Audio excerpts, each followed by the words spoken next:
two cows along. I'm pretty sure.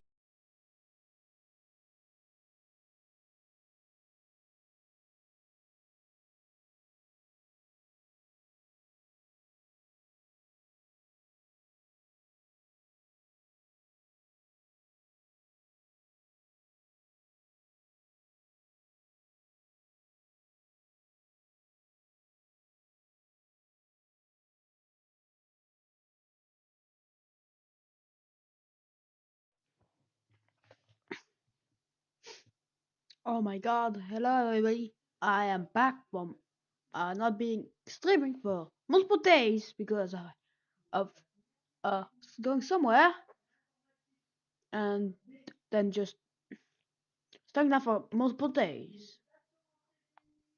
It's not my fault that I forgot. Uh, no, I did not forget. I forgot. But no, I did not forgot. But I just did not.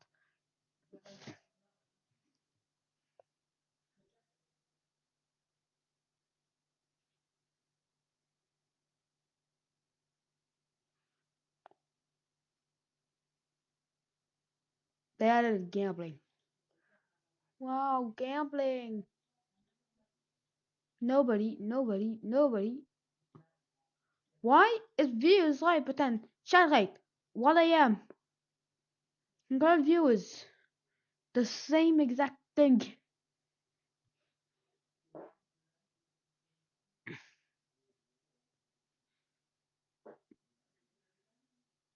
So I saw some things like create above and beyond, like this thing and forever factory.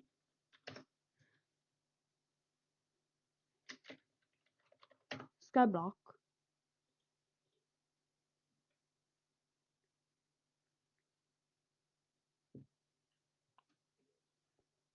So there's the normal way.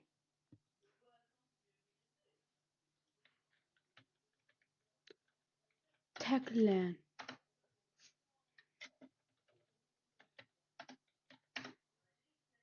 Techland?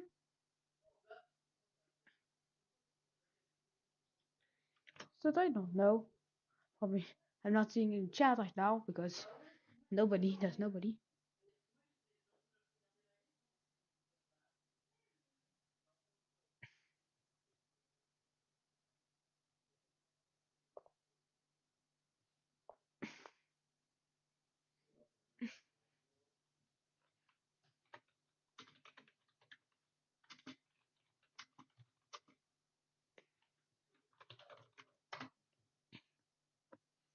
This guy, Happy. That's It's like the moment it was. There's like a lot of stuff. There's there are over 10,000. yeah, that's over one mod pack. Okay, they play Techopolis 2.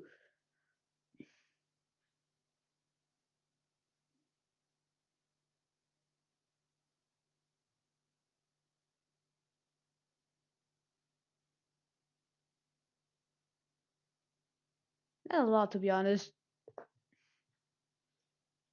I'm gonna play some of that. But I'm gonna go AFK, okay?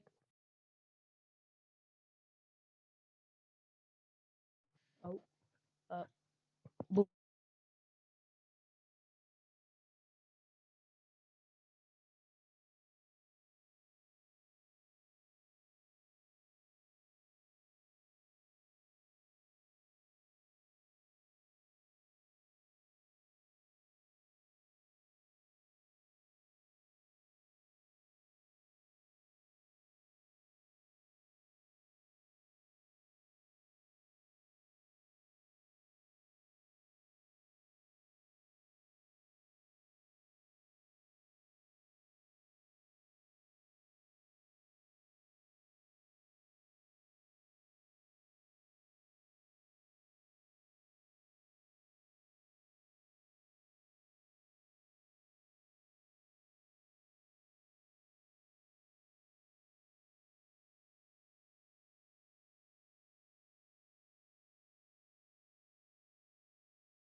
Yo guys, I'm back, and well, I got set up the transparent Twitch chat just so that I can know chat.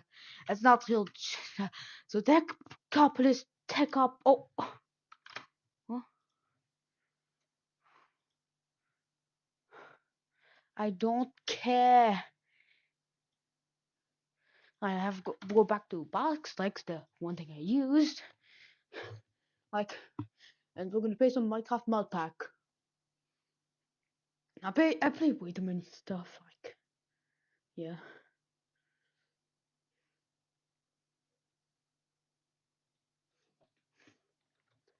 Tech up. Techopolis. There we go. Techopolis. Ah, there we go. That's the mod. Yeah, Hexlet. I'm gonna go to the newest version, click download, and now we wait.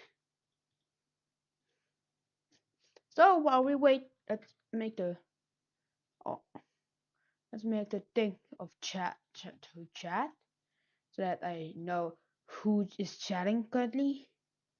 Oh, that's the wrong thing.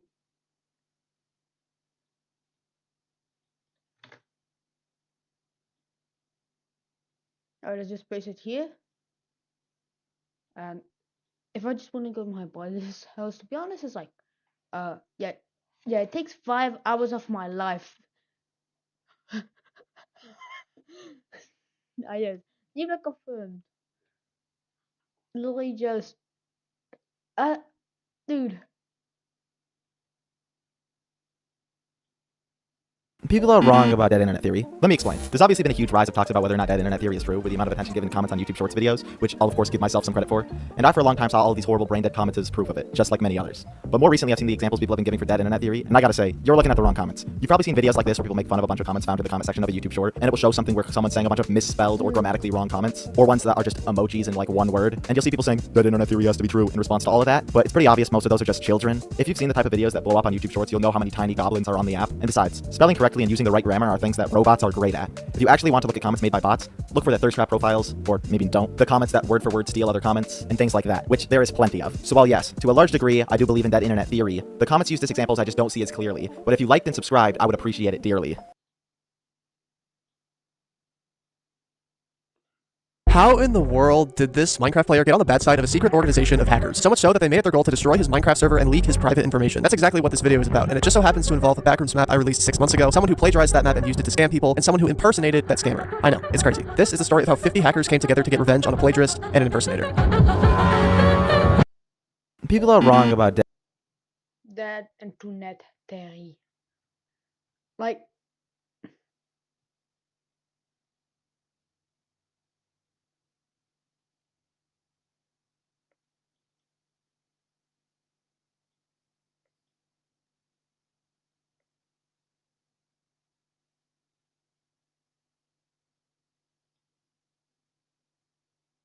dead internet theory. Let me explain. There's obviously been a huge rise of talks about whether or not dead internet theory is true, with the amount of attention given to comments on YouTube Shorts videos, which I'll of course give my all of these horrible brain dead comments. I've seen the section of a YouTube short, and you'll see people tiny gobble other comments and things.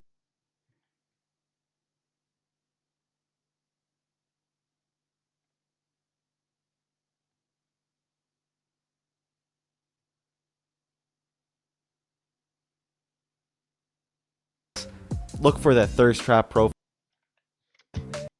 If you actually things like that, which there is plenty of. So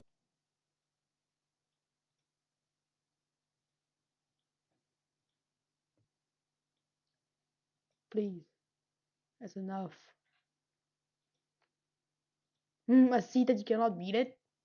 Yeah, I hope I can suffer for 5,000 years, trying to find another portal, and then realizing that every portal is broken because of one mod.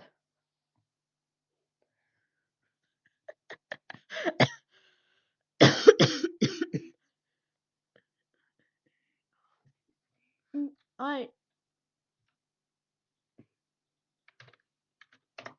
Oh, no. up. MCF. Oh, there go Chromium. Like that one little thing where you can get the internet for free. No need to download it. Well, you need to download for it, and it's just the light version. Techopolis 2. Yeet.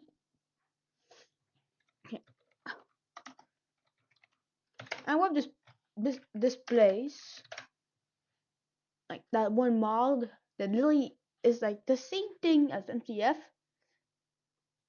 but it's what it makes it work, to be honest. And it's just pretty Techopolis 2.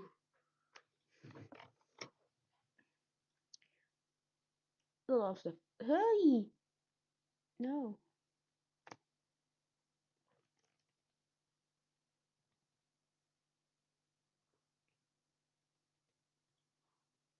When you think about speedrunning, what games come to mind? Maybe a Mario game, or a Mario game, or maybe even a Mario game with cars. What doesn't come to mind is Hypixel Skyblock, and then RPG with absolutely zero time-based segments outside of 3 minigames and 2 fairly tucked away areas of the game. If you try to look into the speedrunning of Hypixel Skyblock, you won't find much. The speedrun.com page has a fairly small number of entries, with only really 1 or 2 runs being done each week. Some of these categories are very obscure, like the Walter percent, a race to open the breakable wall and collect the soul behind the Walter NPC in the Deep Caverns from a new Iron Man profile. This is amongst the most popular categories on the site.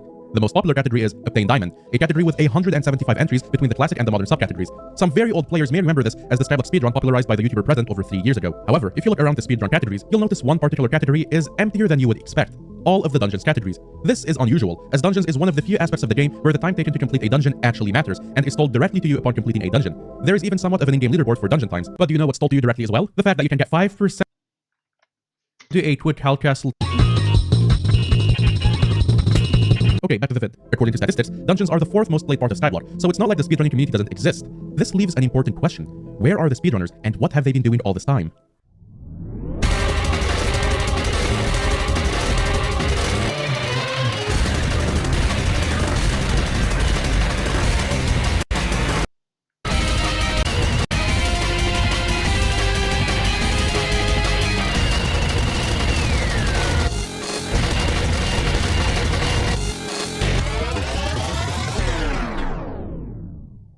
If you've never played this game, you're probably a little overwhelmed. So let's take a quick step back and explain what a dungeon even is, and what makes it so suitable for speedrunning. In simple terms, a dungeon is a procedurally generated adventure map made up of a bunch of pre-made rooms. Within these rooms are a bunch of enemies. One of these rooms is the blood room, and at least one, but usually more of the rooms, is a puzzle room. Every other room contains a bunch of enemies that need to be cleared out, and a bunch of minor objectives called secrets that need to be collected. These secrets can be found in many different forms, like bats you need to kill, chests you need to open, and pickable items. Each of these dungeons is taken on by a team of 5 players, who all pick from 5 classes that all have different stats and abilities. Finally, the dungeon has 8 levels known as floors, ranging from the entrance floor to floor 7, and each floor gets progressively bigger with more rooms, more difficult enemies, and a harder boss. Got it? Good. Okay, so what's the strategy? Each run is split into 3 distinct splits. The first split is searching for the blood room. This usually involves exploring the dungeon and looking for it, whilst one player splits off on each branching path to make a start on clearing out other rooms. Once the blood room is open, a fight with an enemy called the Watcher begins. The thing about the Watcher is that he takes about 90 seconds to spawn a whole bunch of enemies, and this can only be sped up to around 60 seconds by having someone stay in the room and kill enemies as soon as they spawn. As a result, this becomes a 60 to 90 seconds in which the entire team has to basically clear out the entire floor before a big portal can be entered to begin the final boss. From there, it's just a case of defeating the boss as fast as possible. Of the 8 levels of dungeons, 5 of them are pretty easy to kill the boss instantly and clear within that 60 to 90 seconds window. So, the perfect run has been more or less achieved for those, and they don't see many runners.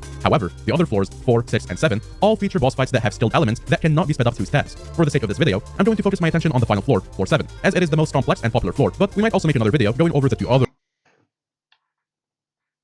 Well, can you shut up? Alright, let's play Techopolis number 2.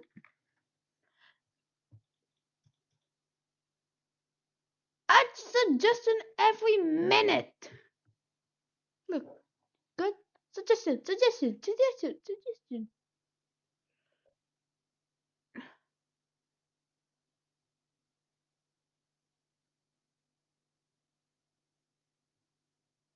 You now shut up. I don't want to see another suggestion. Think. It's just dumb. I am trying to stream, and it's like when I look at it, I see a suggestion. No, stream bed, and then it's stream bed. right? And then just it says recommended. Recommend that you use that, please.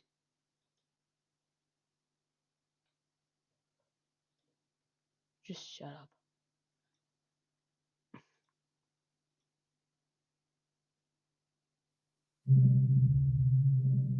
Whoa! I can't really continue. Why is that just a random continue?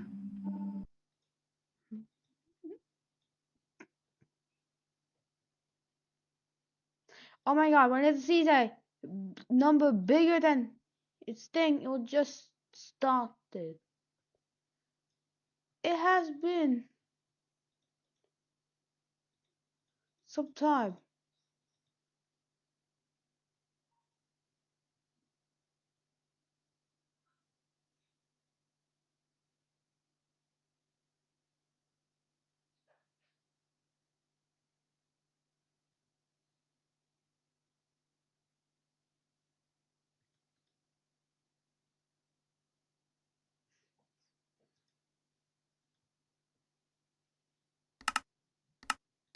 It's like hardcore. More world options. Amplified. Hexland. Hoverworld. That's just Hexland and Hexland. Type Overworld. That's why Overworld. I'm not even gonna click it. I'm not gonna click it. It's just annoying me a lot. Oh.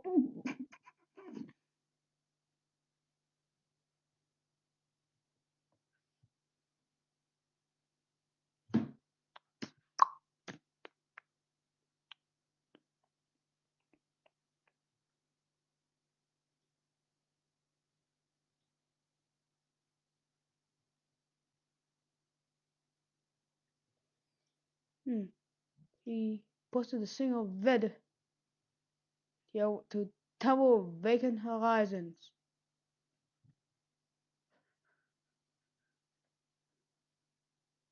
Oh, he got struck by lightning and some other stuff.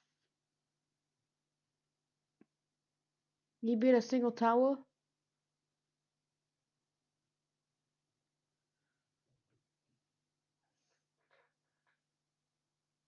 What the fuck is this AI? Whoa, a white image.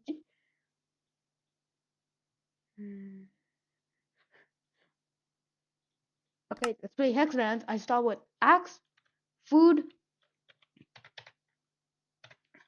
Why can't I?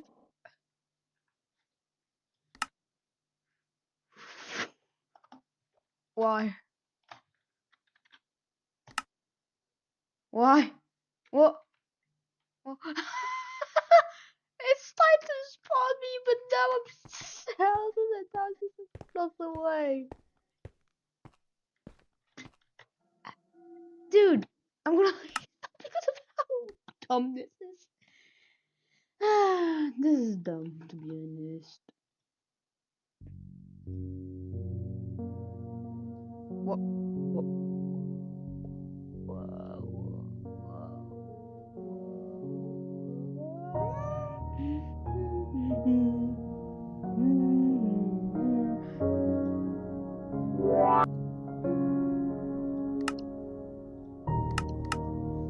Do not press L. If you press L, you'll be and you click continue, you'll get teleported to hell.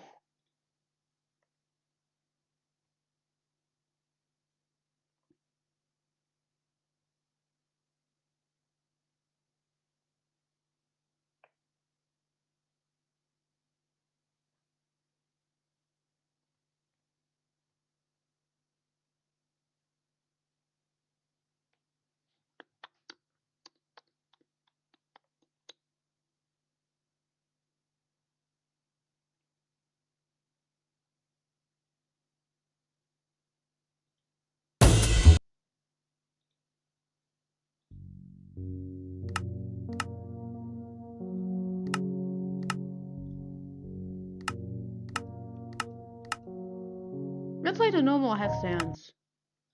And that's not press L so that I don't get yeeted, like, so that I don't teleport 5 billion blocks away.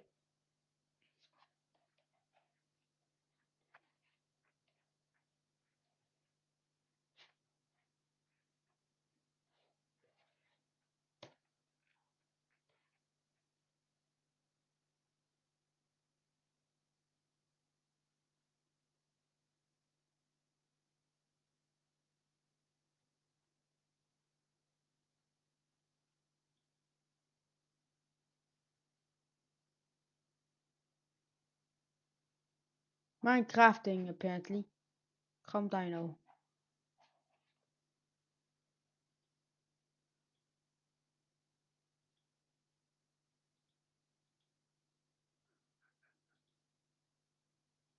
Yo, okay. First things first. Key.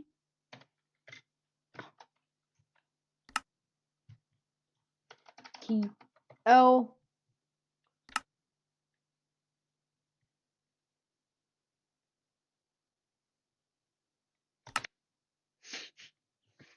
I need to just find the keys. Alright. So now if I press L, there we go. Whoa. Key binds. Open quests to the achievements. Why? So that I just press the achievements. Welcome. The wall. What? Slash Discord. You the wall.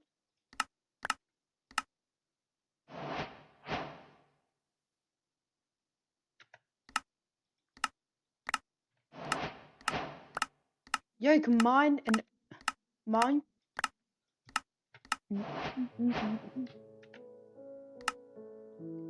Huh? Oh, I beat information, right? Right? Yes.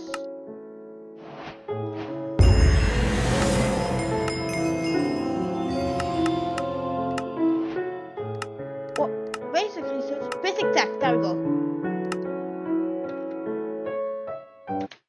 We need to get some logs so that we can just, get some stuff. And where's the music? Oh, music. 51 and 25% music and like 50% blocks because yes, I don't like that. I don't know. I just mine immediately a couple blocks. All right, we got some seeds. We got some poppies. I literally spawned here, and there's some piggies. Yep, you can grow trees. Dude, this is. Wait, the only reason why they added this is Skyblock. Because of Skyblock, you're limited and you don't want to wait like 5 years for a tree to grow. There's no create. There's just immersive engineers. Alright, let's get some wood. Alright, let's get some planks. Alright, it wants me to... Huh? I can get this very cheap.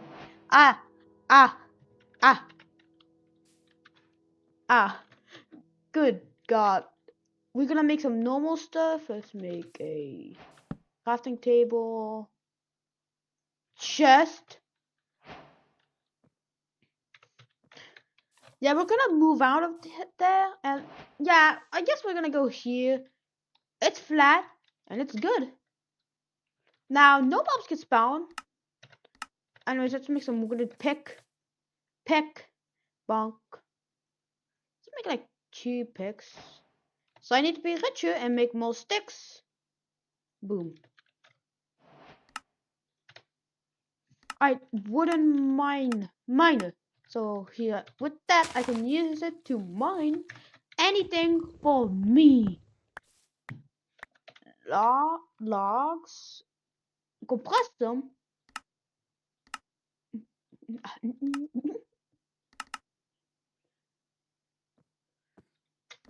Prevent spawning. It's useless. Structure placer. I need tier 1 support frames and I need sticks. Yeah, I can make 16 sticks. Yeah. Alright, let's just make some support frames. Like, boom. And the use is to make a structure placer, but how to use it? Oh, I need to use one of my stone stuff. And yes, let's get some fences. That's wrong. It's supposed to be 2. It's because of Greg Tech. And we did all that. Now it wants us to get some cobble. And that's called cobblestone. But yeah, we're in Savannah. And that's, you know what? Jump. Alright, we can know what it is. And let's get some stone real quick. So let's get 64. How did I know that was I'll jump off. Wait. Can I make this? Yeah. Though there's not a slot, but hey, at least I can make some extra stuff like a wooden stone pick.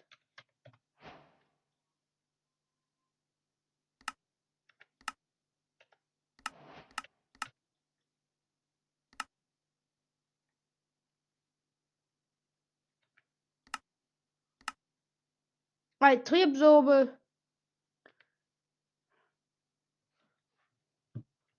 Yeah, we need 3 absorbers. Game stage.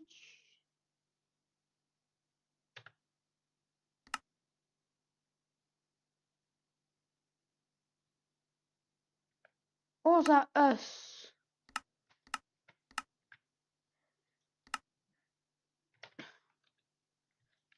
Hold up, I have a let me just get this and get way more cobble because yes, we need a lot. I think we have enough. Alright, let me just uses furnaces 22. Oh, never mind, 23. I'm getting hungry. Thank God I have apple. I can make a single furnace, single pickaxe.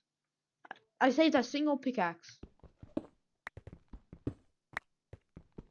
Afterwards, I don't have to mine because who hates mining? Yep, I hate mining.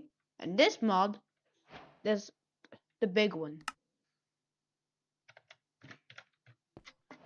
Hold up, how do I get out? Okay. Alright, let's get out.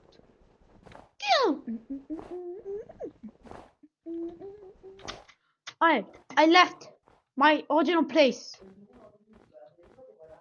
If it does not work, I'll just enable land and I will enable land just so that I can do this. Oh wait, there's some water here. Alright, we're moving. The first thing we want to automate is some cobblestone, so that I can, if I need to mine something, no need to work on it. And it has a little thing. Thank God I have apples so that I can farm. Oh yeah, also let's get some dirt. Alright, we have enough dirt so that we can make wood.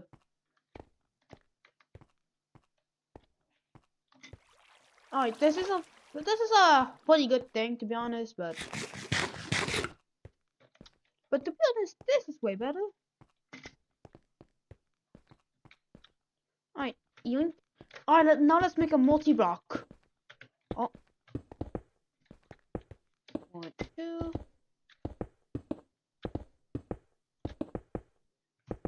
Alright, jumbo furnace. Jumbo furnace. Jumbo.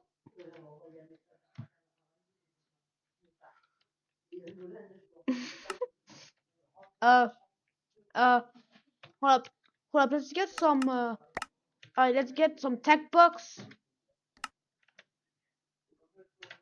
And let's make a two stone pickaxes. And then let's melt our stone pickaxe so that we get a better one. And And we have to get some stone. I don't want to mine this because it's beautiful. Like, you can make a cool base. Oh, it's done. Audie.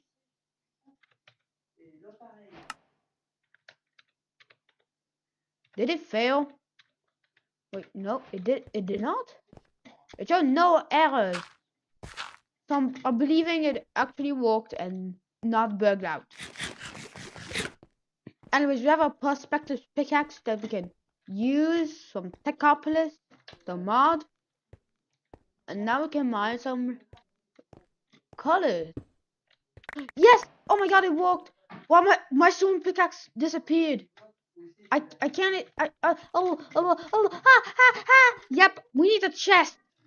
I'm rich. We're gonna get infinite coal. And I'm not joking, infinite coal.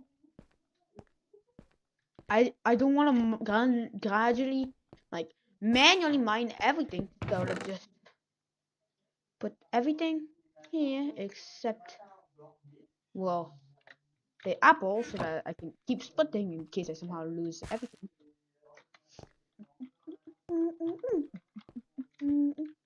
Alright, it's all the way there. I left some stuff because it was way too much. And it should appear now. Yep. Oh, we have way too many now. Wait, how powerful it is? Oh, that's not the keybind. 15,000. I'll give a apocalypse. Give apocalypse.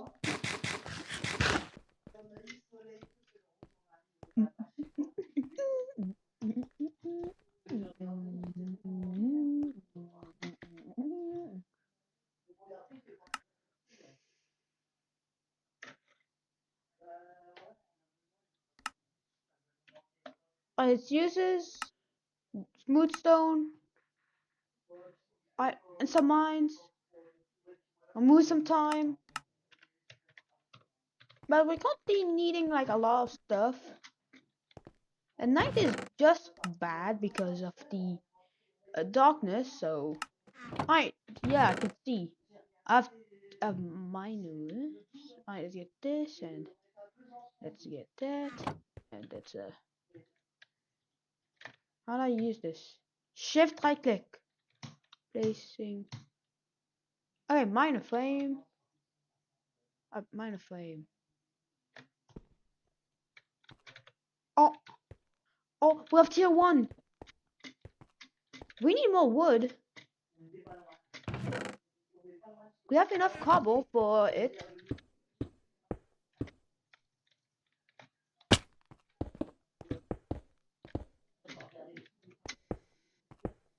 There we have a lot of stuff. Let's get our fences. What? You can climb this. Can minus. Okay, good. It's a stronger version of my stone pickaxe. There's no googlies. There's no evil, super duper omega evil mobs. So yeah, I don't have to worry about dying. But I have to worry about starvation. Yes, there's still starvation. In this world, starve. You can starve. So get stuff or die. Anyways, let's plant this dirt. Let's get some sapling. Let's mine this entire thing. And let's just continue.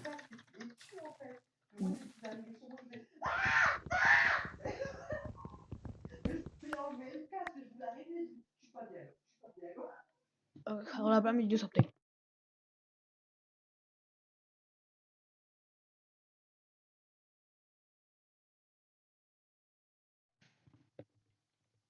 I'm back. Alright, so we got some trees down. We got lots of oak planks. Let's just now let's make a lot of sticks.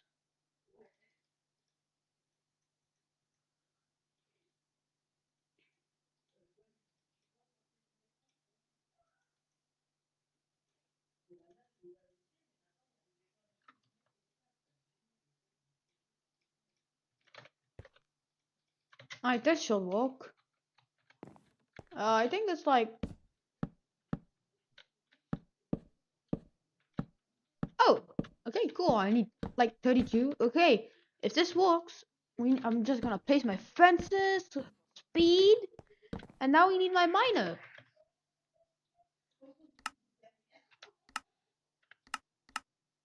Which needs wood. I'm not done with wood. God. We have more wood and more sticks. And let's get some tree. Let's get some logs.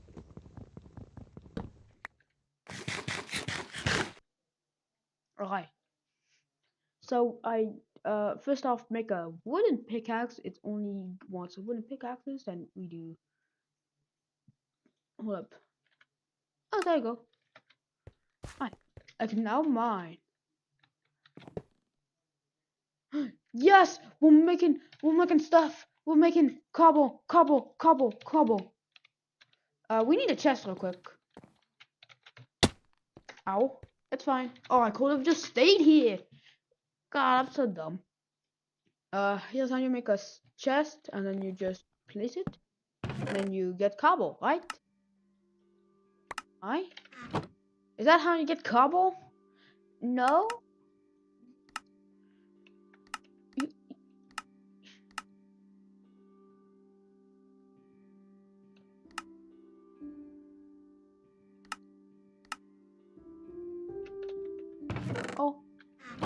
Oh, it's just like it's low. Alright, let's get some stuff. I took no damage. Let's take some sticks. Alright, let's melt some stuff.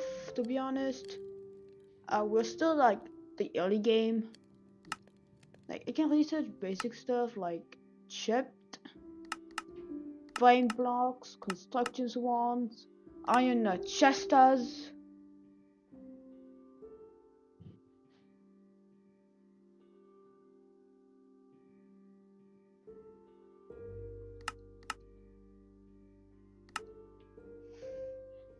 And then I do like iron, and then I need netherite, and then I need final titanium.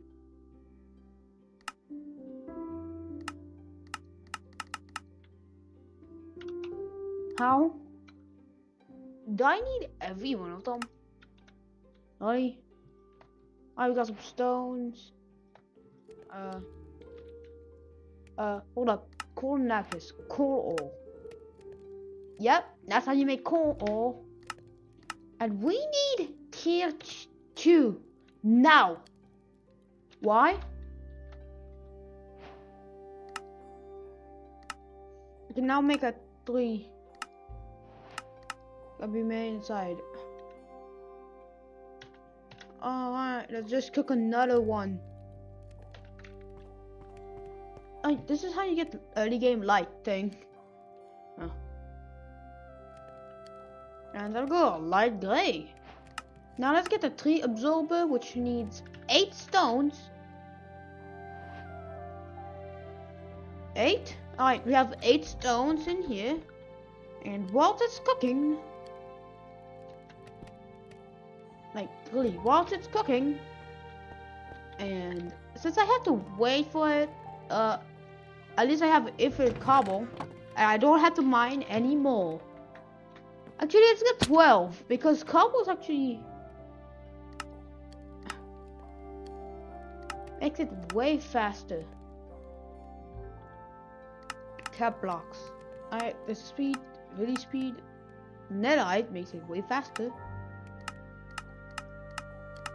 I suppose it's what is the cheapest thing I can automate? Yeah, fences are weak. Like very, very weak in early game. When I get 4 beacons, I also need beacons, which needs withers. The wither. I have a light gray colored stone.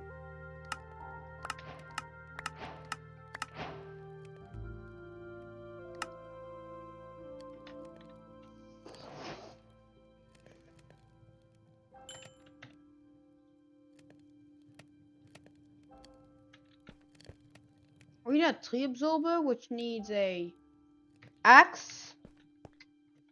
And I'm gonna cook 27 furnaces, which require more stone. Ow. Making some sticks. And then just doing this. Okay, I have a god pickaxe. I'm dumb. Alright, let's go exploring at night. There's no mobs. And I'm 100% safe. Alright, that's mine. Let's go mining. Bauxite, I don't care. Alright, there's water. Yeah, it's a good time to probably leave. I have like hundreds of blocks, to be honest. How do I get out?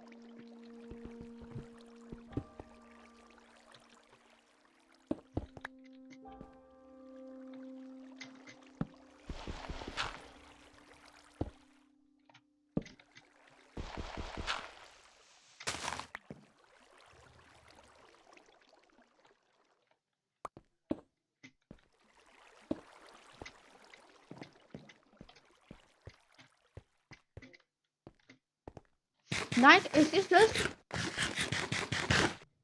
I really useless. Alright, got what we wanted. And we're gonna make our tree absorber. So what? Tree absorber. Tree absorber. Alright, there we go. Alright, next I need jumbo furnace, the item. So I need a lot, and I mean a lot of furnaces. Hell yeah. Okay, I could literally just get it. I just cooked 27 furnaces in one furnace. Yeet. Oh. This is good. 27 furnaces? What they cooking into? That's right, a jumbo furnace. Can I?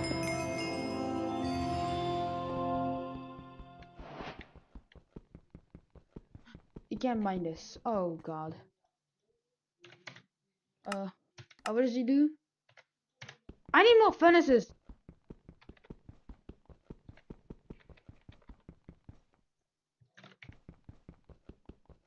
You can't mine it, but I'm gonna still mine it because yes.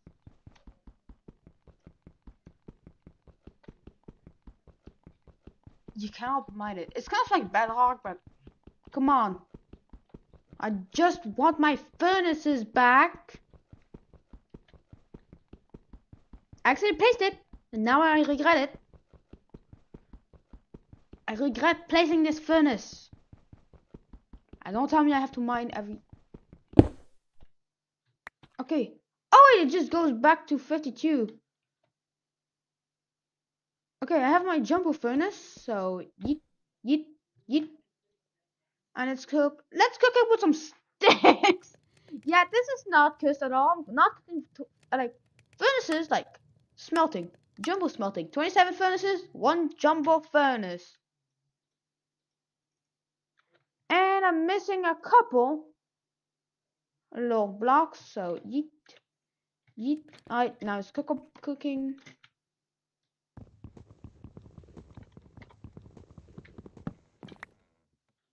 And it's used is to, well, kind of like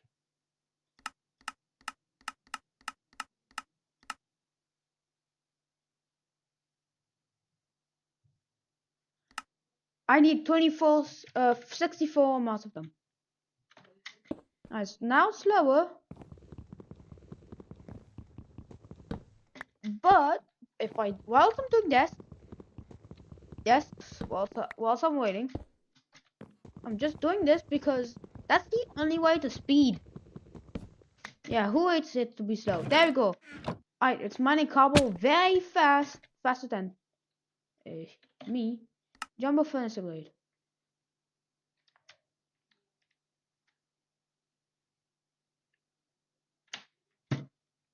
Let's say we put like one of this. And a bauxite ore. And let's put like 2 sticks. The jumbo furnace for a reason. So what will we do? I'm just putting 2 sticks. Alright, 3 stone. Oh, hello. Okay. It's been a long time since I've been streaming because of Like me going far. Right here, zonneschijn.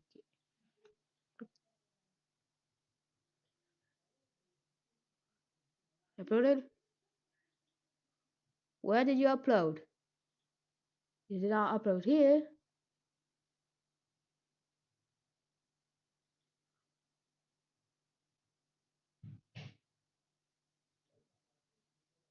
I don't see your video.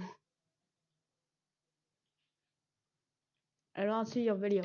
I have 2 furnaces in a 27 by 20. I like a 3 by 3 furnace. Oh yeah, also we're making 3 cobble. That's how you make cobble. Very normal and totally nothing weird. Anyways, let's make some level 2. I will have tier 2 support.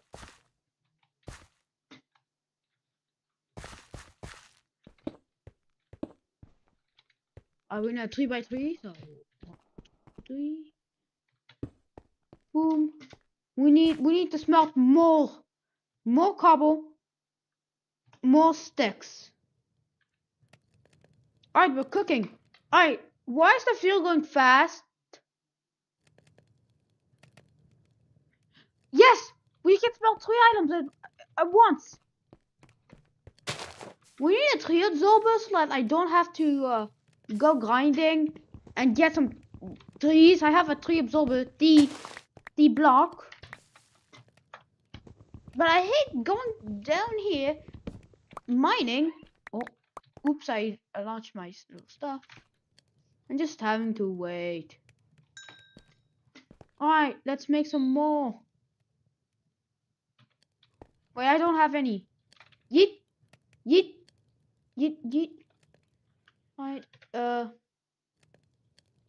Alright, so when I do this, I get some. So let's see, this should be enough.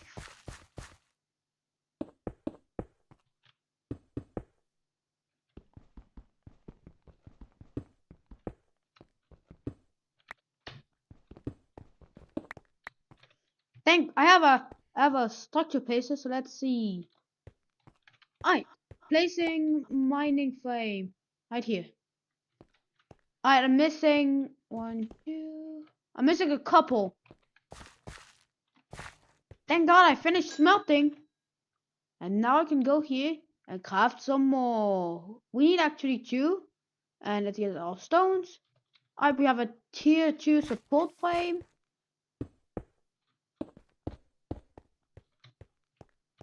Alright, now with this, I can automate coal.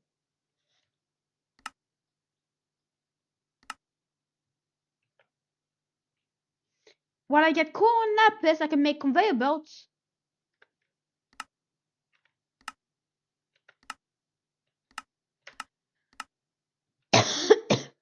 Wooden hopper. Eh?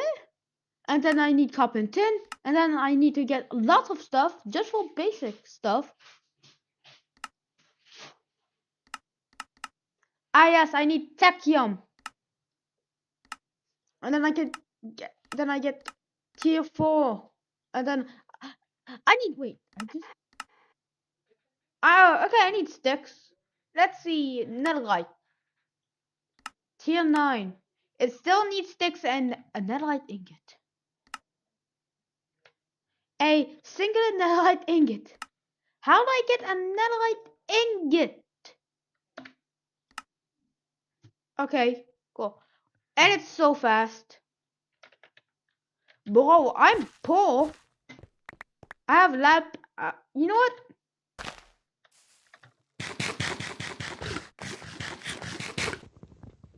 I'm gonna go trees, then cut them down.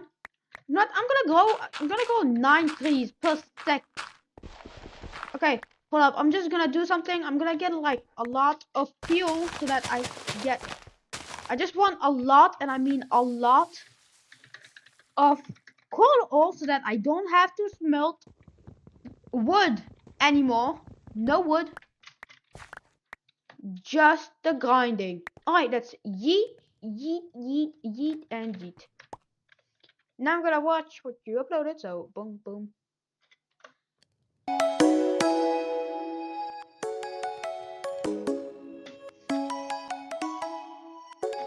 Well, how did you get 80,000? 18,000 little amounts of thing. Come and fly Gems. away with me. Come and fly away with me. Come and fly away with me. I think you're using a probably overused little music. Come and fly away with me. Come and fly away They'll good. with me. Come Look, that's fucking Peppa Pig. They'll probably get sued. and fly away with me. Come and fly away with me. Come and fly away with me. Don't you be afraid, everything will change you and tell me about the agencies that dream is never done. So come fly, come fly, come fly away with me. We're rising, we're falling, we'll make it through. We're climbing, we're soaring, 1,000 views.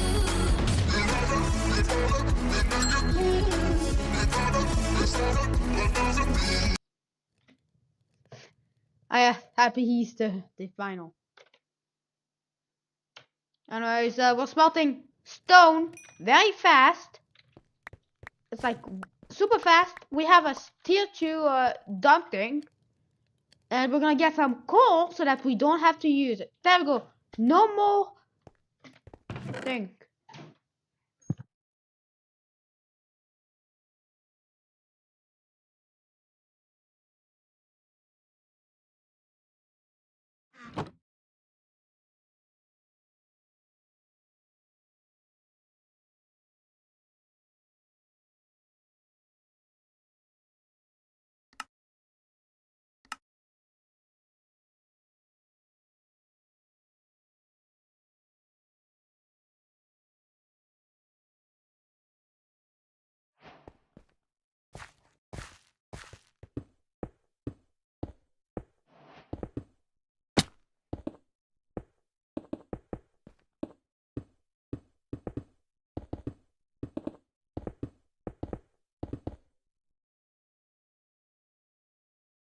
That's a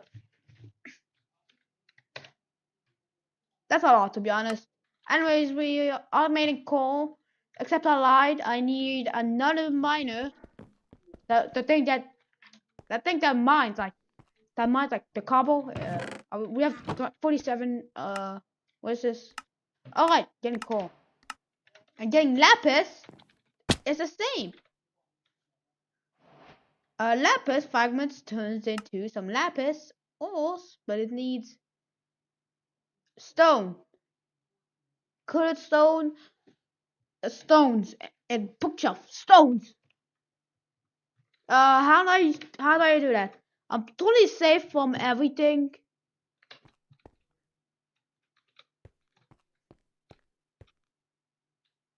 What's that?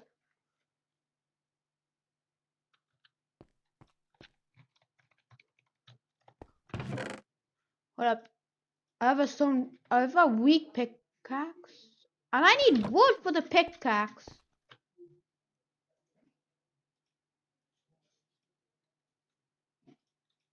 Alright, let's make lots, and I mean lots of wooden pickaxes. Alright, we have a lot of wooden pickaxes.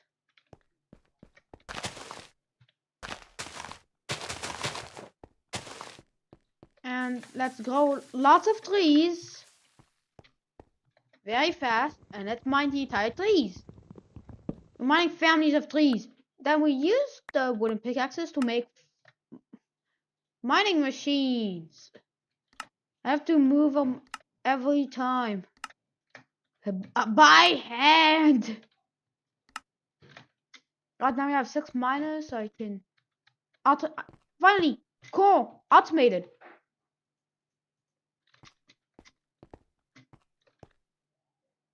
Now a bit of stone, but we need a bit more. Ow. That's not how you make. Hold up. Boom. Here's how you make a core from core fragments from Techopolis. Caveopolis. Yeet. go on channel next to manage vids, my channel.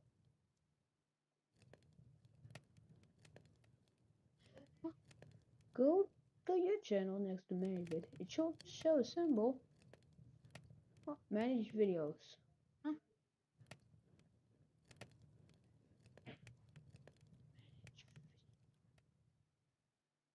Channel. Oh. Channel videos. Manage videos.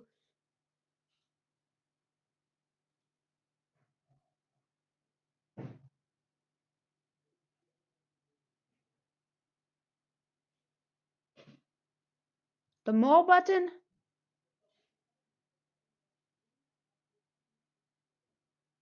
Is that what you're talking about? Left click analytics? Analytics?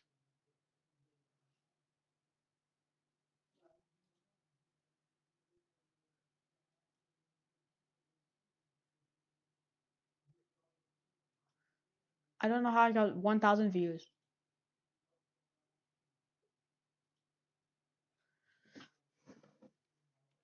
To left click analytics. Huh? Analytics.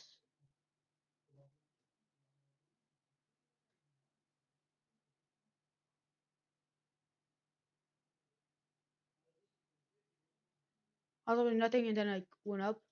Watch time is down to the drain because I did not upload a lot.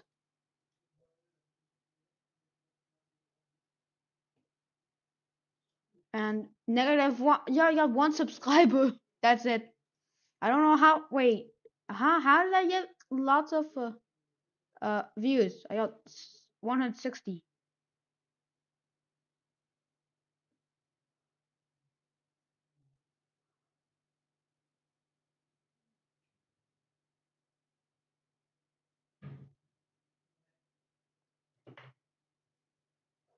$24.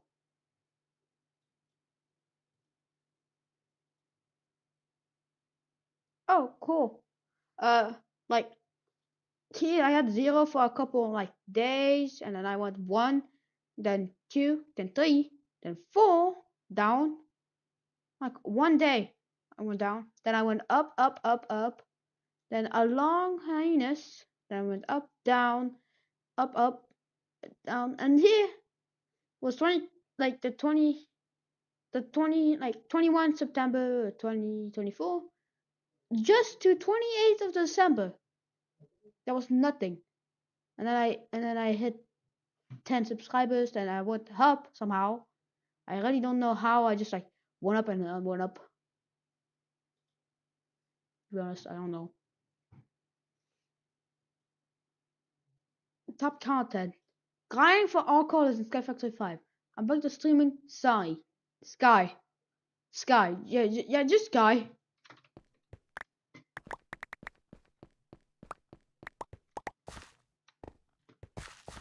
Oh yeah. Yeah. Oh, huh? You can die. You know, this is slow. Let's make a lot of chests. How do I make a chest real quick? I know how. Okay, let me just make 19 chests and boom. Alright, cool. Cool ore in jump furnace. Yeah, I know. But I have automated it, and it's way better than to use it like garbagely. I do not did that. Anyways, we got lots of cobble. I don't know. I have a poor memory, to be honest. Let's make some furnaces anyway. Anyways, let's make some furnaces. Wow, I can make only 11. I have 2 jumbo furnaces, and it makes me smelt 3 items at the cost of 3 times more fuel, which is expensive, but not a lot until you realize I want like at least 9 so I can smelt 10 items very easily. Oh, this is mine.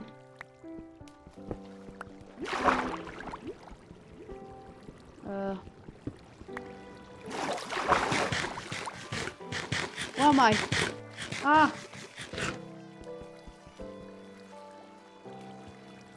Where am I?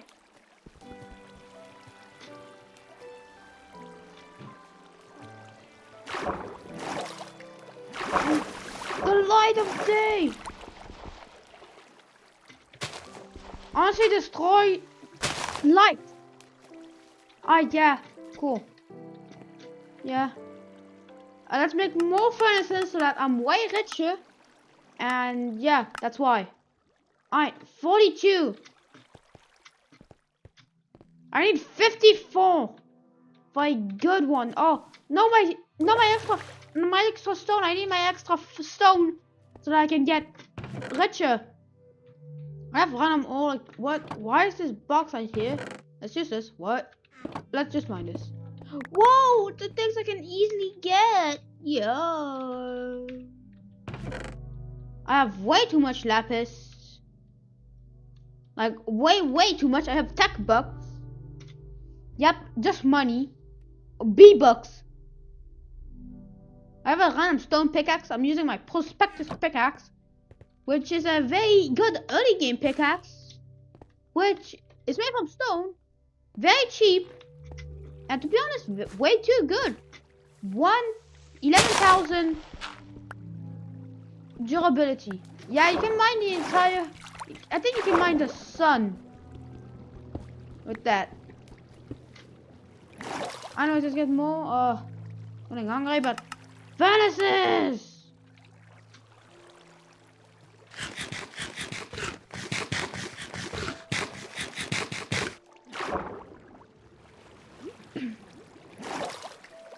Alright, let's go back to my very efficient staircase. That's totally not dumb.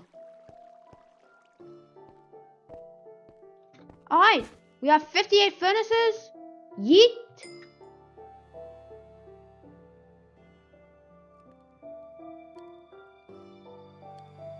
Alright, we're cooking all the furnaces into jumbo furnaces, but it's 27 each, so I have 4 furnaces left. And we have 4 jumbo furnaces, which is expensive. I might sound dumb, but it's actually very good. I have 24 coal. Oh.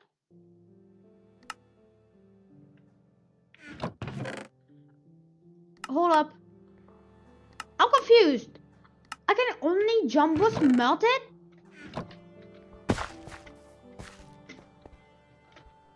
Hold up. I have to get all my coal back, except my bauxite. And just craft some normal coal. That's totally not stuff. Oh my god. I eat diorite because it's dumb. Anyways, let's cook coal. Let's cook some coal to get some coal. Yes, coal gives coal. Wait, I'm 1 off. I just want 1 new. Look at how fast it's going on. Look at how much fuel. I don't know.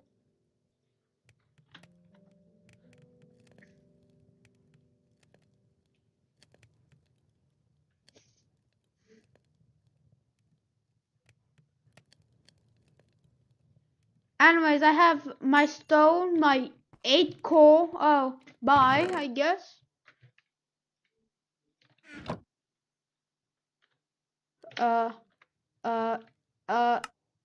Yes, 36 lapis ore. Alright, now let's place it 1, 2, 3, 1, 2, 3. It's a 4. I need 36 ore so that we can automate making some ore.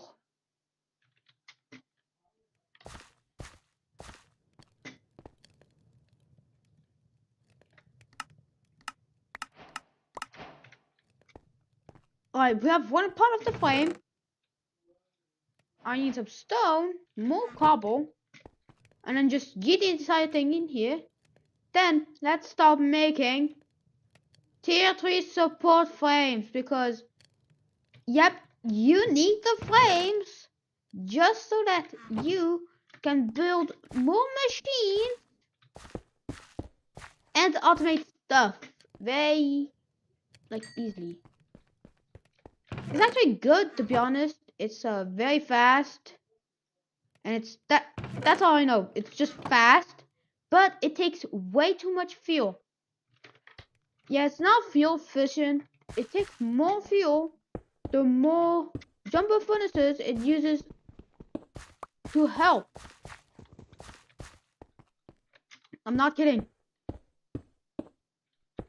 My furnace is taking lots of fuel for a little red thing. Alright, yeet and yeet. Yeet. Yeet. Yeet. Alright, it's fast and it's free. I have a lot of cobblestone, like slowly. And we have lapis ores, and to get lapis ores, you need 3. I need 3 for literally one thing. I guess the lapis comes in useful once. To be honest, I've got lapis. Well, shaders reloaded. I don't have shaders. Alright, now we can make a conveyor belt. Well, wait, 24? I need coal, lapis. I need some coal, some lapis, and some smooth stone.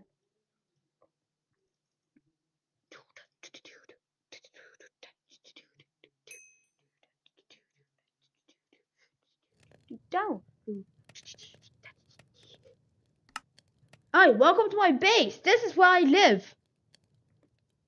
There's some pigs, chickens, grass. This is all I can see. There's lots of ocean connected with hexagons.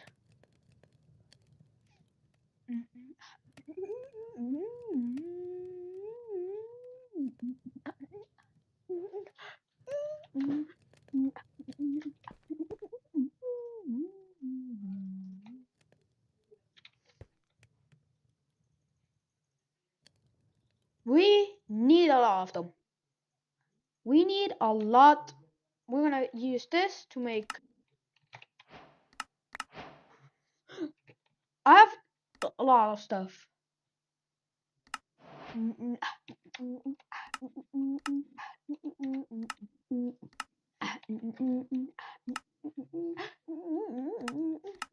Alright, we need a wooden hopper, which requires planks. Boom. Let's make like a couple. Right, and pour with wood. So to save myself from being way too poor and struggling with getting wood, why don't I automate it? 31st thing, I'm gonna use this, and let's just tree absorber 3. Huh? Does it need dirt?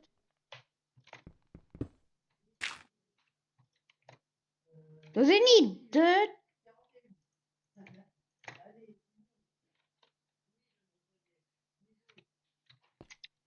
Oh wait, it needs leaves. Leaves. Look, shears. Wooden shears? They have wooden shears? Yes, sir. We're gonna make some tree, but first thing first, let's place a single sapling and let's grow it into a big tree. Now we get some stuff. And now I think we can build it. Why? Why?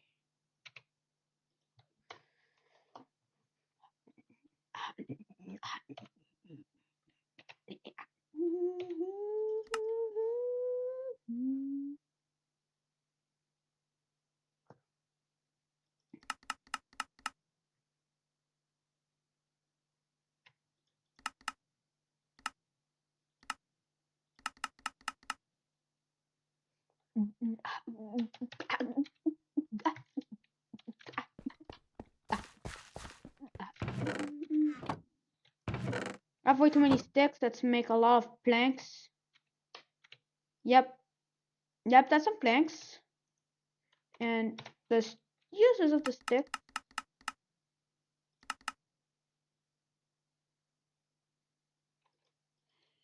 tier 1. I just make a lot. 63! I need 2 more! Why? I need 2 more? Dude, riches! Alright, bet. I'm rich. I'm I'm super mega rich. Boom. Alright. 100 pieces, 3 absorber frame. Alright. Neat. We have the 3 absorber frame.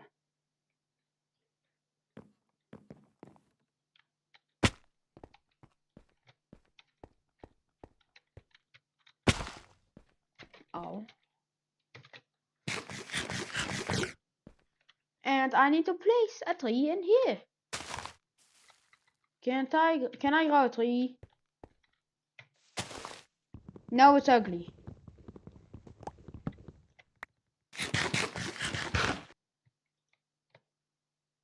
Alright, let's see where. Okay, that's the thing. Boom, boom.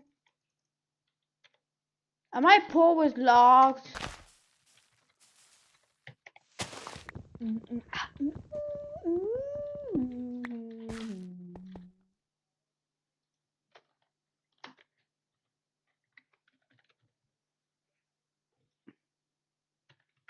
Wait.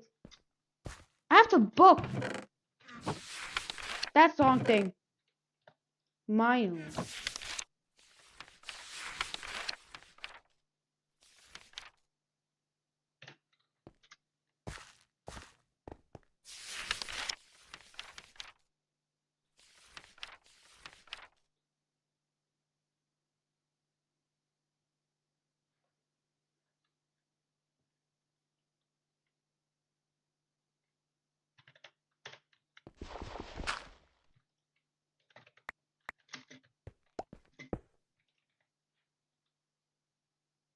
Where alright, let's place a tree absorber. You.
Alright, we need support frames.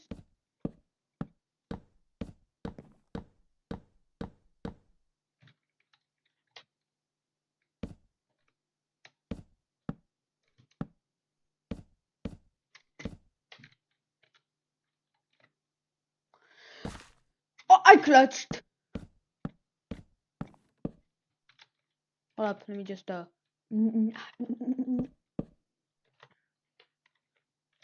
It's just dark and my Minecraft is just randomly freezing.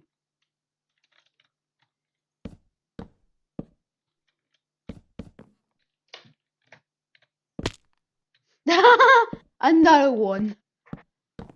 Another one.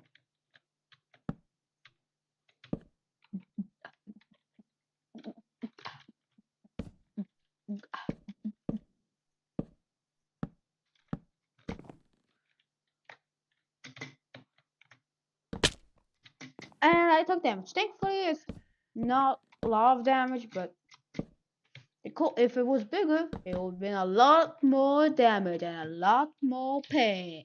And will be much of pain.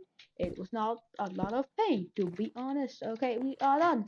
And now let's just ow. Okay, I'm getting hurt. The apple. Okay, let's put the tree absorber. Let's put our dirt. Let's put out it. Let's place some logs. 1, 2, 3, 4. Now we need some leaves.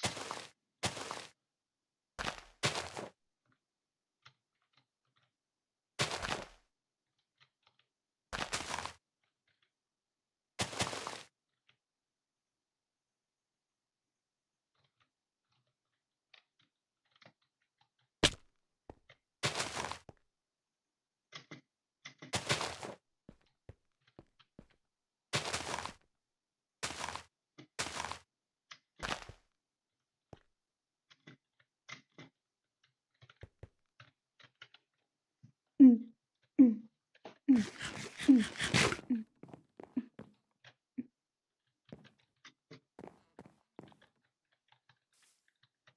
Alright, let's make some more tree grow. Oh, we're making a tree grow. It's only not me building it. Alright. I can't place it, I need to go down. Alright, let's place some molly.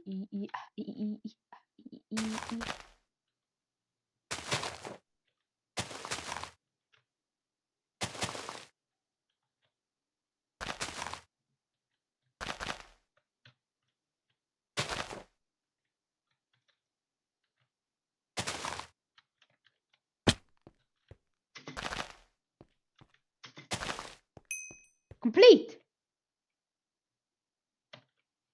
I did it. I did it. I'm a pro.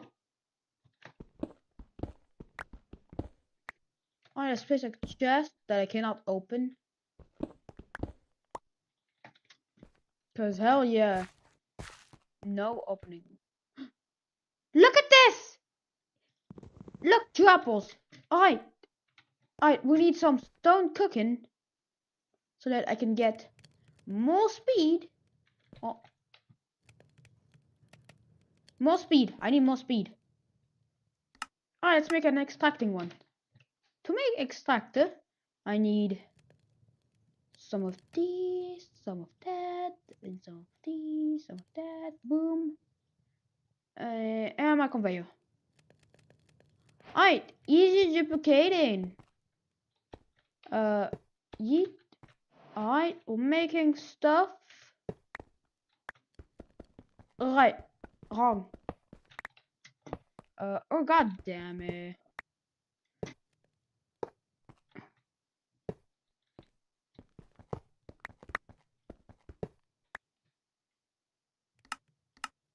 Alright, let's make a vertical. Alright, stop. My inventory is full.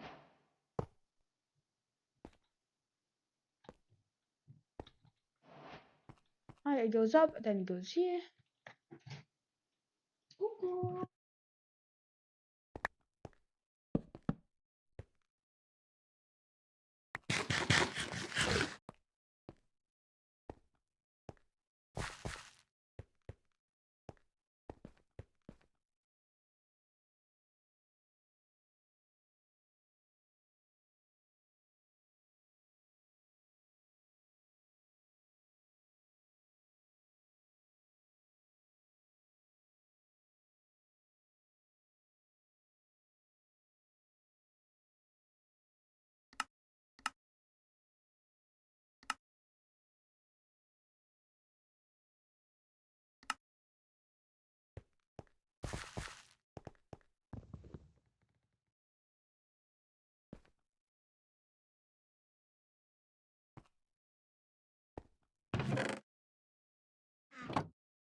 Anyways, yeah, you know what?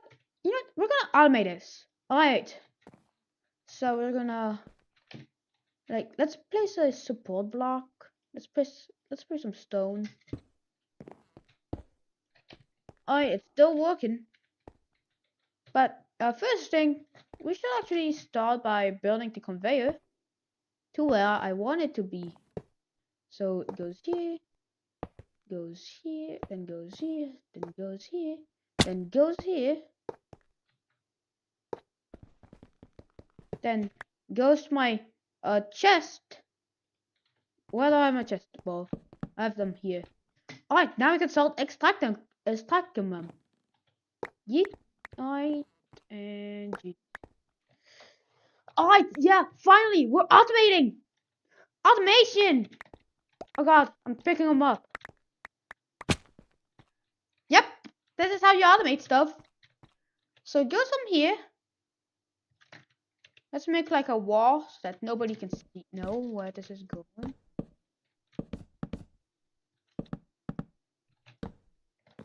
Alright, you see? This is somehow supplying itself. Totally not from this obvious thing that you can see. But come on. Having infinite apples isn't good?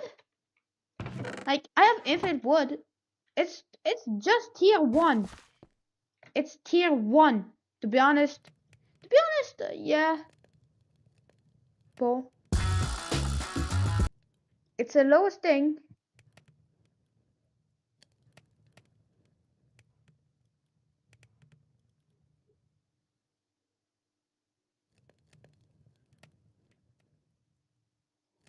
Why we need racism. Dude, it's always these like weird furry character YouTubers that try to just the awfulest takes. Isn't there a guy that defends P-word like with like a weird dragon like character? Why do they have to have just the most insanely hot takes as a furry? What's up, boys? Ladies and gentlemen, this is going to be the last video that you see from me while I'm in my current home. I'm actually moving out next week. I don't know if there's going to be a video next week, probably, but anyway, today we are returning to something I honestly thought I would never have to see again, but I ran out of video ideas, so I have to do it, and I'm sorry. This video, Alright, I'm gonna more warn you now, speed! is just awful. It is filled with just the most repulsive things you could possibly imagine to see on the internet, and a lot of it is probably gonna be censored, so just, you know, I'm sorry. Anyway, for this video, I got another math problem because I like seeing people just argue in the comments. 8 divided by 2, and then in parentheses, 2 plus 2. Go crazy, fight over it, figure out who's right. Anyway, I'm not gonna waste any more time. Enjoy the video, boys. Hey, every fur, I'm putting an all points bulletin that one of our own has gone missing, and their roommate is looking for help in finding him. His name is Paul Christopher Bayer, and he was last seen in Rialto, California. Pray that he is found and brought home. About 3 weeks, he had lost complete contact with him. His name is Paul Christopher Bayer, last seen in Rialto, California before going BLFC. A police report was made, I'm worried.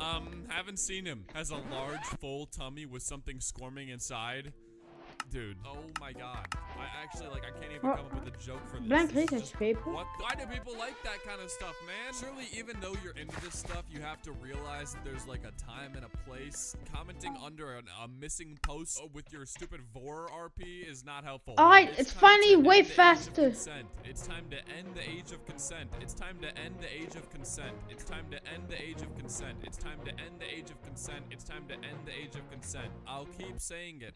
Hashtag map friendly. And this guy's name is Furry Gamers Against Trump. Do people actually think that maps are like people who should be allowed to exist in society? Because they're quite literally should just be in jail or dead, actually. Dude, I've been on that whole side of Twitter before with like maps and stuff. It is unbelievable what these people think and how they think the world works, and just like they don't realize that they are just severely mentally ill. First trailer of DreamWorks The Bad Guys animated movie directed by French artist Pierre Perifel. Speed! Why is the wolf hot? He's not. He's a wolf, first of all. Second of all, this is why I won't watch Beastars, because I am terrified of the community. I can't bring myself to do it because I feel like I'm watching a furry show. Even though I watched BNA and that was fine, I just cannot watch Beastars. Okay, so the mouse gets the berry, he holds the berry, and then he starts turning into a cake, and then a furry finds the cake, and then I guess presumably eats it. Well, that just sounds like 4 with extra steps. Yeah, I mean, that basically is. I think they're probably just trying to get around it by having him actually fully turn into a cake instead of them just eating the mouse. I don't know, man. I can't diagnose them. Afghanistan 2003. We had good times, but we had bad times, but we're still missing you, brother. For Crane 2022. These were actual furries with hopes and dreams whose lives ended abruptly by a stray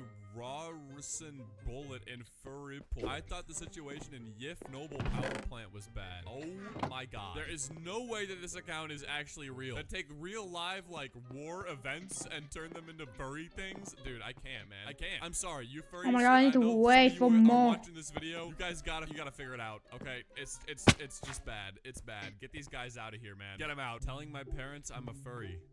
I'm now homeless. Hey, man, that's just the way it goes. I'm sorry, dude. They find out and they kick you out. They should have, like, furry shelters for, like, furries who have been kicked out and cast out of their families. They can go to these shelters and have a place to live with other like-minded individuals. Right, I need to boom. First of all, if anyone comes up with that, I want half the royalties. Oh, okay. Yeah, remember earlier when I said I wasn't gonna watch Beastars for reasons? This is the reason. I heard it's a good show. I want to be able to enjoy the show, but I can't look at this and then watch the show. It just ruins it for me. Thanks a lot, man.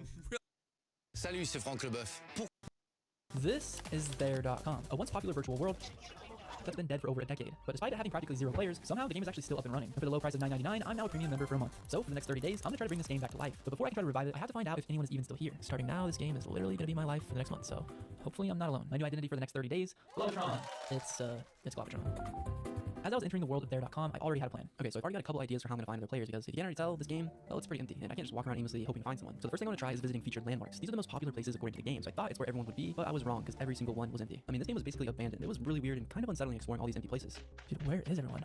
The other thing I tried was going to hotspots, and up to the minute list of the busiest places in there. According to this, someone was at Phoenix Park, so I went to check it out, but when I got there, I realized something. Wait, I was just here. I was the reason this place was a hotspot. I was the only one playing. Oh man, finding someone else in this game might take longer than I thought. Well, hopefully not too long, because my plan at the end of the 30 days is to throw a party. Like the biggest party this game has seen in years. And I now only have 29 days left to make that happen. So hopefully I'll find someone soon. Okay, so day 1 was a failure, but today I have a new plan. I found this blog post on There.com's website, and it says the best way to locate other members in there is by exploring neighborhood hangouts and signing up for daily scheduled events. I clicked on neighborhood hangouts and visited the 3 with the most residents, with the first one being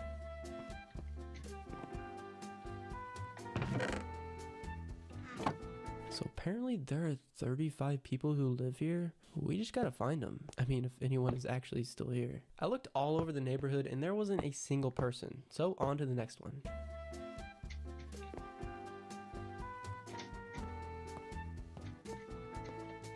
Okay, after looking around for like 20 minutes, again, there's nobody here.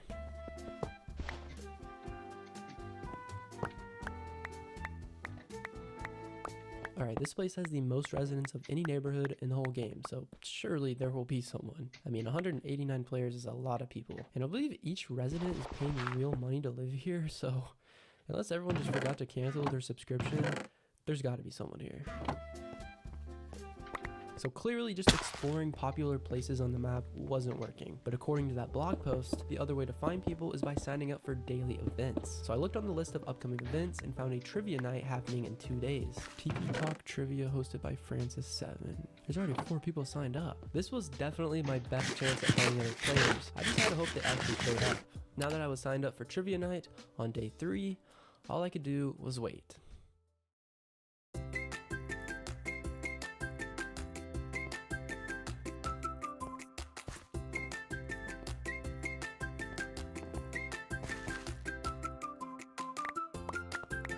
I was super nervous going into trivia night because I had no idea what to expect.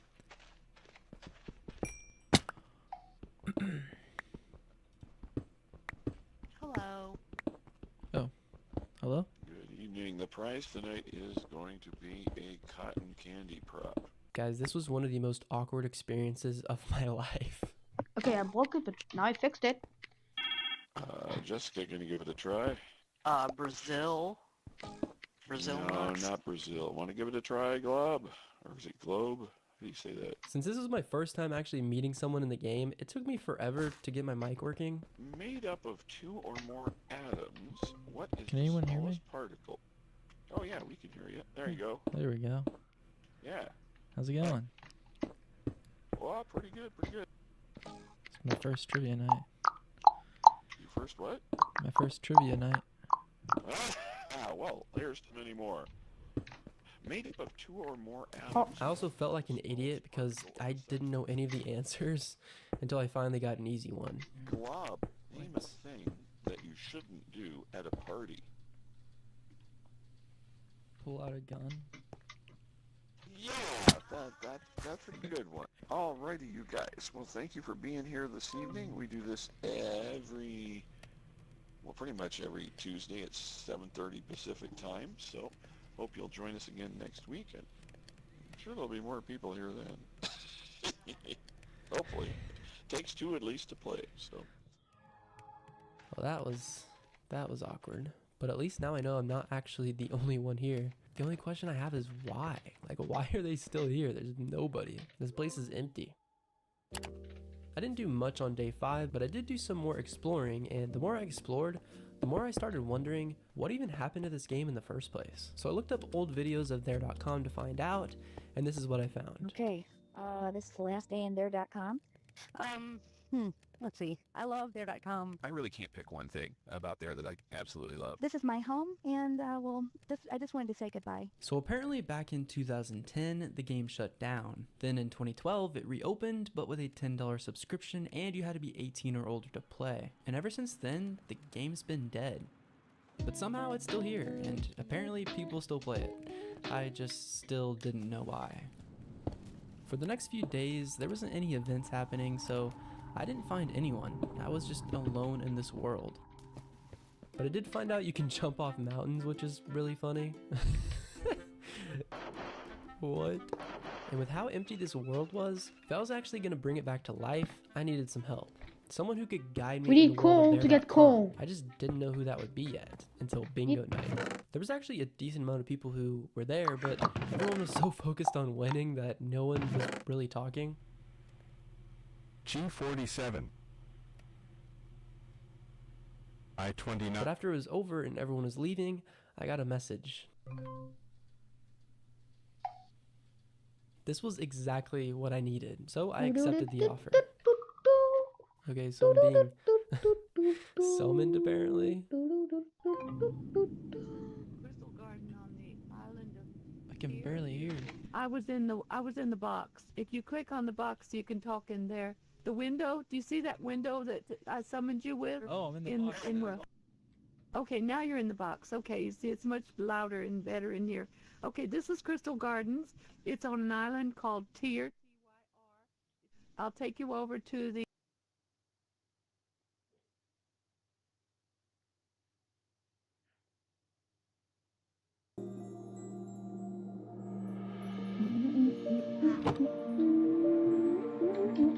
Alright, we need to go. Let me just boom, and then what I do? These, then I get 3 conveyors from 1. Physics. I need a cobble, and first things first. Before we start, I just have to automate it so that it goes there. So yeet, yeet. Sus, man. It is indeed sus. By the way, to folks lost, sus means suspicious. Elon speaks street. Yeah, guys, you know all those gang members on the streets when they're getting in their gang wars and everything. They're always like, "Hey, he's acting kind of sus. That guy's over there acting a little bit sussy. We should do a drive-by on him right now." What's up, boys? It's currently 2 in the morning. As I'm recording this, my eyes are unironically burning. Begging to fall asleep, but I can't.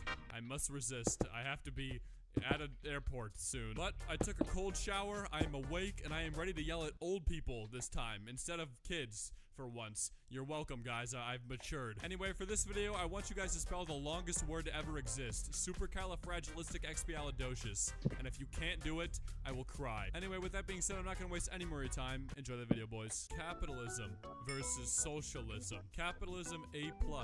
Free market, rewards success, private property, and individual freedom. Socialism, F.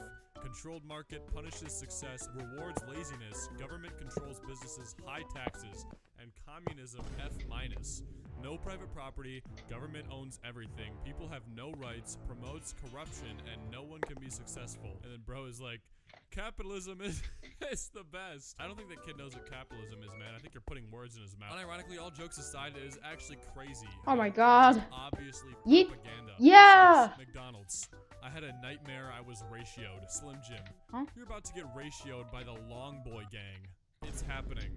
It's literally, first of all, no, it didn't happen. Stop. Second of all, the Long Boy gang. Listen, I could think of Ever another stop thing it. to call the Long No. Boy. Yeah. It's definitely not a Let's see.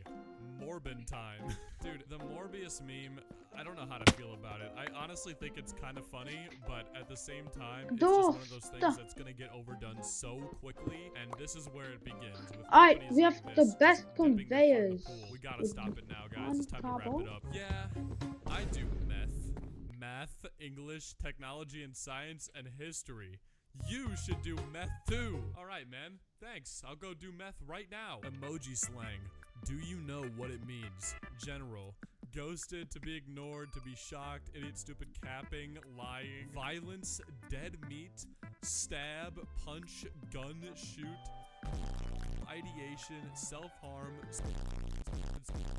drugs, marijuana. I don't even know if I can even say all this stuff. That's probably all the rest of this garbage is probably gonna get me a yellow. Either way, I don't know who is saying a lot of this stuff. Dead meat? If they're saying that, they're definitely not gonna be using emojis for it. I'll say that much. Birth of Jesus. Oh my god, dude. Among Us is like, Among Us is actually a plague. I thought we left those memes in 2020, but obviously we didn't, and they have spread throughout every crevice of the universe. It hurts, man. It hurts. But you know what? What are you gonna do to get the kids to learn? I don't know, man. Aquarium apologizes for using thick and O-long to describe a body as a thick girl. What an absolute unit. She chunk. Look at the size of this lady. Oh lord, she comin'.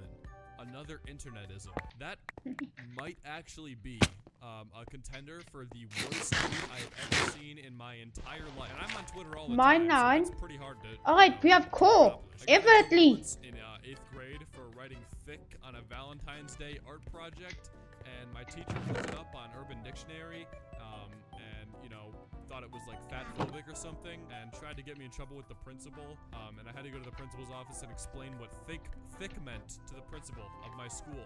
And luckily I didn't get suspended because my mom refused to come in for a meeting. So, you know, shout out my mom, I guess. Elon Musk. When I Uber Eats, I am summoning them like Dark Soul. It's kind of funny, but then Elon tweeted it, so, you know... Alright, let's go, my finishes! I don't know how to feel about this one. I really do think it's funny how some people are just like, Elon is awesome because he tweets memes. Dude, he does not care about you. I'm just gonna say it, man. Elon Musk does not care about you. Ever. He never will. I'm sorry. I need 10. Gen Z and millennials say the vibes are off with Biden. The president's approval rating has steadily declined among voters ages 18 to 34. 53% approve and 41% disapprove. Uh-oh, guys. The vibes are not good with Biden right now. Okay, we gotta do something about that. I mean, let's be honest here. Trump's vibes were way better than Biden's, okay? TBH. I don't care what 73% readers of your webpage think is pretty fab. We won't name our baby Twitter. The only thing I can think about when I look at this picture is how that guy looks like the dude from Fairly Odd Parents. The Credible Hulk always cites his sources. Holy non-fiction, Batman.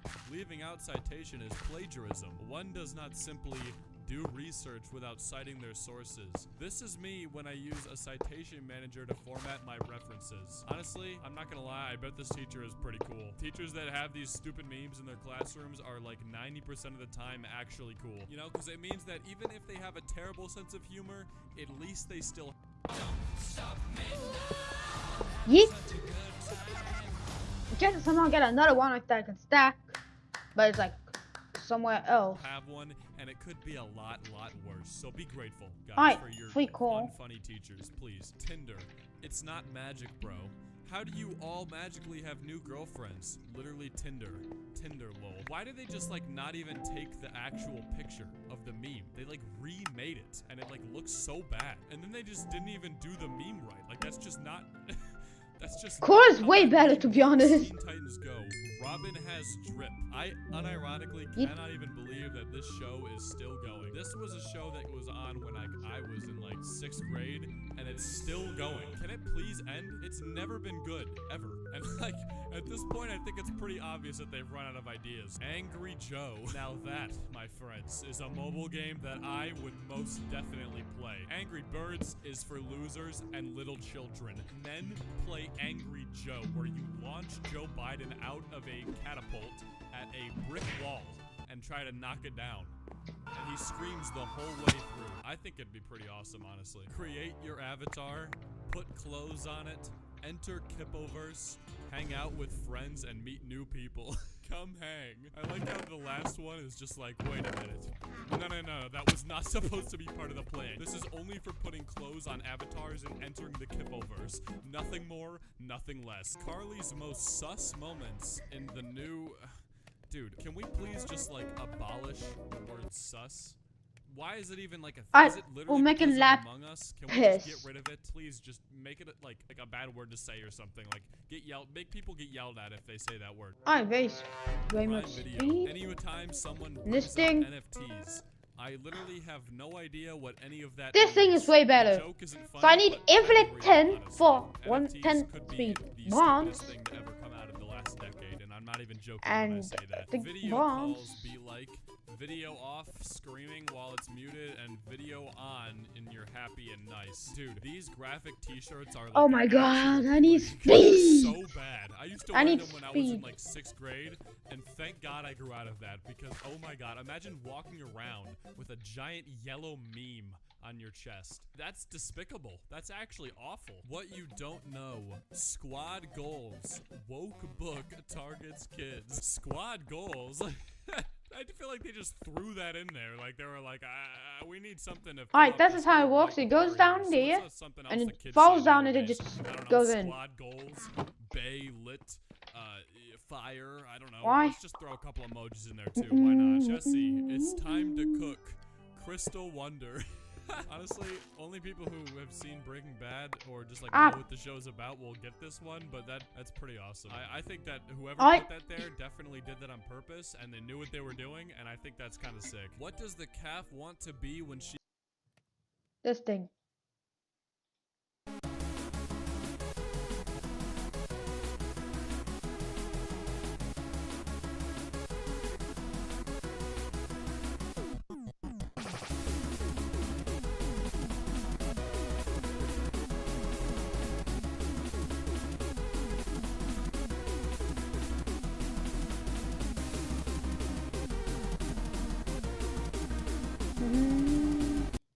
Ladies and gentlemen, the Roblox revolution is fully underway, with probably the biggest news that has ever happened in terms of Roblox's safety getting exposed happening today. And this is something that Roblox actually has to give real answers to. They have to provide actual documents to back this up. It can't just be no corporate talk like David Baszucki has been going around and spewing. That is because the Florida State Attorney General has just subpoenaed Roblox to give over information regarding how they moderate their site, and what they're going to find out on May 16th is going to turn some heads. That is absolutely for sure. Stay subscribed to the channel, stay up to date on the Roblox revolution. We're about to hit 100K. Anyways, let's get into it. Okay, so I've been talking about this Roblox revolution for quite some minute. I And am you more might be wondering, apples. Schlep, what actually is the Roblox revolution? Well, if you watch my channel, if you watch Ruben Sims' channel, you've been aware for a very long time how bad Roblox's moderation is. Now, I feel Ruben Sims has done a very good job to showcase how big this problem is, but with my videos, I really try to highlight the negligence of Roblox support, because I just want to like nail this in how scary this actually is. Because we will get a predator arrested in real life, we'll get him charged, and we'll send this to Roblox support, and absolutely nothing will be done until we upload a video. We literally found the other day a 38-year-old offender on Roblox. We showed them the proof, we showed them all the messages, and Roblox refused to ban him. This is what I mean by negligence. Roblox is very clearly negligent in their support, because if they're not listening to me, the scariest thing is they're not listening to parents who are possibly contacting Roblox to get the person who abused their child off of this site. And you know, Roblox is pretty bad, but I would call this the perfect storm, what Roblox and Discord are together, because both of them are equally as negligent. Honestly, Discord in some aspects is even more negligent than Roblox, because Discord has been hosting and facilitating Roblox's I need apples, infinite, and advanced vacuum. Dear God, I need lava bottle and a basic vacuum. I need coke, wood, plank, lapis, bronze, and coke. Dude, this is why I'm cooking. This thing is too slow. I wish I could just move it here.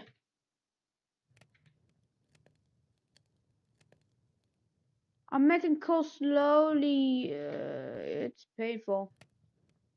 Yeet. It was not only at like when it has multiple. Oh right, it also only smells at 3.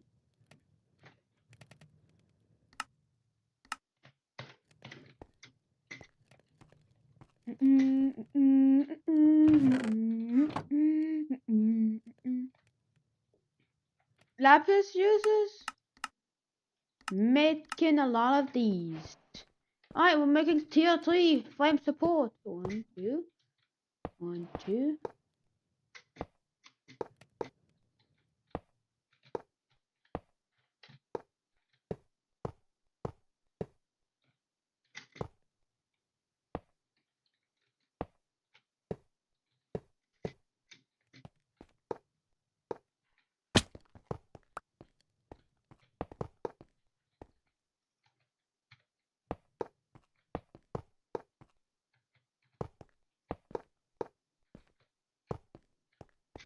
Alright, I'm not finished, but I just need more plant sticks to make more of these. Let's say 15. 15 should be enough to do all of this, okay? Also, don't forget to line this up. Boom, nice, nice, very nice. Alright, I just had enough. I have more lapis, but hey. Lapis is not expensive, to be honest. Let's make like 2 lapis stuffs so that I make blocks of lapis lazuli, and let's start making some speeds. Alright, what does it want us to use? Copper and tin. Lapis lazuli, lapis lazuli. I have enough, and now I need coal. So I need to waste coal getting coal. Dude, this is so slow. You know what? F this, I'm gonna make like 2, not 3. I need 3. I need 3 amounts of these just so that I'm satisfied. Oh yeah, also we're gonna remove this so that, well, it stays in here. And so whilst I am making the stuff to place it, so let's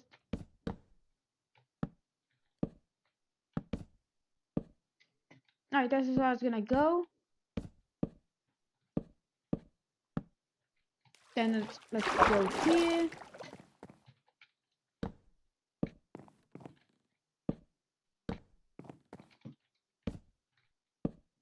And then we can connect it like boom, boom. Ah, no. Oh, come on. All right. This is the thing that I tried but failed miserably.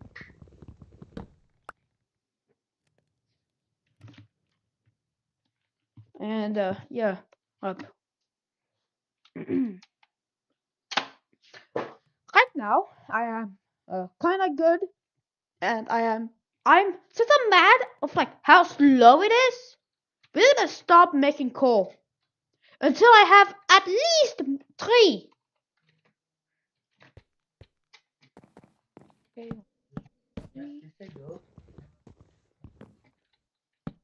Alright, I think we're gonna move it like 1 block.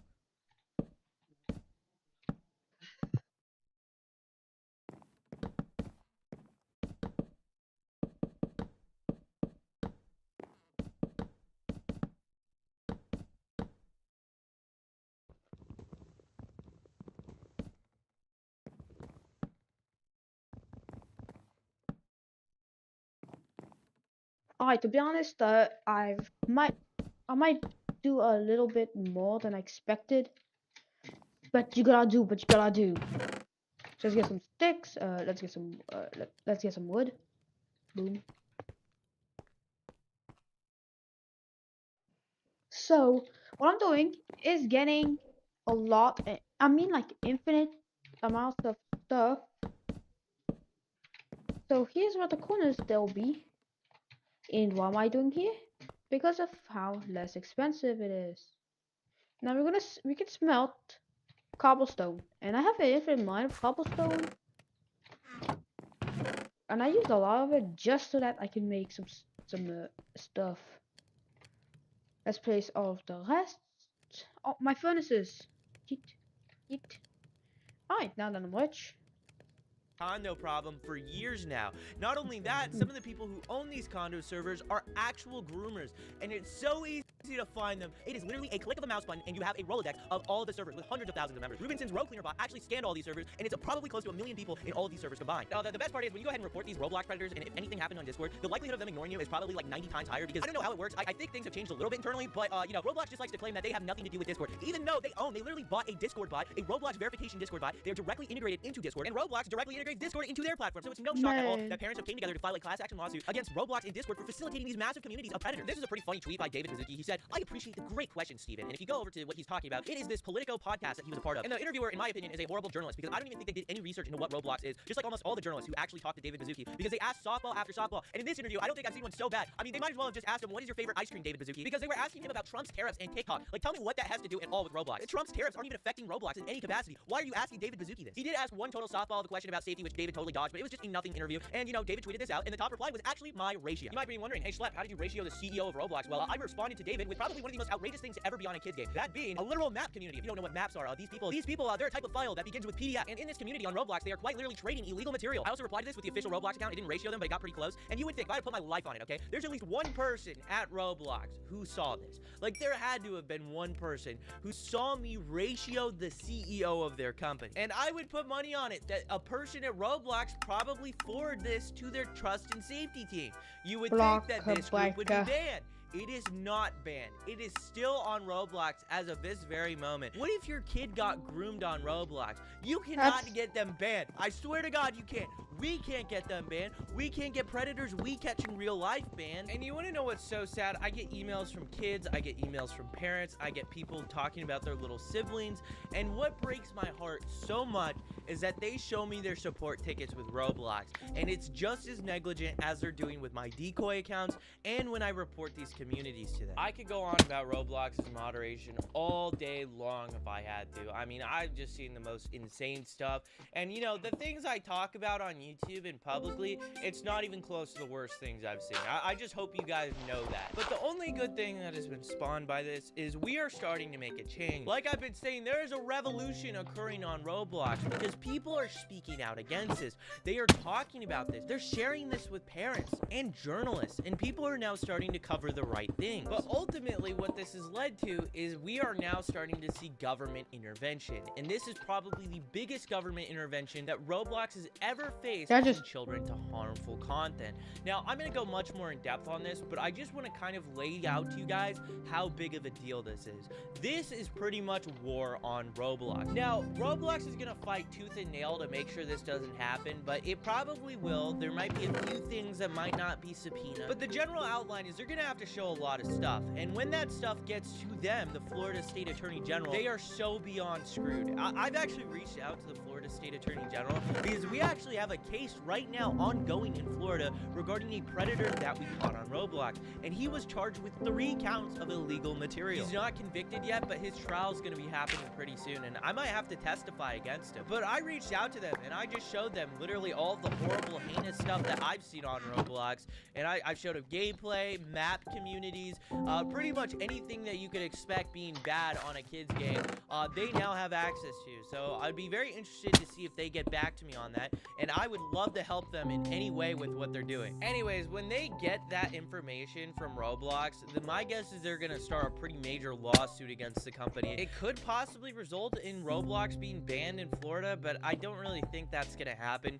What I think could happen is Roblox is gonna have to pay an egregious amount of money, and it'll set a massive legal precedent against Roblox, and it could force Roblox to finally step up their game and remove all this nasty stuff that they're allowing on their platform right now. But just a general outline of the stuff that is being subpoenaed, it's like player statistics and how Roblox is actually moderating their site. Something that is kind of interesting, they're even trying to like get information from content creators that make videos on Roblox, which in my opinion, I don't really see that as like a thing that they need to be doing, but I don't know. It'd be funny if KreekCraft gets subpoenaed to court. They're not really gonna get anything of value out of that, I wouldn't imagine. I don't know. But you know, when they get this information, especially with how Roblox is handling moderation, they're gonna see stuff like, for instance, the support tickets that I've been sending Roblox that they've been ignoring, that they've been telling people that they're investigating it. And it would absolutely not shock me in any capacity if we find out a large chunk of Roblox moderation is being outsourced to third world countries, which would absolutely not surprise me because they respond to my emails at like 2 to 3 a.m. But just remember, all this is happening because people are speaking up, and we need to keep speaking up to keep this momentum going. So make sure you let companies know, let parents know, let everybody know what is going on at Roblox, because it is outrageous. Salut, c'est Franck Leboeuf. Vous voulez...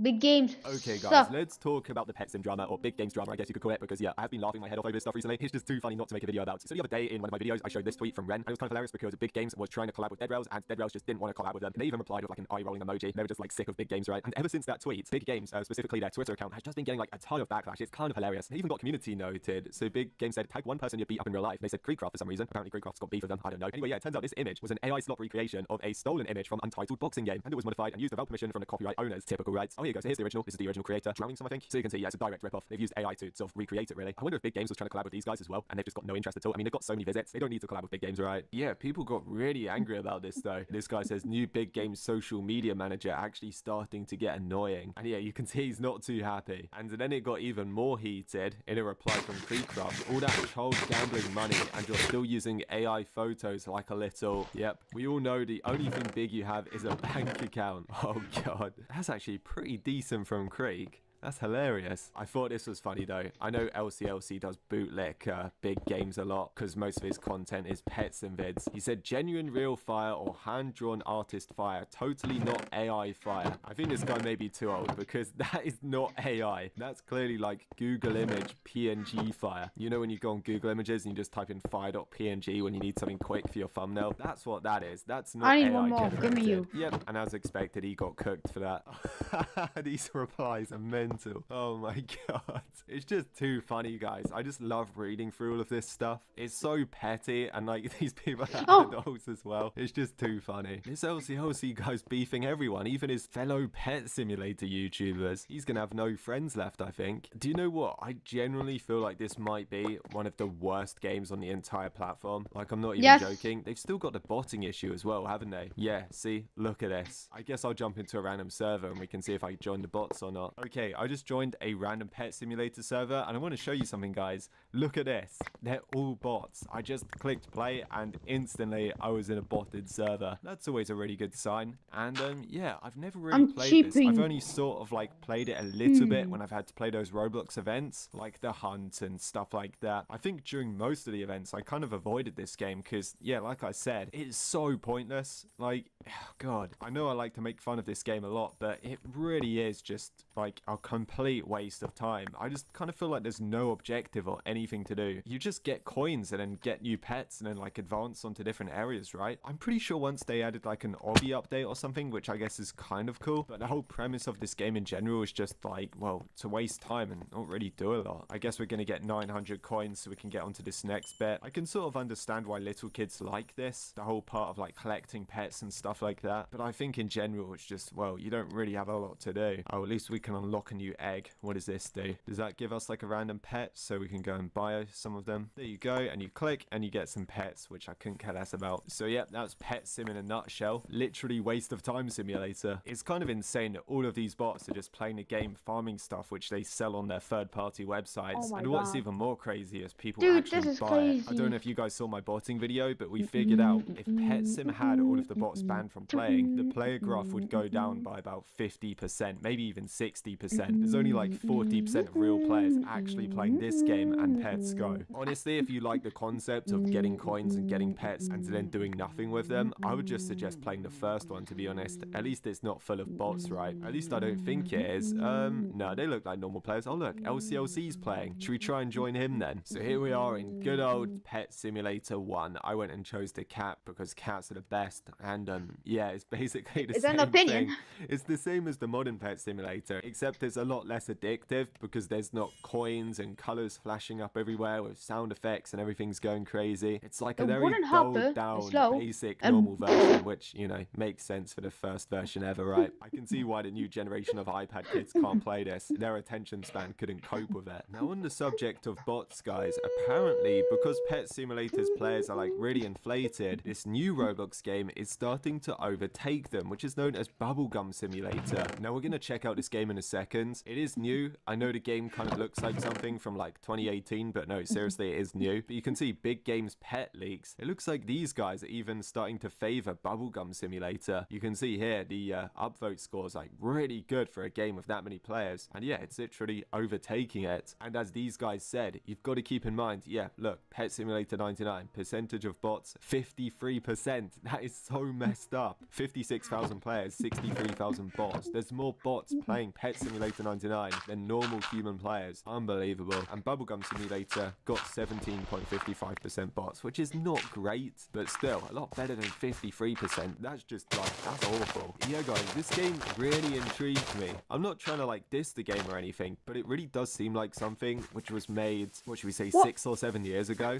but it's new. And yeah, you can see they've got like the Big Games Pet Sim style pets. It's because these guys did actually come up with that originally. So I love to see Rumble Studios making a comeback. Yeah, if you go on experiences, look, these are the guys that made Mining Simulator and all of the classics, and Mining Sim 2 and Pet Catchers, and yeah, the new one, Bubblegum Simulator Infinity. It is just blowing up like crazy. I really do wonder if it's for nostalgic reasons, because I've seen more adults playing this than I have seen kids playing it. I've seen like more like 16 plus people actually join this and like getting the pets and the badges and whatever. That is fascinating. Yeah, it's new. Literally made like not even that long ago. It's just doing so well. Yeah, look at this. Loads of people on my friends list. They're in private servers playing it. I'm gonna be honest, this is not my type of thing. Like, I can't play these games. They just drive me nuts. The whole like clicking stuff and like not doing much. It feels like Pokemon without the battles, right? I just can't like enjoy it. I did join the game anyway, so you can go Okay, and blank play, and papers. you We can choose make the quality infinite blank there. And papers. yeah, it's basically like the same stereotypical standard pet collecting game where you do something which basically means just clicking. In this case, it's blowing up bubbles instead of getting coins. Well, you blow up bubbles, then you exchange it for coins, and then you go and buy pets. Yeah, I really do believe this is like starting to be popular for nostalgic reasons, because it reminds people of something from like 2017, 2018, which is kind of cool in a way. It's really got like a classic vibe to it with the water fountain. It's got the old Twitter logo on the codes. And if you guys see any of the characters, they're like the old sort of NPCs before UGC existed. Yeah, fascinating. I'm really like sort of blown away by this, how it's like suddenly done really, really well. Great to see though. So you go and open pets, and I got a dog, just your standard looking pet sim dog thing. Well, I guess Mining Simulator came up with it first. So yeah, there you go. Kind of cool. Check it out if you want. Anyway, yeah, I guess that's pretty much it for this video. Everybody's hating on big games right now for reasonable reasons, and Bubblegum Simulator is blowing up. I did just ask a guy that plays Bubblegum Simulator, I said like, what makes it good? He said it's not overly pay to win, and he was able to like max out the game in 2 days without spending any Robux. So yeah, there you go. Maybe that's why it's so popular, because you don't need to spend a lot of money, and that's a really good thing.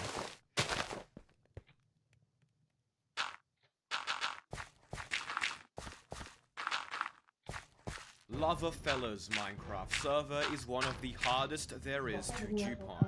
known for having an extremely active mod team with secret anti-dupe plugins that will alert the staff of shady behavior long before you can see them coming. Owned by a popular YouTuber and seeing upwards of 400 players every day, it would take us being banned over 5 times each and having to dupe multiple different times to ultimately destroy the server's economy. You know it's bad when innocent players are being threatened with a ban just for going to the server's spawn. Today's dupe is one of the hardest I've ever done, but the over $40,000 worth of items we managed to give out easily made it worth it. Let's get some chests and try the dupe. There's a slight issue. It takes a minute to be able to connect to the survival. Oh, I did it. It worked. Easy. Wait, what? Yeah, What do you easy. mean you did it? It worked. Just connected How me did and it you worked. do it? I did dupe the keys. I have 3 now. Yeah, we can see what the most expensive thing is here. Alright, so we have diamonds, that's 950 each. It doesn't let me sell block of diamonds to the shop, though. It says to me that block of diamond cannot be sold to the shop. It sounded like it went through. Yeah, but yeah, nothing it makes a happened. sound but it doesn't sell. Exactly. Yeah, that's happened to me as well. Okay, alternative solution. We can do /p warp, and then we can go to all warps, and then the second one is called buying.keys. You can dupe keys and sell it to this guy for 60k per key. Oh, this is gonna be fast as fuck real quick. Hold up, baby. Okay, so what is going on here? Why do we have 2 Minecraft instances open? And how does this dupe even work? It looks so bizarre. Well, a few months ago, Minecraft dupe hunter Lil Peep discovered a unique but powerful dupe. Basically, for some reason, you are able to connect to the server's hub and the survival server on the exact same Minecraft account at the same time. This is something you aren't meant to be able to do normally, mind you, and likely occurs due to the way the server is set up, whereby the hub and SMP are technically on different but connected servers. I love the sound of duping on a Sunday evening. It's a Monday afternoon. Thank you very much. Yo, I've got stacks. I've got stacks. Right Yeah, but now, we need to sell them, Z-Man. Now, when you have 2 instances of Minecraft on the same account connected to the same server at the same time, it enables a lot of buggy and bizarre behavior. Peep discovered that if you quickly dumped the items you wanted to dupe into a chest using Meteor Client's dump feature, but then just after you dumped the items into the chest, you connected to the survival server using the other Minecraft instance, some desync seems to occur, and the items you just dumped into the chest will also be in your inventory as if you never moved them. They would be effectively doubled. I'm gonna get a full inventory and then I'll stop. It's starting to lag when I do it. The issue with this dupe exploit was that because it desynced you from the server, it was very inconsistent and took a lot of trial and error to get working. But once you had the account working, or as we like to refer to it as, once you had the account primed, you could go back and forth between both Minecraft instances, duping rapidly over and over. Within the span of not even 2 minutes, I had already duped up a full double chest of items. Teleport there. And this guy is selling them 20. Oh, vote keys are 60k. Okay, so wait, where am I going? /p I something. think it's spam left click on the vote. Oh my god, dude, we're gonna be rich. I'm already at $1 million. I'm at 7 mil. Okay, hang on, I got 10 mil. Let me check the AH, what's valuable in here. Now, the items we initially duped weren't super valuable, but using the dozens of stacks of them, we were able to quickly gain a few $1 million and could now set our sights on duping something much more valuable. The Cyberpink one seems to be the most popular, so I guess we can do that one. Alright, I think we do Cyberpink keys. Cyberpink keys are 600 lava bucks, it's roughly $6, and people can open them right now. Lavafella's server has a variety of crate and crate keys, many of which cost real money to obtain. As I'm sure you all know, while I am fine with servers being pay to win, I am not fine with servers which have crates, enabling pay to win gambling.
Hello, everybody. I am back. We eventually decided on duping the Cyberpink crate key, a crate key which costs about $6 for one, also worth a few million in-game dollars. While these keys were already decently valuable by themselves, if we duped multiple stacks of them, we would be giving out billions of dollars in game, as well as tens of thousands of dollars in real money. I tried to TP it, it says you're not online. Because I'm currently in the Matrix. He's in the Matrix duping up a storm. I rapidly duped up a full double chest of the Cyberpink keys worth over $20,000 US. Things were going smoothly, too smoothly. Look in this chest here. Look in this chest here. God damn. Okay. You're welcome. I've been What's cooking. your name? What? Yeah, go ahead. Take some. That's why I keep it here. But before you do, make sure it doesn't announce in chat. But I'm happy to do these ones if you want, because these ones are already worth quite a lot. Yo, do you remember when I fucking... Oh! Someone just TP'd. Someone just TP'd. Uh-oh. I'm gonna run. Analog Devices powers the world with innovative power solutions for mission-critical... Shit. Run over this way. The trainee, I have no the mod, hunger. the trainee, light. Rest in power. Rest in power. How'd he see? I didn't do shit. It wasn't me. It wasn't me. I didn't distribute anything. He said stop now. He said stop now. Look, in the chat, it said stop now. He did. He said stop now. Stop what? I'm disconnecting. I'm logging out. This is risky. And I love it how their plugin was so jank that I could see him TPing to us, even though he's in staff. We got a trainee. Go to... And a Okay. helper. They've got more people to log on then. Funny. I still got the keys. I still got the keys. Maybe, no. Actually, you know what? Let's all split up. Dude, my inventory's getting deleted. They're deleting them No, out of mine my too. inventory. Mine got deleted as well. Oh my god. Alright. Z-Man, how much money you got? I've got 24 million. Send me 11 million real quick. You're gonna send me all your money? This is like money laundering right now, okay? I'm Dogstove. Send Dogstove 18 mil. There's one more of these keys in the 18 mil. Okay, I got 5 of them now. Okay, so I got... So, I'm currently making coal to supply coal. Hell, dude, a mess of engineering is jank. Coal.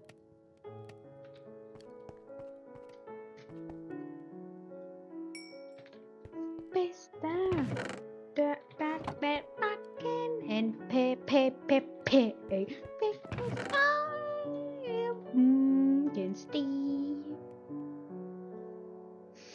I am fucking Steve. Yeah. Oh, hello. Yeah. Okay, cool. Anyways, here's how I make stuff pretty much. I use my crafting table. My quote-unquote crafting table because, yeah. Then I take copper fragments and then I can make, like 36. I only make 36. The thing is, do not make over 36. It's garbage. If you make more than 36, it's garbage, pretty much. 10, yeet. 1, 2, 3. Yeet, yeet. Oh. And there we go. We have infinite tin and copper. Now, here's my blue rigs with my lapis because it's super cheap. And now I gotta... Now we going new ways. Anyways, it's all from lapis. Wait, auto ores. There's not automalium. Thank God there's not automalium. Because, yeah. Oh. Oh god, I forgot something. I have none of it. So let's take some sticks, some logs. Let's take lots of logs, let's take lots of sticks. And now let's make some craft. Let's make some wooden pickaxes because yes. Press U on it. Boom, boom. Boom. There we go, we have 2 mining machines. And now... Alright, we're making copper and tin. You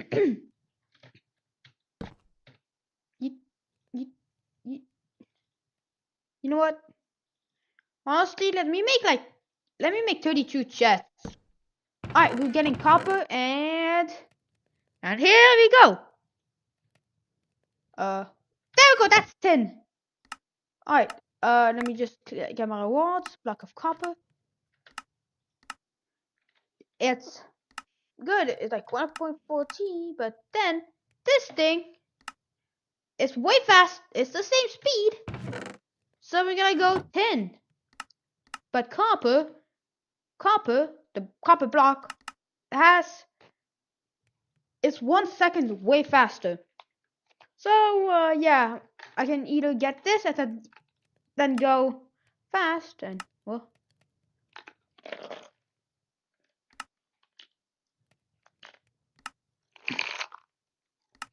Oh.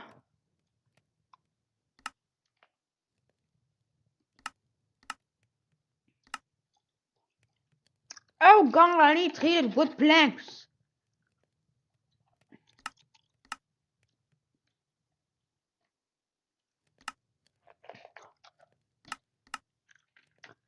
Well, let's make the quests be happy.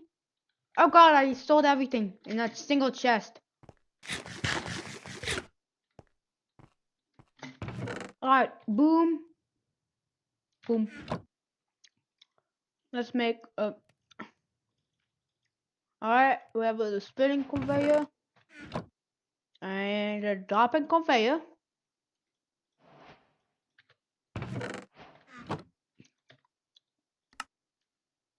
And the item loader. And another one. But it's able to sort.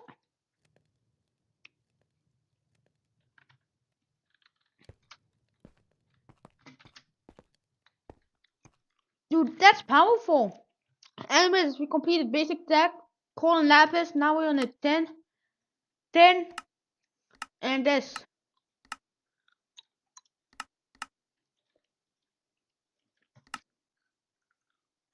We need tier 4.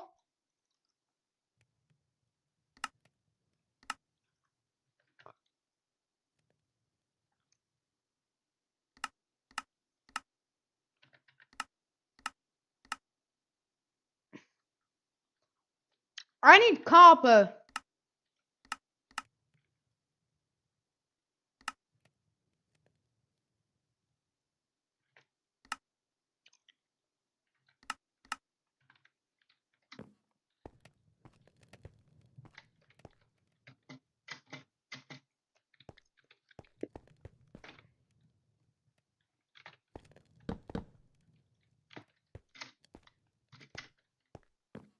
So,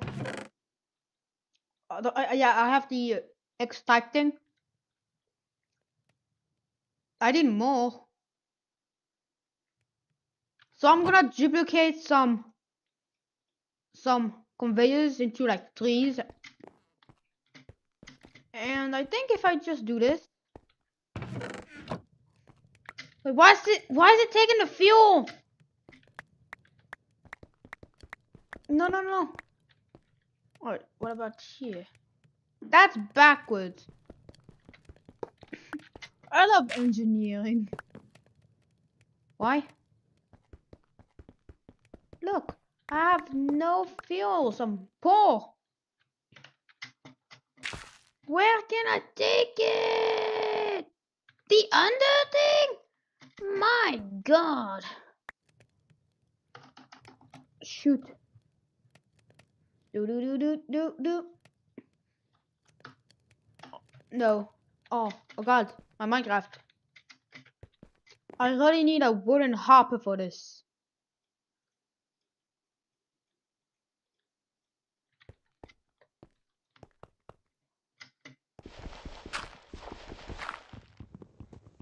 We just took off. It took my fuel. Yeet. And let's make more. And there we go. We have infinite fuel. And we have 3 jumbo furnaces. Totally, and it's 27 block.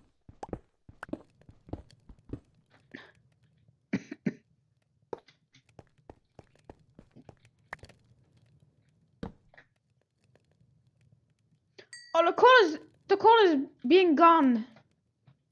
What? Oh god damn it! I can't do it. Whoa, the coal color. Now pour. But with riches. That's the wrong thing. I'm dumb. Alright, and boom. Alright, so now I can mine. I can now smelt and throw it in here.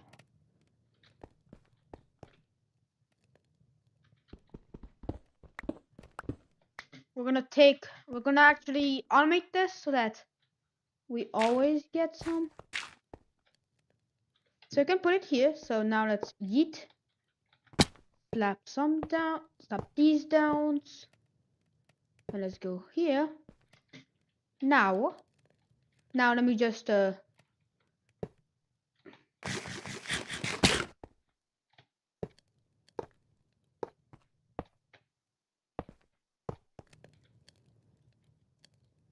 up, how do I go up? Yes, I still have the vertical conveyor belts. That are the most useful things, like boom, boom, boom. Slap them down, go up. And then I can like, I think I can like boom. Yep, this is how automation is. Here's how automation works. My automation. So pretty much my extractors extract the stuff from my chests, which then goes all the way there, then goes up, jumps up, and then goes in. Look at that! Look at this! 10! We have 10! And copper! Hell yeah!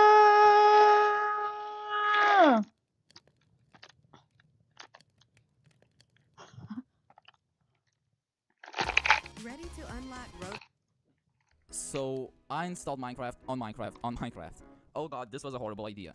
Anyways, my plan was simple. Basically, there's this Minecraft mod called VM Computers, and that mod adds, well, computers. But not just some computers, fully functional ones that are based on a program called VirtualBox, a free and open source hosted hypervisor for x86 virtualization developed by Oracle Corporation. Okay, that didn't explain anything, but basically, it's just a program where you create virtual computers, okay? So technically, you're even able to play Minecraft on these computers. But that has already been done. So what if we up it up a bit, and in that Minecraft, create another computer and install another Minecraft? Yeah, this sounds even dumber now. Okay, I've installed the mod, it works. It was fairly easy, you know, just a few errors, but now everything works, and I've even set up a PC here, which is running Windows 10. I haven't downloaded anything on it yet, and as you can see, it's fully usable with a stable frame rate of 10 FPS, but it works, and that's all that I care about now. Now, as I've already said, this mod uses VirtualBox, meaning I can see the VM has created in this program, and even edit it, although most settings will be reset, but the best part about all this is that if I press this button, I can use the machine from the program itself, not from Minecraft. Anyways, the thing I'm gonna do now is install Minecraft and see if it works, because I think there might be some issues. So, let's do it. Okay, it seems like we got our first error. I don't really know what it's all about yet, but I think I'll be able to figure it out pretty quickly. Well, okay, maybe it wasn't as quick as I thought back then, but finally I had it working, and the hard disk was already in the past, right? Oh, I wish, because just when I launched the game, I realized something. This game was absolutely unplayable. No, seriously, just look at this. Not only my frame rate was peaking at 3 FPS, but for some reason, no matter how much I moved my mouse, it always moved throughout the whole screen. But okay, as long as it works, it doesn't matter, right? Yeah, well, I thought it too, so I proceeded to set up the leftover things, and like after 30 more minutes of setting it up, I was ready. And for sake, it was even laggier than before. And after sitting there trying to build a PC for an entire hour, just doing this, I gave up. Something had to be wrong here. How can a machine that I dedicated half of my resources to be so goddamn laggy? And I was right, there was something wrong. The machine was using only one core of my CPU. But this wasn't just me being dumb and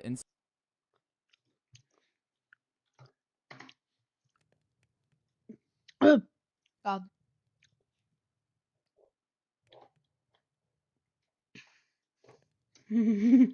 I was emo kids. Dumb kiddos.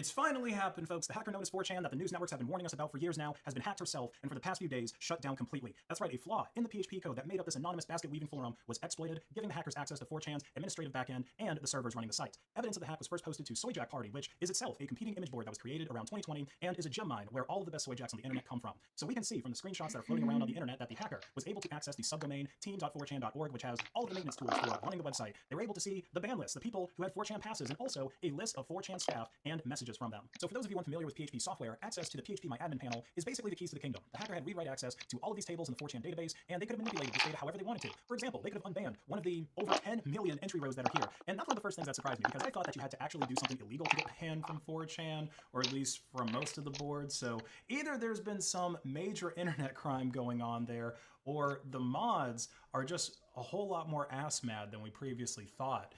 Now, the deleted post log is also really huge, and it just goes to show that even the internet's edgiest image board, because like that's what everyone says if you look up anything about 4chan, even that place is wrought with censorship these days.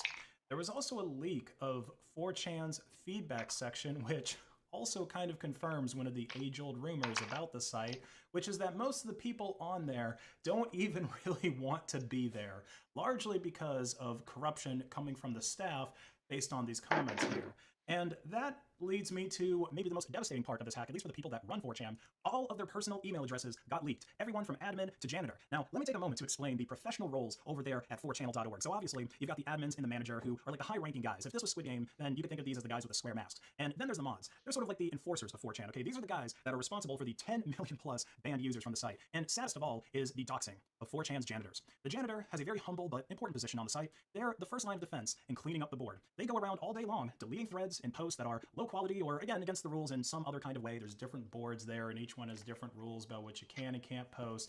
But their whole job there is to try and maintain the order of the board or boards that they've been assigned to. And the best part is they do all of this for free. That's right, 4chan's janitors work day in and day out for a steady paycheck of $0.00. And now, their email address and a lot of other docs are available for the whole world to see. But wait, it gets even worse. When I first looked at the emails, which I can't show you in full because, well, that would be doxing, and YouTube's admin bots already have a really itchy trigger finger when it comes to my content lately. But what I can show you is that most of these emails here have Gmail domains. And there's a few others, like there's Proton Mail, and there's a surprisingly low number of cock.ly or cock.li domains for 4chan, because, you know, I thought that was the email that all the 4chan people like. But anyway, okay, most of this site's staff, they're just Gmail normies. And if you've tried to create a Gmail account in, say, the last 10 years, you probably encountered a few more hoops to jump through, like phone number verification. This might be the best website to learn new tech skills and how to code. This is Codecademy.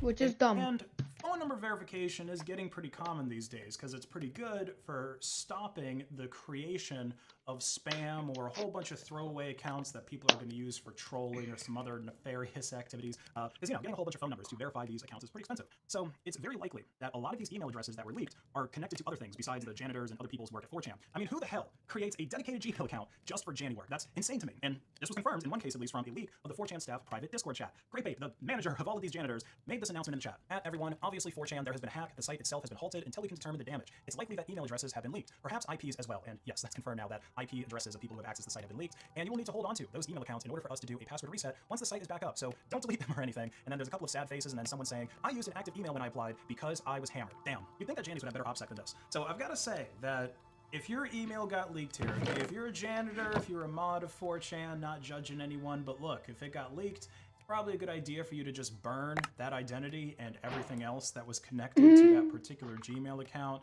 Like, especially if you have a LinkedIn account, because then employers are going to be like a mod or a janitor at 4chan, and you probably just aren't going to get a call back for a job or whatever you're hoping to accomplish there.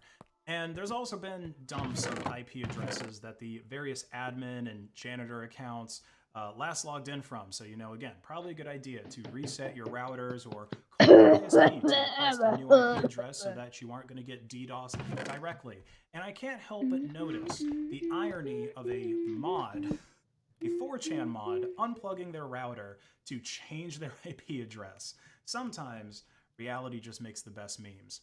Now, from the screenshots that have been posted, it's pretty safe to say that 4chan was fully owned. Okay, the hackers had shell access to the server, they had access to all of the admin panels, and best of all, they had access to the entire website's source code. So in case you didn't know, 4chan uses a proprietary, but I guess now source available, image board called Yotsuba. And the hackers were able to download that full source code and also put it back up on the internet to various mirrors so that anyone can access it, like this one here. And taking a look through some of this source code here kind of reveals to me why 4chan got owned so hard. So the site is mostly written in PHP, which isn't so bad by itself. I mean, most of the web is still built with PHP, but Yotsuba was using a version of PHP that's at least older than version 7, because that's when the MySQL extension that's being used throughout the source code was totally removed from the PHP language, and it was actually deprecated back in version 5.5, which was released in 2013. So you still could have used it, but you would get warnings and different things when you would go to run your code. And coincidentally, around this time in 2013, when the PHP MySQL extension became deprecated, is 2 years before 4chan's creator actually sold the website and the source code to its current owner. So it's probably safe to say that the core code of 4chan hasn't really been updated much since it goes back if it's cool. Now, the big security issue with PHP's MySQL extension is that it didn't support prepared statements, which is a must for avoiding things like SQL injection.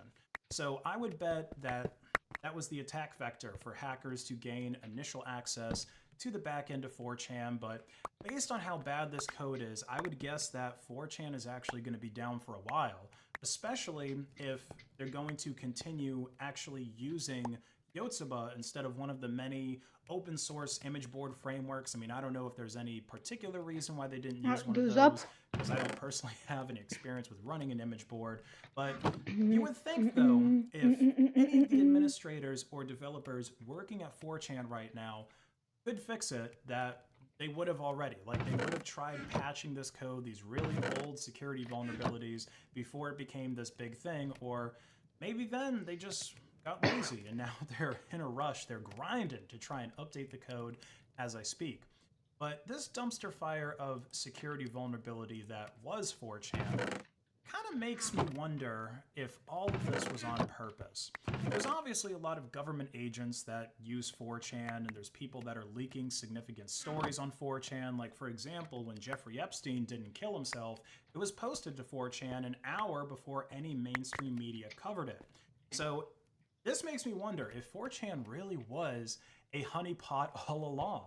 And maybe the high-up staff with source code access really did know that it was not that secure, and instead of trying to fix it, they just left it that way so that it could be hacked by the feds whenever they needed to track people or ban users that were calling out their PSYOPs, because hey, the PSYOPs might not work if everyone's aware of them. But regardless of the true intent behind 4chan's lax security, I guess we'll call it, the people that used to spend most of their time on that site are going to start flooding into other online communities. I mean, it is spring break after all, so I'm sure it's already happening. And some of them might start touching grass. That's the hope. They'll maybe get some chickens and start collecting the egg tax. But if you're a terminally online person that hasn't been on 4chan in a while, then get ready to accept some refugees, because your online community is about to get a little weird. If you enjoyed this video, please like and share it to hack the algorithm, and check out my online store, based.when, where you can buy my awesome merch or accessories. I'm struggling a little bit to automate some stuff. So, core will go here into the back, and the same for core.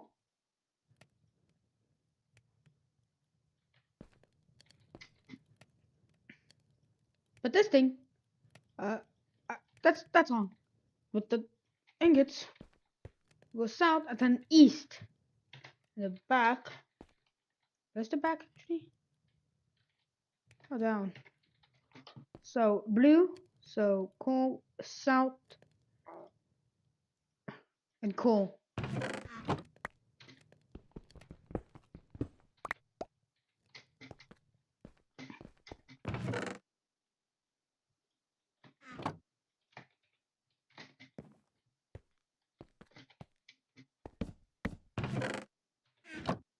Alright, so it goes here and gets stored. And the copper, so it goes to this, which is good, so yeah. Alright, we're making infinite coal. So I have 2 item routers. If it's coal, so here, this one checks if it's coal. If it's coal, it go here. And if it's coal, it can go here through this chest, where's just a coal. But if it's copper and tin, each one will go north, which then goes back into the smelter. And yeah.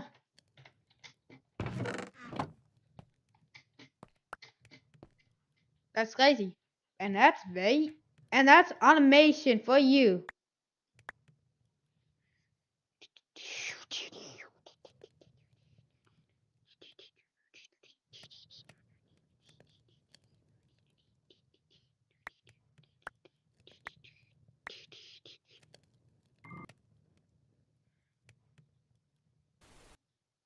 Just going into my new world. Ooh, we got a starting chest. No, that's pretty dead. What's this though? Oh my god, it's an material. You know you don't have to cop that. Okay. What? Diamonds off spawn? What? There's no way, dude. That's crazy. Cuidado, cuidado. Pero me quedo helado. Tengo una suerte que no es normal, ¿eh? Hostia, que se me What is that? Okay. Pretty quick. Ah! That's what you get. Yeet. Okay, Okay, this is the look, I diamond saved. part. Water saved me. It's because of Water Sheep. He saved Creeper. us. Let me. Right here. So then we come upstairs. We have this little area right here. I don't really. Oh, never mind, God. Just. Yo, the Xbox mic. Oh, never mind, God. Just 1 diamond and a golden apple. Alright. And then fucking delete my PlayStation. Water Sheep, he saved us. Fucking guy. This started for like how many minutes now? Thank you so many. As long How many we don't run into any creepers, we should be. What's up, Scott? Where's my copper? There's my copper. So I can just stay here, make some sticks. Not a lot, to be honest. 7. I will have some tier 4s. Dude, this is tiering for me. Dude, this tier 4. Anyways, it goes up. This is the weirdest design I think I've ever made for automation. Because of how cheap conveyor belts are, I don't know why I did this. Anyways, well, so that's one on the core here. These 2 routers make everything simpler. So when they, like, let's say, look, copper. Let's say when copper goes here, and then literally goes in. That's how easy it is. Hold up. I need to add some shaders. Open shaders. Puppers, welcome back to my channel. We'll be doing a challenge video today. If I touch water in Minecraft, this video is over. Should be able to beat the Ender Dragon. Honestly, should be a piece of cake. Let's go ahead and do it. First thing I'm gonna do, chop some trees. Maybe build myself a little house to survive the night.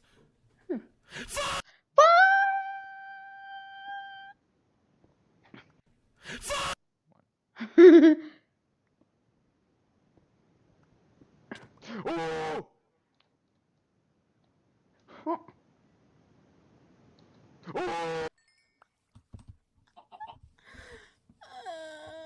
I'm not taking so scared. I wanna cry. Now this is the B movie. Whoa!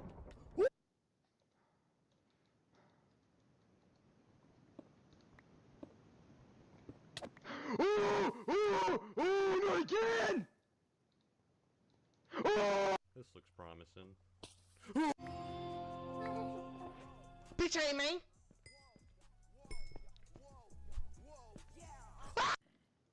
What if I just eat? Monsters nearby. Ah!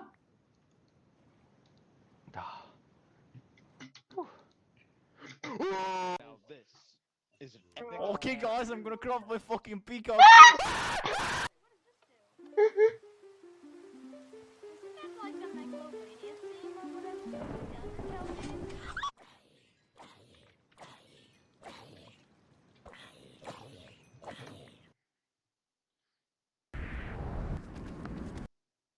Salut, c'est Franck Leboeuf. Pourquoi? Salut, c'est Franck Leboeuf. Pourquoi?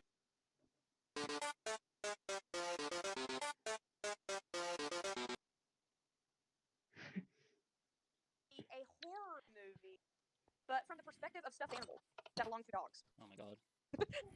Should I make the ceramic smooth done? Come back. There you go. Maybe get a specific. Yo, heal one. I think I found one that you'll like a lot and you'll kind of vibe with. Oh my playing god. the game Oh. Microsoft Speaking of guys, I have a little idea. To suit this video, I think we should change our profile pictures to something terrible. Oh, yes. Oh, dude, yes. Yes, Okay, yes. hold on. I'm ready. Copper. Save changes. 3, 2, 1. I've saved it. Oh no. Guys, look at this. Look at this. Oh my god. What is your profile? Look, it's Ryan Gosling. It's Ryan Gosling. Wait, Ches, what happened to you? You got replaced by bacteria. That's young. That's young children. Guys, I found a quote to live by. White femailer, Whoa. 251. Homophobic? No, I am not afraid Dude. of gay men. He's so real for that. You're just too sexy for a sport that requires more clothes. Oh, If you think your sport is hard, try doing it while holding your bloody breath. Yep. You Oh, bloody they're breath. British. Oh, no. They're British. If you think your sport is hard, try doing it while you're holding your bloody breath. I can't do it. Oh no. So. Oh my god. I remember when everybody had that as a status and they thought it was so funny. Oh my god. Bro, I got the better version of it. We got user suspected to be the imposter. Please report Oh my god, kill me. Kill me immediately. right now, please, dear god. Fellas, this seems a bit of a problem. They don't know how to close this door. Bro, speaking of not being able to close Minecraft. No way! No way! You said too mad. That's crazy. The That's ghost crazy. of Overwatch. You know he's out Oh, I said too mad. Speaking of too mad, did you just say speaking of too mad? Yeah, he's a little pedophile. Oh no. Oh my god, stupid people. So we're cooking. Is it all why my PC just Minecraft being slow? Eddie, yep, it's fine. Wait, this is 60 FPS. Why should that pixels really glow? Huh?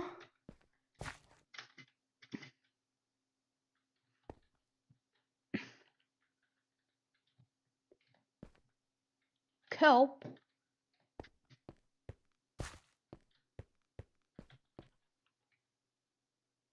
God damn, dude. I press. Oh, shaders reloaded. That's why. Shaders. Reload shader. Boom, boom. That's why I cannot reload my shaders.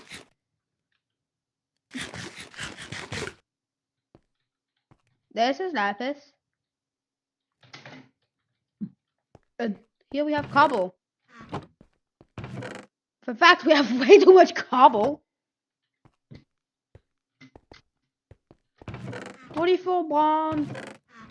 I need to do something with my cobble. Yeet. Yeet. Okay, yoink. Yoink. 27. La la la la. Ha ha ha ha ha. Oh. I'm missing. Oh my god, I need another copper? You kidding me?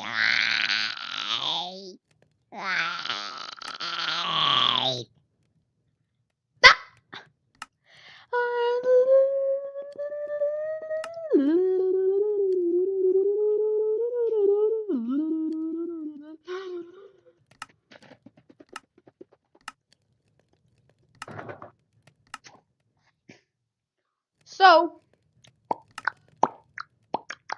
it wants me to get infinite sand, infinite gravel, and then get ground, which can be made from a tier 3. We're gonna get infinite amount of clay because we probably need. And then we next need iron, logistics, bigger machines, advanced section, silver, and pretty much just pain, just suffer. We beat a lot of chapters, like 3. So let's get some stuff. Yeah. This is the weakest farm.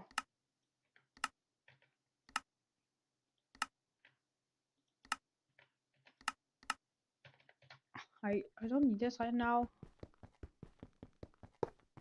I just need more lapis. I need more piss lap. Anyways, we have like 64, which is insane. The lapis is not glowing.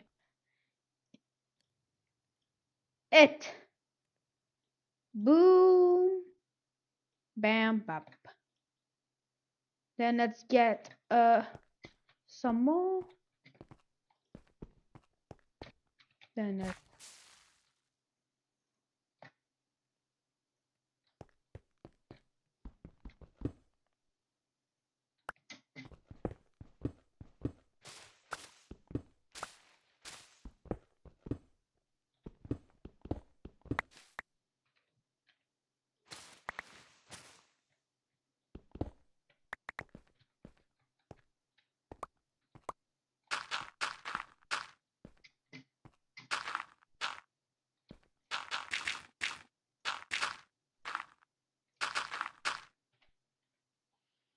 basic researches.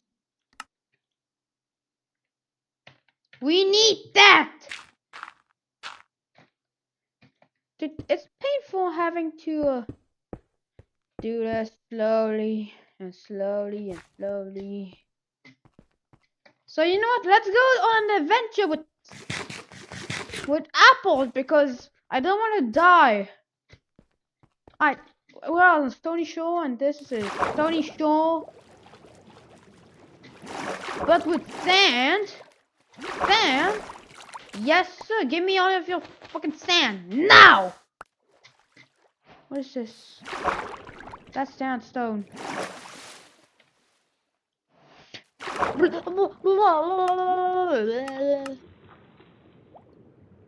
Alright, let's do the math. Alright, so I need 36, and then you times by 4, so I need 144 sand.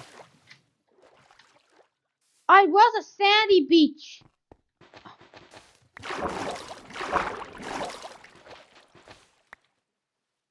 How much you said? 128.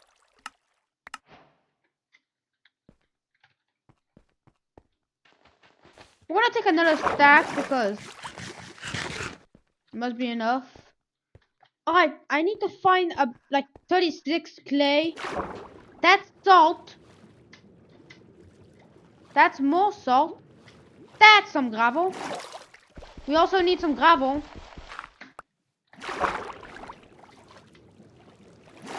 I'm poor on gravel, but I'm rich on other stuff. Alright, let's go here. There must be a lot of stuff. Salt! Clay!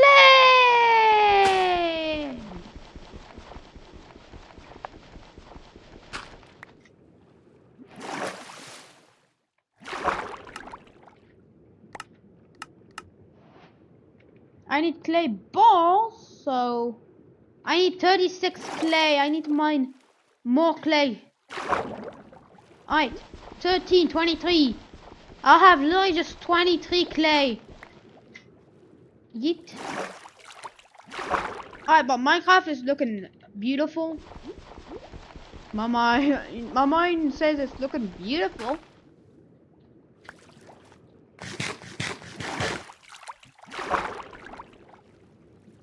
And whoa, 7.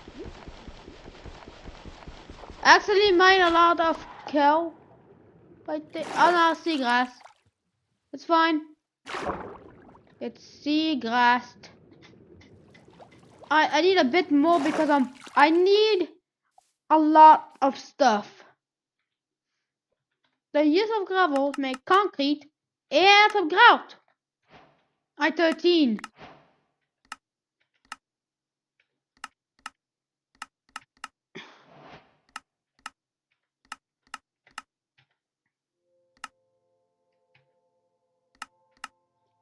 Basic. I need coal coke. Alright. Coal coke in the crafting tables. What? That's crazy. I have to be rich.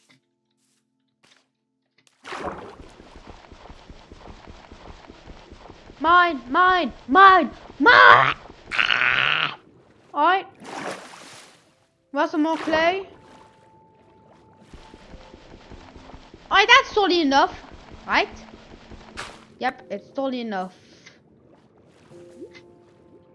Oh,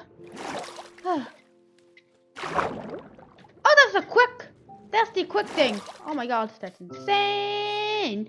Yeah. Hey. No, my grout. I need the grout. It gives me clay. How to make grout dust?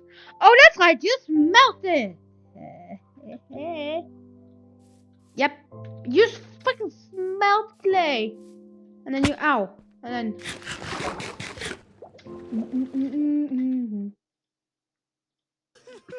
Now on a lighter note, we got the Golden Sun legend. Feel the darkness.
It's been a long time.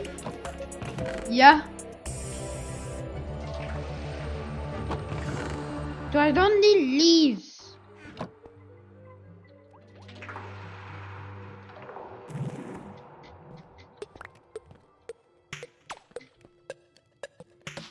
That's the Omega furnace.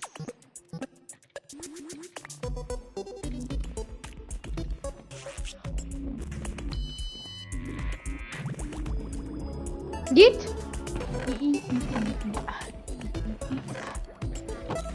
Do you have enough coal? No. Yes. Alright, let's get grout making. It's used.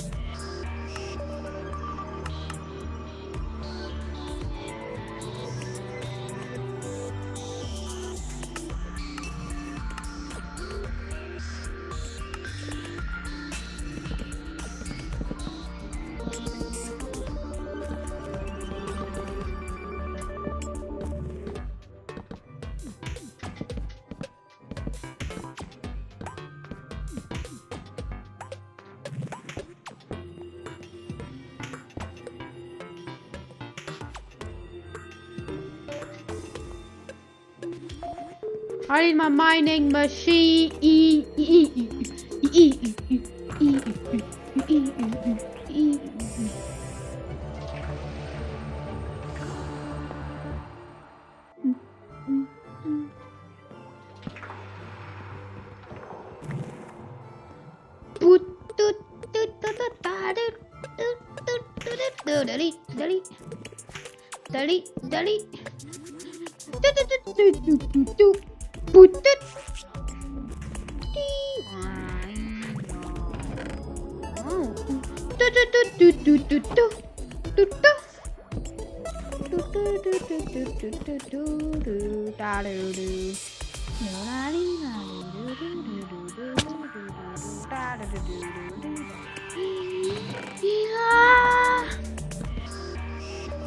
I need more ground and I'm poor.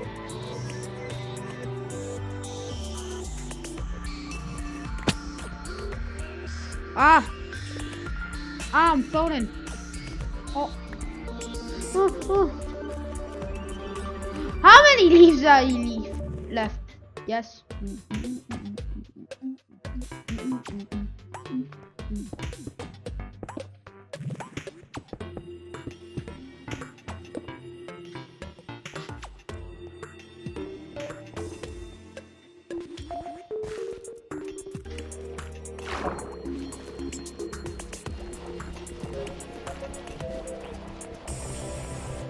Give me more.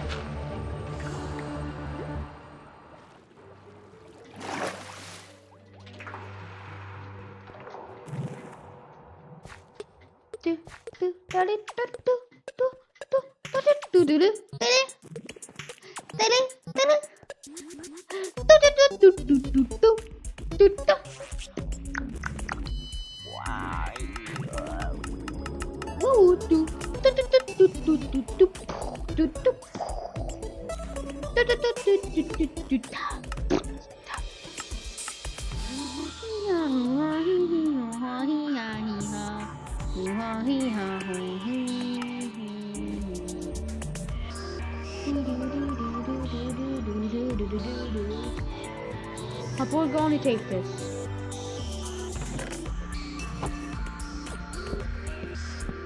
Adios.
I have good.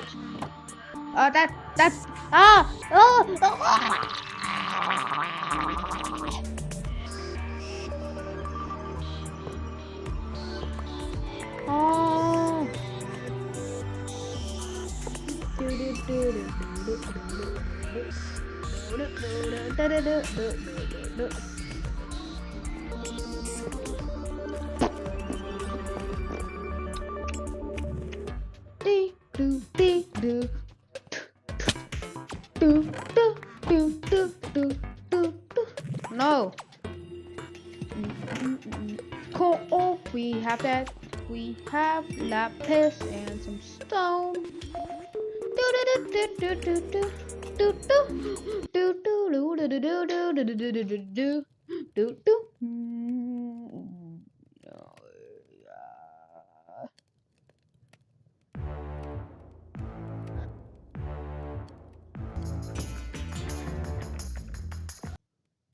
Roblox is likely headed to court. Florida's Attorney General James Uthmeyer has subpoenaed Roblox over concerns of child safety, and that is absolutely massive. I found this out via Blox Media, who deserves a lot of credit for being one of the few Roblox news sources willing to post about this. So Roblox is being subpoenaed to court regarding child safety by Florida's Attorney General, who is essentially the state's official lawyer. For those who don't get it, basically Florida is taking Roblox to court to gather and discuss some of their internal information regarding child safety. The Office of Attorney General James Uthmeyer put out a press release highlighting important parts of the subpoena and why they're doing this. There are numerous concerning reports about children being exposed to graphic or harmful material on the gaming platform, as well as predatory adults being able to message minors on the app freely. The Attorney General's subpoena also demands Roblox to hand over documents related to the platform's collection and processing of children's data. 27 different documents are being demanded from Roblox, almost all relating to child safety procedures and logs regarding child safety-related moderation actions. I'll try to get through it as quickly as possible, but get ready, this'll take a while. Time spent on Roblox for each age 16 years old and younger, marketing relating to Roblox's suitability for children, all documents of marketing to young or youngest demographics, including promos, Why did I get giveaways, caught randomly? influencers, platforms, and cartoons, how Roblox ensures kids aren't exposed to mature content, reports from Florida users and Roblox's responses to them, Roblox's communications to or from the National Center for Missing and Exploited Children regarding Florida users, talks about kids bypassing Roblox's parental controls, Roblox's chat and game moderation capabilities, how age verification works relating to kids making accounts, the identities of employees who create and enforce age verification and their direct supervisors, documents on how kids who use Roblox are negatively affected, marketing that suggests Roblox is safe for all ages, requirements for making a new account, example, the TOS agreement, parental control options when making new accounts, the personal info Roblox collects from kids, We need an all alloy moderation clan which procedures requires regarding safety issues, an alloy clan which complaints requires and red discussions about sand, Florida users and safety stone, issues and on brick. Roblox. Ongoing or finished legal actions relating to safety issues that Roblox is involved with since January 2021. Criminal prosecutions Roblox is aware of that did or may have started with a kid talking to someone on Roblox. Roblox's internal and external discussions, guides, procedures, and instructions regarding child safety issues. Acknowledgements of Roblox's safety issues since January 2021. Info, stats, and reports of crime on Roblox from outside sources. Corporate meeting times for discussions of safety issues and child protection since January 2021. Roblox's reaction to being named I to the need bricks, which NCSE's requires Dirty clay, Dozen, which and requires how many accounts were terminated grout. for child safety issues from January 2021 to I have lots of January clay balls. 2025. Yeah, that's a whole lot of stuff that I'm sure Roblox would rather not hand over. There are so many intriguing demands that we could pick apart and wonder for hours why certain things are being asked for. The three I find most interesting are the ban stats for accounts due to child safety issues, all content moderation procedures, and docs relating to criminals on Roblox. Learning how many people get removed from Roblox for child safety issues since 2021 would really give us an idea of how bad things have gotten over time. Obviously, with more users, you'd expect higher numbers, but with how little Roblox seems to be doing regarding them, it wouldn't shock me to see their numbers not rise much. I'd love to learn about Roblox's moderation procedures for safety issues, which could give us an insight on how they treat certain violations differently from others. Maybe they aren't treating certain violations Bro, I'm so severely as dumb, they it's the should, inverse. which could explain why we see so many nasty things frequently, like degen avatars, and then there are Roblox Finally, my conveyor documents on belts. criminal prosecution arising or alleged to have arisen from a child talking to someone on Roblox. Seeing Roblox's internal responses to such matters may show us how seriously or unseriously they take these extreme cases of criminal activity targeting kids on their platform. There are some who believe Roblox doesn't do enough to prevent such things from happening, so seeing how they respond internally to such incidents would be fascinating. Comment below what demand you found most interesting and why, because there's so much stuff we could go on and on about, so chat away down Well, it below. broke. One demand I found pretty strange is the one asking to identify employees who have been responsible for creating and enforcing age verification protocols. The full subpoena states that they want the names, work titles, addresses, and date of employment, as well as the same for their direct supervisors. Sponges When I and read that, I was bricks. very confused as to why they'd want all that, and I still Ooh, am. but I ceramic! do wonder if they're trying to figure out if those people are outsourced. Outsourcing such work, possibly to take advantage of cheap labor, could negatively affect the enforcement, especially of age verification protocols. A more probable reason is so Florida can subpoena those employees to testify, which is also insane given Florida realizes kids circumvent age verification protocols. No matter what the case may be for that and all the other demands, I think this is a good thing for the We safety need of Roblox one. users. There's a chance this subpoena gets dealt with before I can buy reaching the core notes. level, resulting in absolutely nothing, but even then, this is a really big deal. The fact a state is bringing Roblox to court over child safety issues alone is enough to probably scare Roblox into at least being slightly more diligent. In the case where absolutely nothing comes from this, I still don't think Roblox could just continue operating the way they do after a state went after them.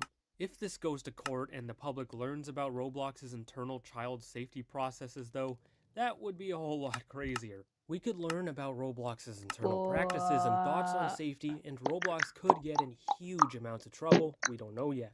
For years, we've wondered why games like Meep City and all the public bathroom simulators and items like milkshaders and woman torsos are allowed. Maybe we'll finally find out why if we get to find out what's in these documents Florida demands Roblox black hands over iron. before May 16th, 2025. I need netherite. Some people Oh, believe yeah, Roblox yeah, brought this You know, I- upon themselves because of their notable lack of action against very obvious and front-facing problems. Not a whole lot of people seem surprised or are defending Roblox, it seems, because we've chronicled Roblox safety issues for years, and how many aren't properly handled.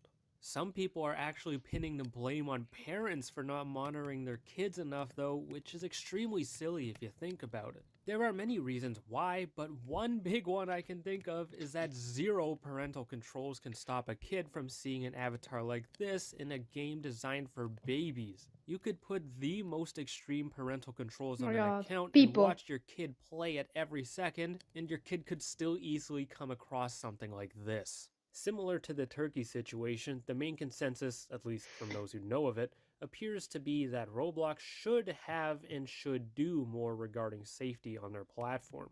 It's oddly not being talked about much by news accounts though, with RTC only posting it hours I after forgot. Schlepp made this tweet and Bloxy News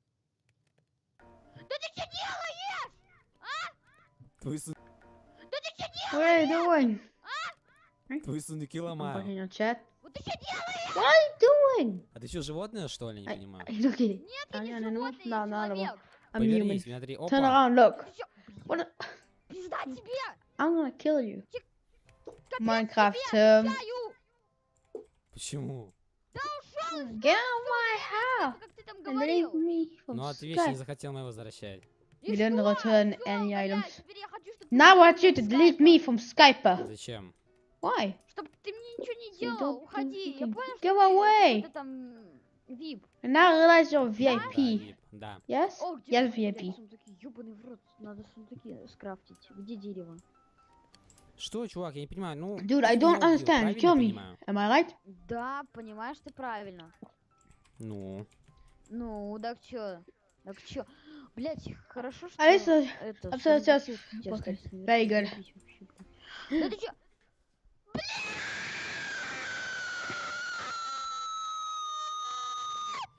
Ой, мама пришла.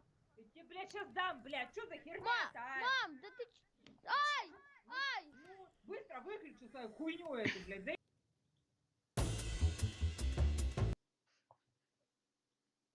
Да ты что делаешь? Ёбаный в рот. Надо сундуки. Ну, сейчас наверху. Заебись. Minecraft history. Да ты чё?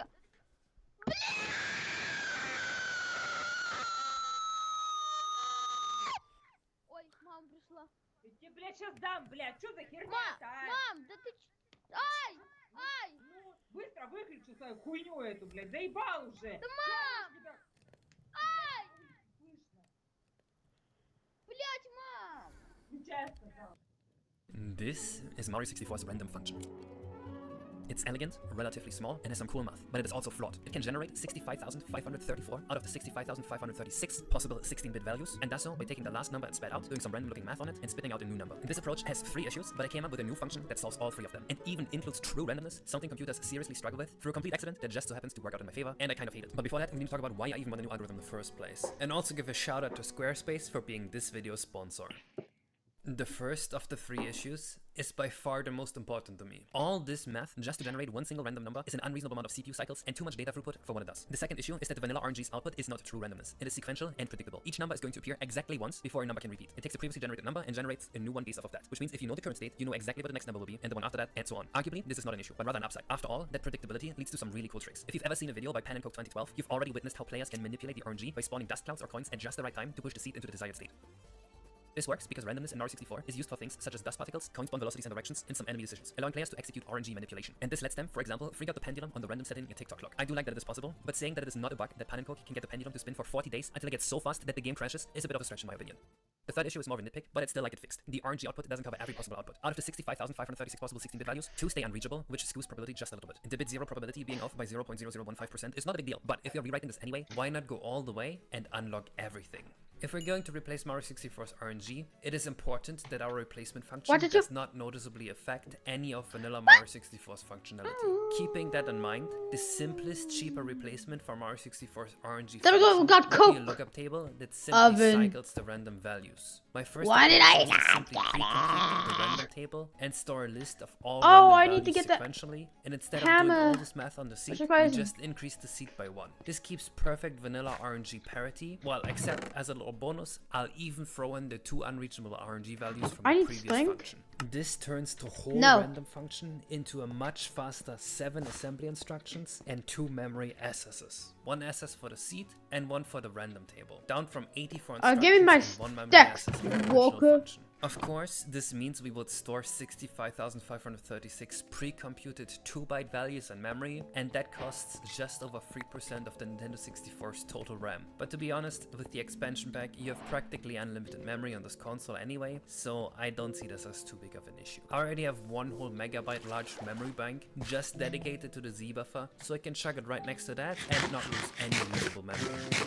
The Z buffer has so much empty space next to it My for apples! weird and complicated I wanna eat more. reasons, but considering how rarely RNG is read, accessing this bank a handful of times a frame shouldn't be showing up in any performance graphs. But this obviously kind of sucks. It technically works, but it is not very portable because not every game has that much memory left over, and to be honest, it does feel cheap and uninspired. Surely there's a better option.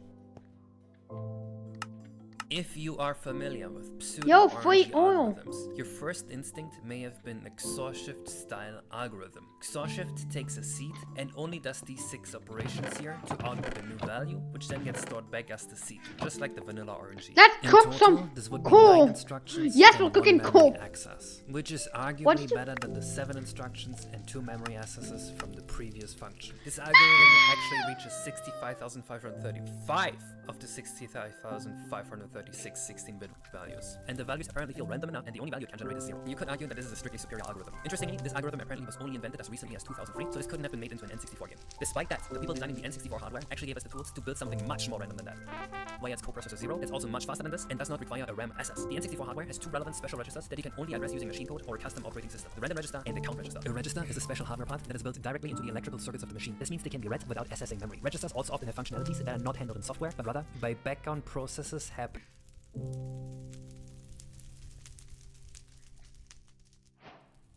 Alright, let's get some yummy oil.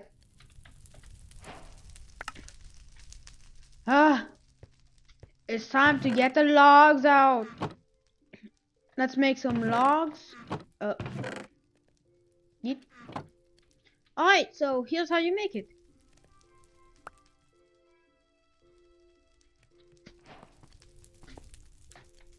Now we need a jerry can, which requires a lot of clay, but it's way better because of its cheaper. It's super cheap.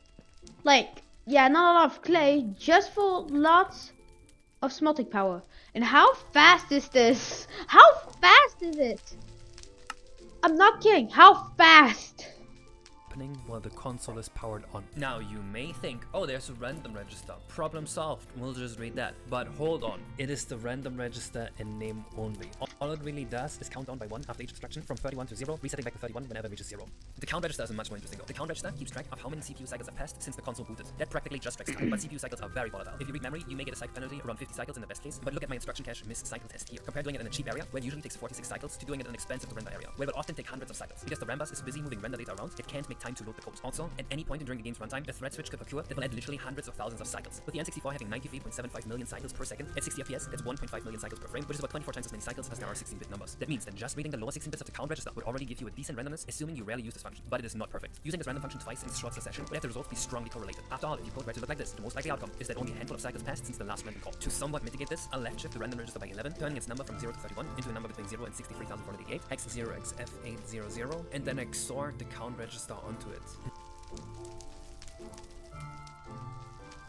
Aiden.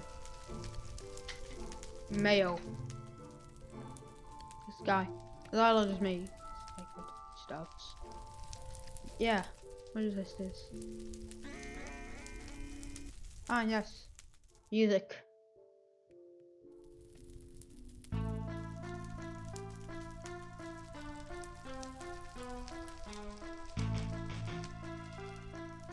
Look at that potion. Pretty alpha response, so.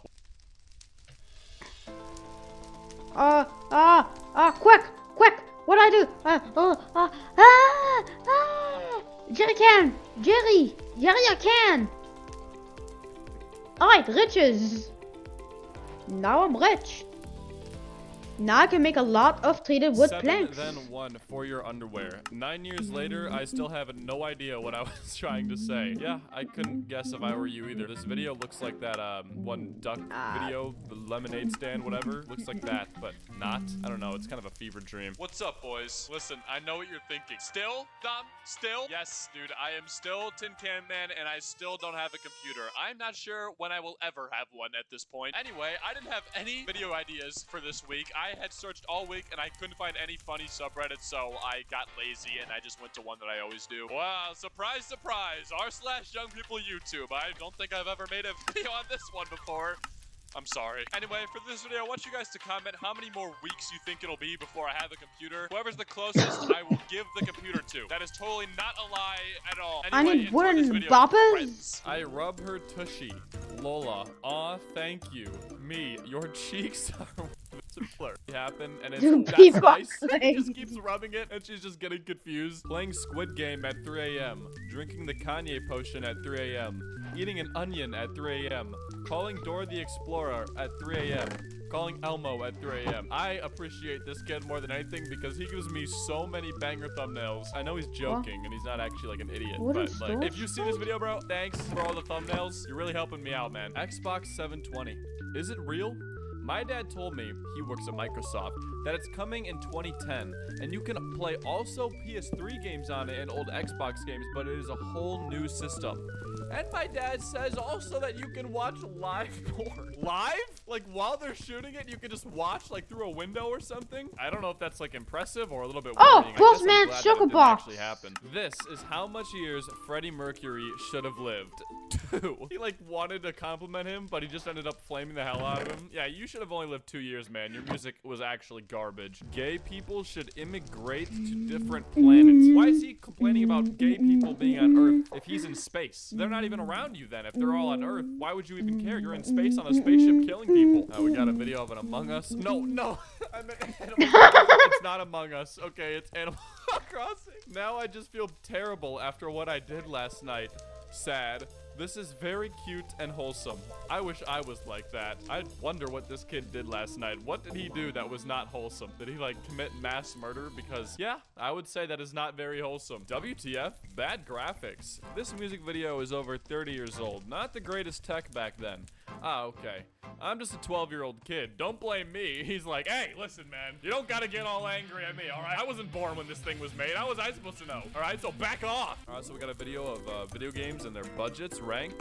Minecraft creator be like, our game is a hit. 10 years later, watch data. What is budget? Creator of Minecraft. Thug life. Wow, that was a banger. Whoever liked that comment definitely knows what's up. Reading this comment just kind of reminds me of some of the comments that you guys leave on my videos. I just read the comments sometimes and I'm like, you really typed that out and thought that was funny and then decided to post it. All I'm saying is, you guys gotta up your game, okay? It's getting a little bit sad, come on. Santa is real. Y'all think I'm a kid, but I'm not. I'm 14, so I'm a teenager. I caught him in my house on Christmas Eve. I live in New York City and I caught him twice. I caught Santa in 2019 and 2020. I guess this kid confirms it then. All right, he's real. I'm sorry. I will always remember the day I found out that the Easter Bunny was fake.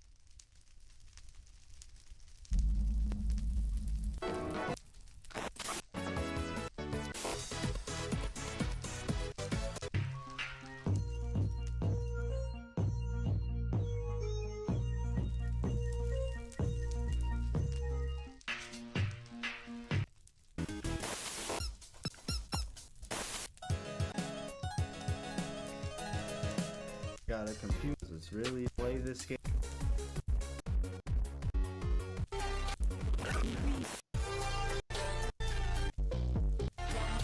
Breaking Bad, but epic.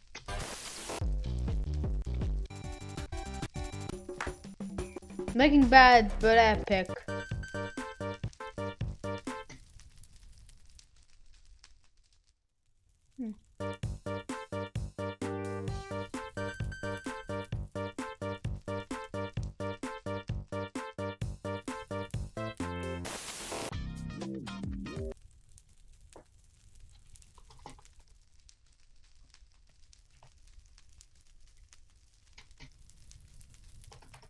You know that one guy that makes like music, so yes, and has Slungus.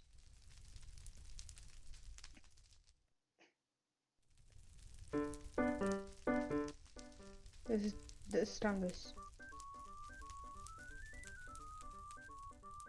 Just a buddy.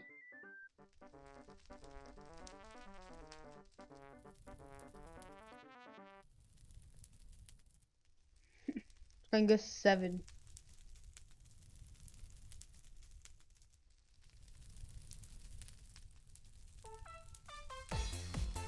My item.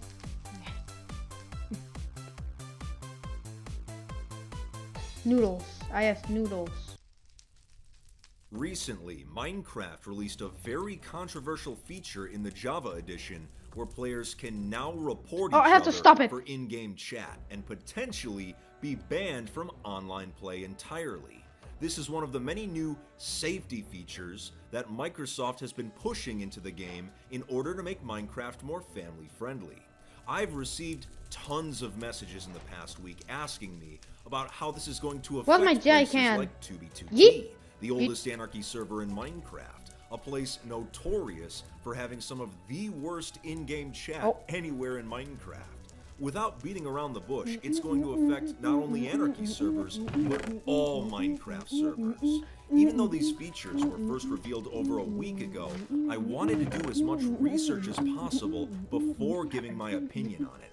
And spoiler alert, I'm not a fan.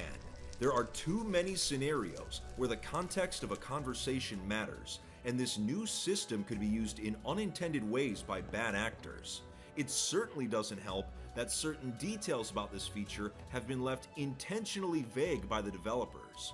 So we're going to take an in-depth look at Minecraft's latest feature and examine how these new rules work from a technical perspective. I'll give my personal opinion on the whole ordeal, and we'll discuss how these bans could have a major effect on 2b2t and other Anarchy servers. I made poor Choco boxes. I made Choco boxes for the poor, and I'm using them. I don't care what you're saying. I can't hear you. Anyway, let's make auto crafting.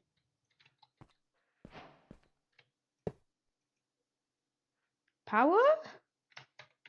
Do do do do do do do do do do do do do do do do do. Alright, let's make this. We need some coal cokes. We have coal coke. Its uses. Advanced crafting. I'm missing smooth stone and bronze. Where are my bronze? I have a supply for bronze, but no supply for cobble. Let's yeet this in. Yep, I have lots of roots. I have lots of bronze also. I have lots of treated wood planks. I've been grinding a lot, to be honest. I can do basic research.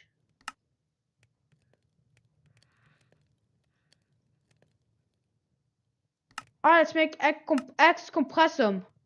I can make it, then unlock trash cans, which is items I'm not familiar with.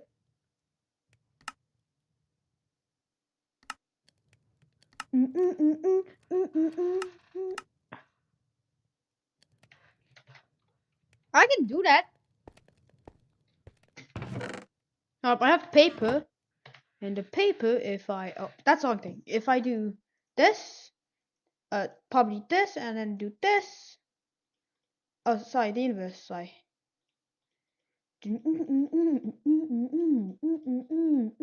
Alright. Immersive aircraft. Submit. Submit. I have 2 tech books.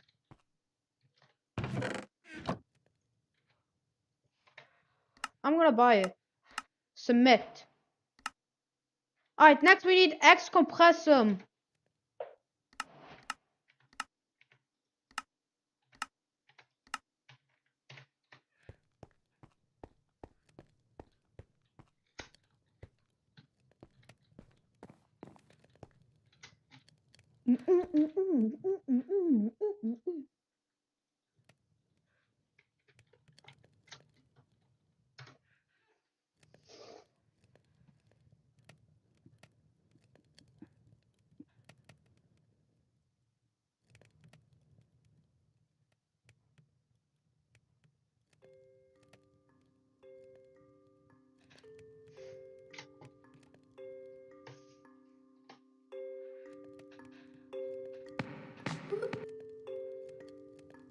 Yeah.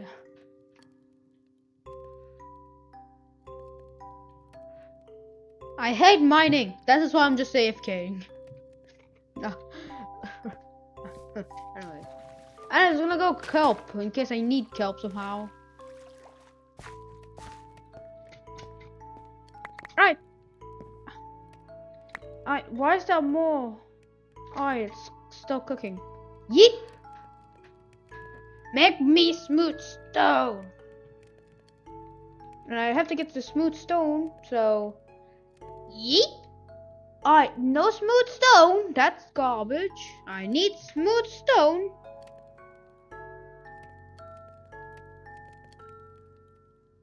No smooth stone yet again.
Yeah, B-hop.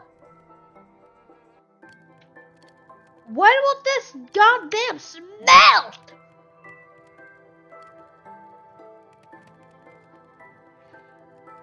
Get me the smooth stone I need. God. There. Now will you do it? I'm forcing you.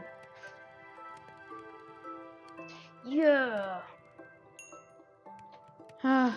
Let's go. Let's actually take it here. It's way simpler. Let's get some free XP. Yeet, yeet.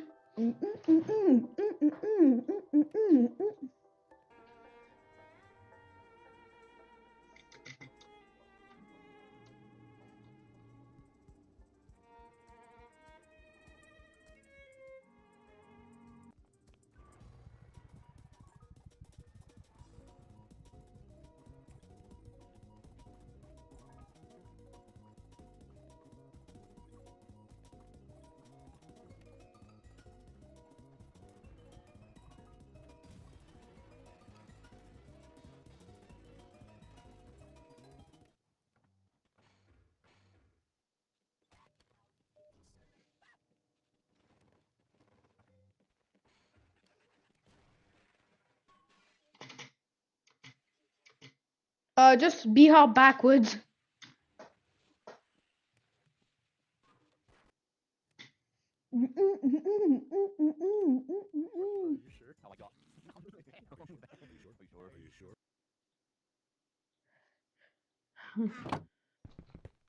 Alright, we have Coke. Oven that makes Coke. Not the bad stuff, just something called Coke for some reason. Alright, how do I make this? I need log. No worries. What's a log? It's something way too cheap. And goddamn, I have infinite food.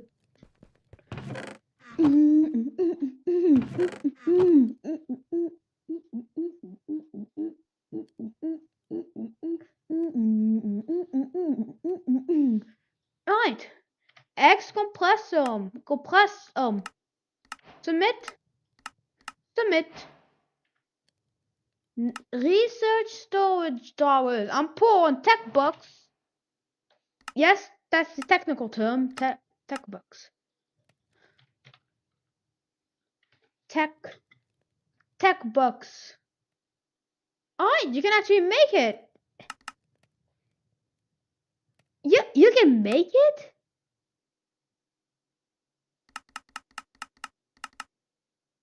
Bro, $10.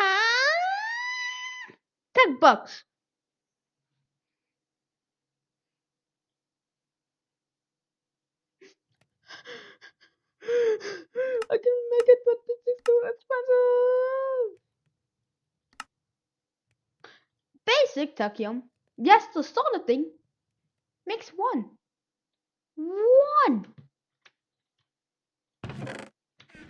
We're gonna make a lot. We need a lot. We need some tin.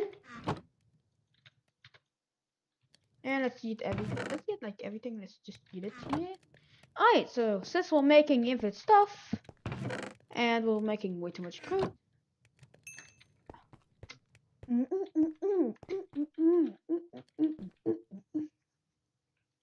Alright, let's see. What if I do this? Let's use this. I can make clay. Alright, we have everything to make this. We have bronze, but now we need smooth stone. But first, let's make our first thing. I'm missing the cocoa. Time to smelt some coal, I guess. Thank God it's fast. Thank God. Here I have a Wonder Ability Diamond Axe. So you'd think if I hit him, my axe would break, right? But it doesn't. So why didn't it break, you might be wondering? Are you hacking? Are you cheating? No, I'm just bug abusing. In my last video I made on this channel, I went into depth about something called attribute swapping. And I said the whole concept of the video was putting fire aspect on anything by abusing a bug. Where if you swap between an item on the exact same tick that you click, you deal the damage of the first item and the attribute of the second. In this case, putting fire aspect on an axe. On this video, there was a comment asking, what item loses durability? And I replied, the item you are using the attribute of. And then I didn't really give it much more thought until, oh, so you can technically switch from like an axe to a stick and then your axe will never lose durability, right? Yeah, I tested that and it works a little bit too well. Like, seriously, I'm scared I'm gonna get banned using this trick. WTF? I feel like I'm hacking. Oh, he thinks he can go mine that tree. Little does he know, I disabled mining and I enabled cheats. GG. LOL, how? Making a video on it right now. Guys, this is just self-promotion. I'm getting views off of this. That's why I'm doing it. Yeah, I don't know. Man, I'm not getting views off of this. If you want an in-depth tutorial on how to bully children, why this...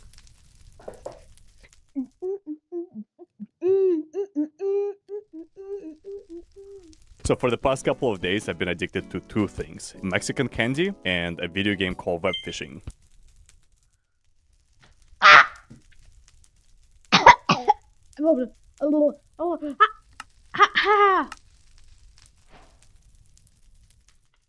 Haha! I'm rich by being poor. Be poor and get rich. Alright, now we're in advanced tech.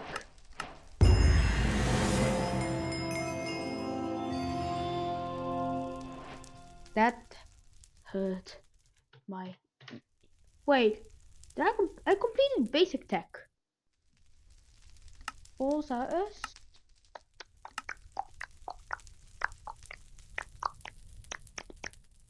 Yo, I can disable uranium. Enable.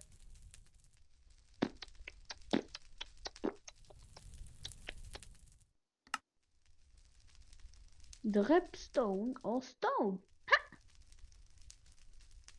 We're not gonna do that. Instead, we're gonna waste my precious ores into something useless. That's like money. Huh? How to make tech bucks actually? Oh, you need bonds. Anyways, I'm a bit richer. Anyways, we can buy stuff like we can fly. Wait, let's get a biplane.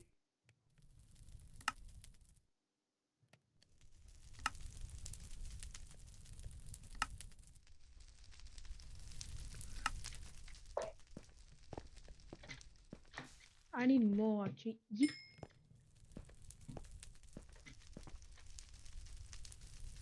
Alright, let's make. Right, I'm missing coal coke. It's just annoying to get some coal coke and then immediately waste it on some basic tachyon. And then that thing gets immediately wasted on my selfish needs. Because I'm selfish. Yeet yeet. And here let's put 9. And let's yeet yeet.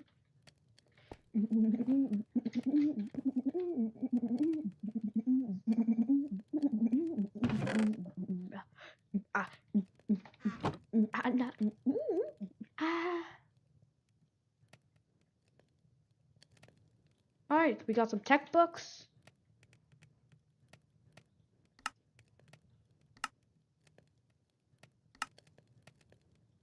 And I thought it was limited, but no, we can make infinite. So let's get a biplane.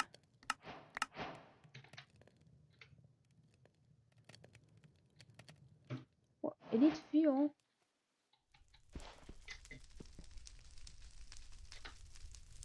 Biplane. I can make a biplane, but I need engines. Yeah, just how do I feel it? Oh, it's a boat.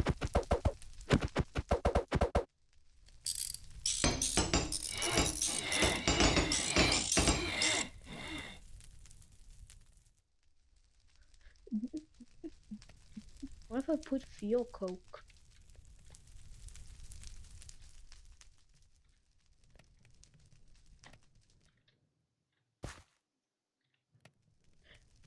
That's fuel.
Because it can take any entity. What if I just run at it? Yeah. Yes. Yes. Yes. Alright, this is how we go up. Then we're gonna have to make something huge. And I can't research anything because I decided to use it all on dumb stuff.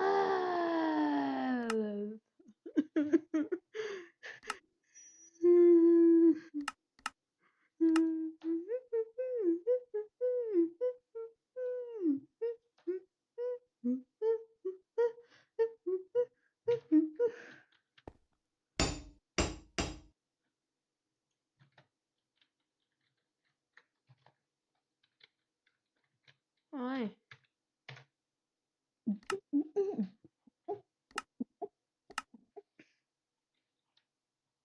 Category immersive. Alright.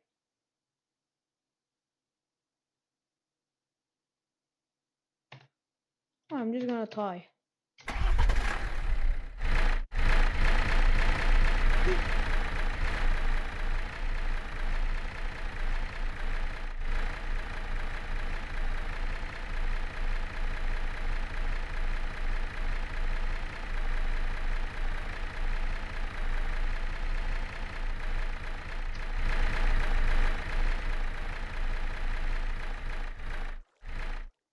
Alright, it wants to sign into the ground.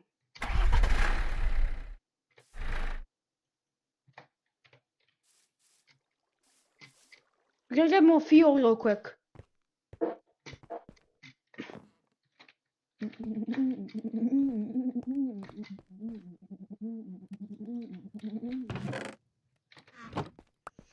Alright, let's take our fuel. And now let's go up.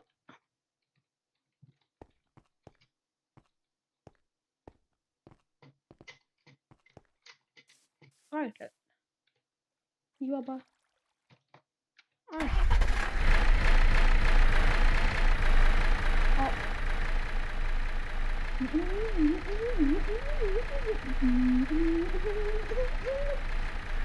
Yo! Yo, I'm flying.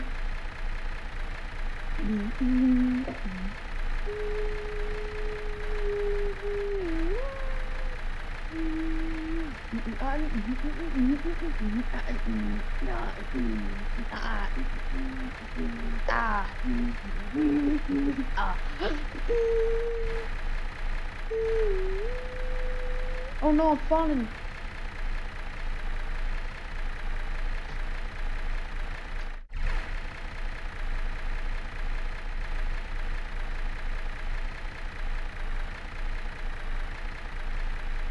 Oh no! Ah! Oh.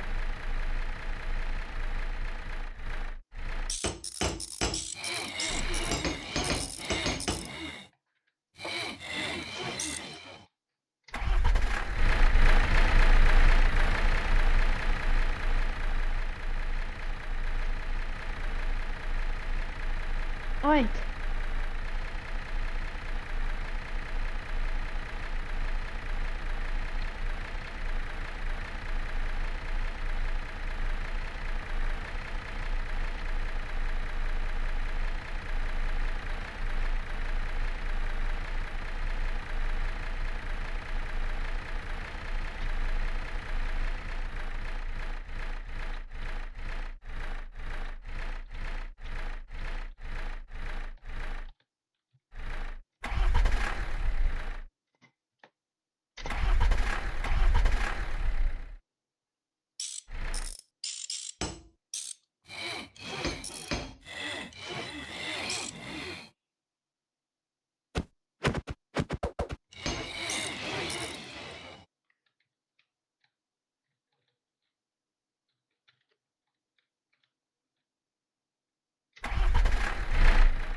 Alright, I got some coal, we got some stuff, and to be honest, it's pretty chill.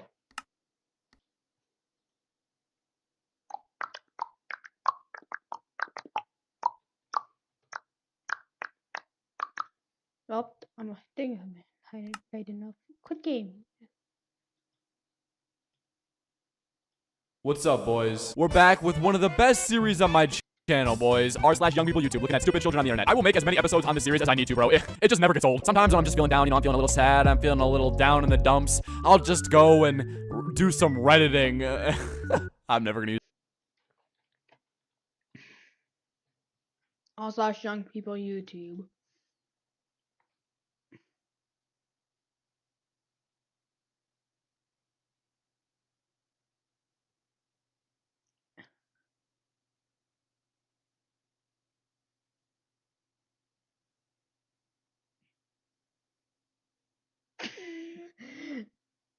Ah, yes. Holy moly, did you swear?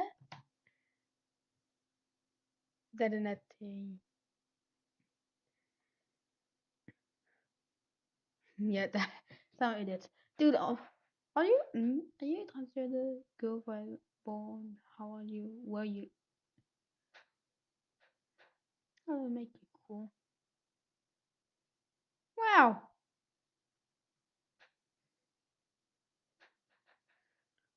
I got the same ad twice.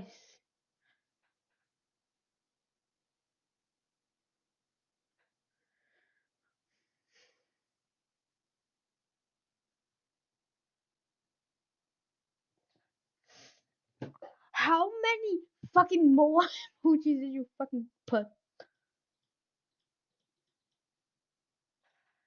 It's multiple pages. Bear pig.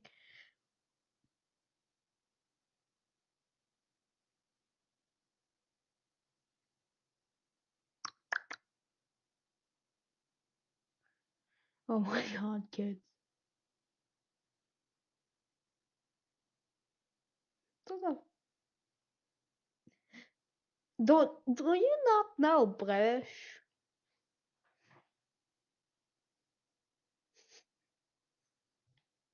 The slip. Oh, my channel. Bob, Bill. This idiot. Dude, why? Ah, yes.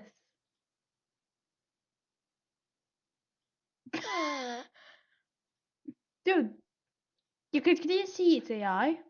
And the kids are like, how much you pay? Suffer, what a shame. And then, I don't know what the hell. Why are you putting so many emojis? Dude, how many kids are in my, like, Sunday shit post?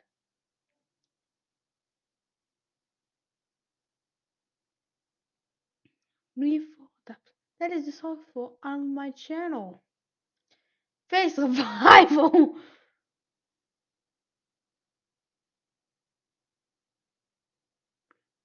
Oh, happy Easter, everyone.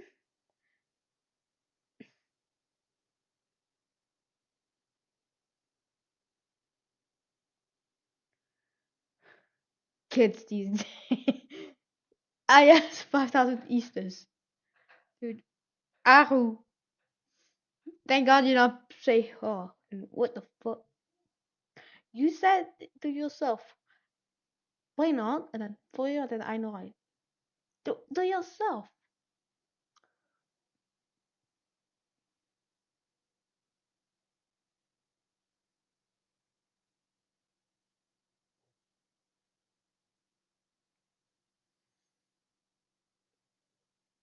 Yep, it's emoji spam. Oh my god. How many kids put like, do not answer me? Guys, do not expose me. No. Just say, dude, you're dumb. No.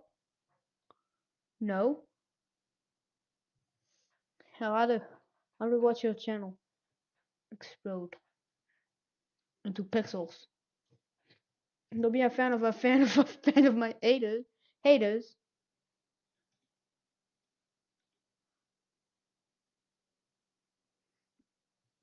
Don't trust anyone who doesn't subscribe to me. Don't racism. Don't racism. Racism. How?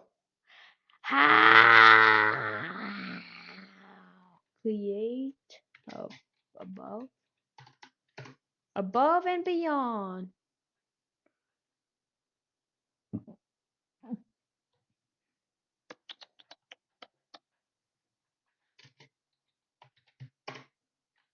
And B. Okay, above and beyond. Okay, mod packs. No, no, yes. Let's create above and beyond. They're gonna explain hate. That's not nice. No. Listen. They'll go out of the way to hate me. Hate people who hate me. No one subs. And another type of be nice to be nice. Be nice. 15. Be nice. 9. Be nice. 2. Be nice. Dude.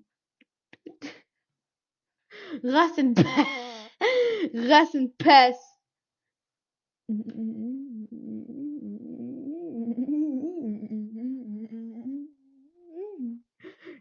Wow, yellow hearts and then green hearts. I'm an iPad kid, but I study a lot, and I have never done that for real.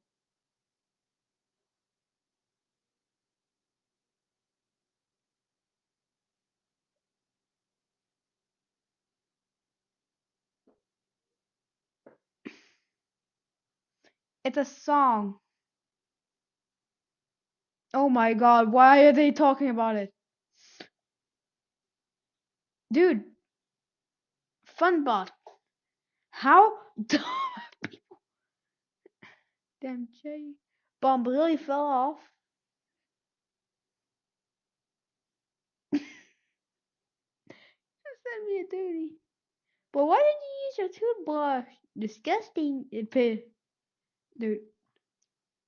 Dude.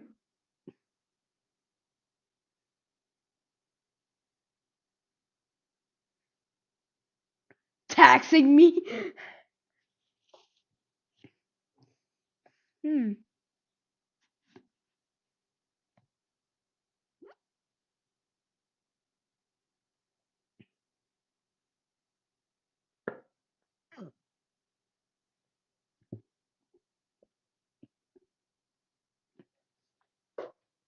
Bob the Tomato. Haters equals blacklist and then Discord.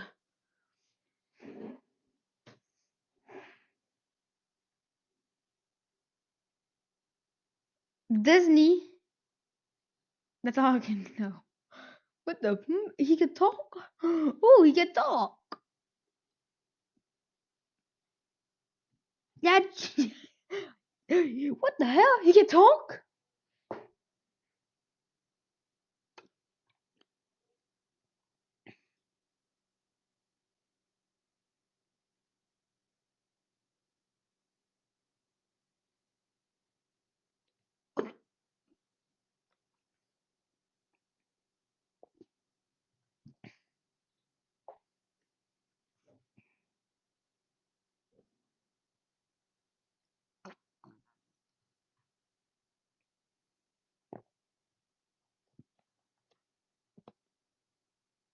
Show me tomorrow.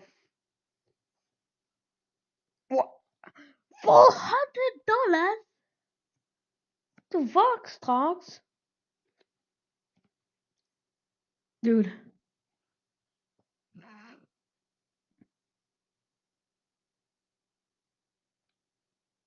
My life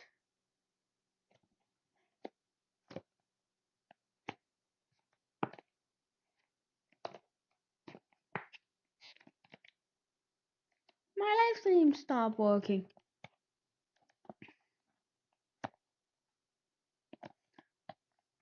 Oh my. And it takes for the 0 likes.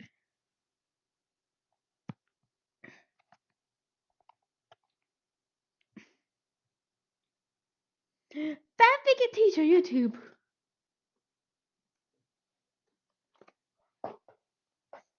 That vegan teacher is dumb.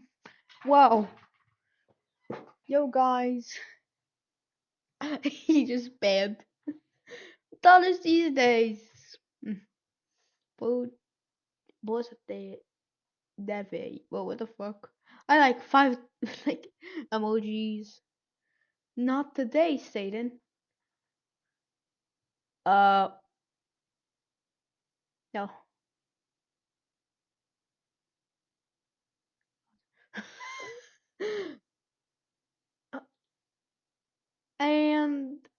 and racism.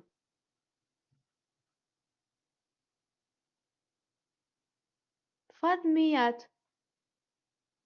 Wow.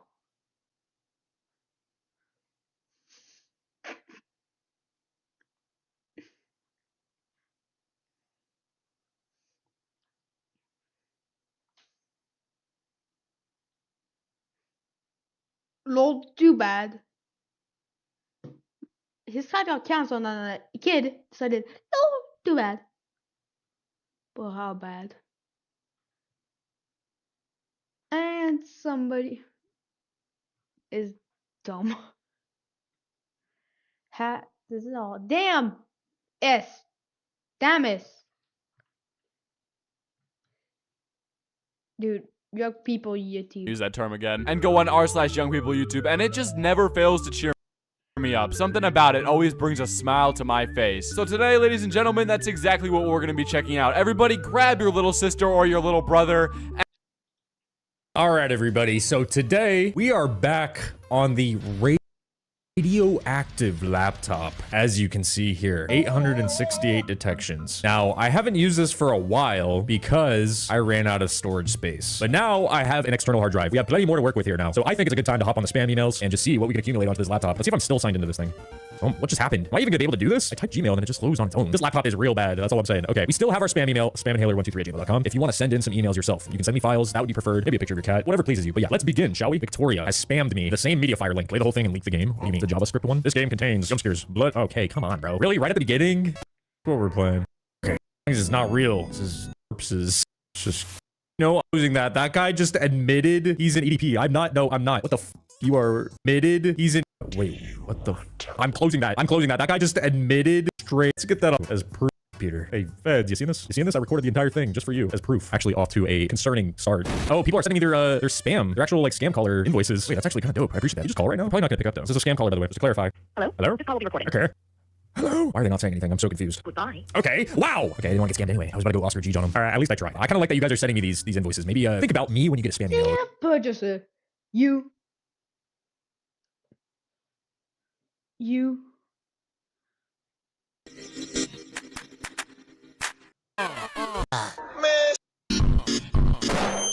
Dang. Dude, that was the dumbest edit. His aura. Man, shut your bro brings death. Yep. Clarify. That's how dumb kids are.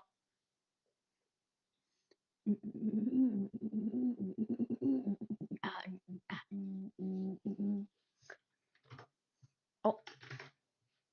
MCF. Versions.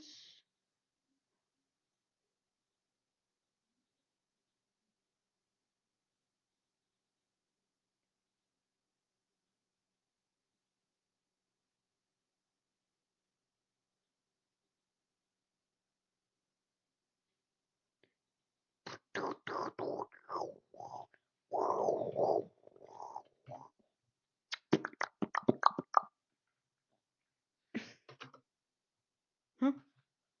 Web display. Oh, that's right. As he put it at mod packs. Bro. I'm dumb. Oh, there's no 1.16. Okay, cool. No web space, it's fine. I'm gonna play hell. When I smell something, I get only 1/3 of it.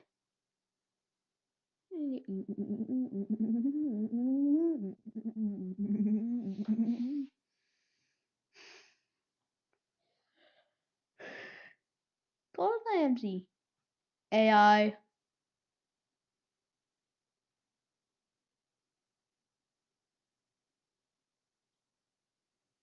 Donner ses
Terminator 2.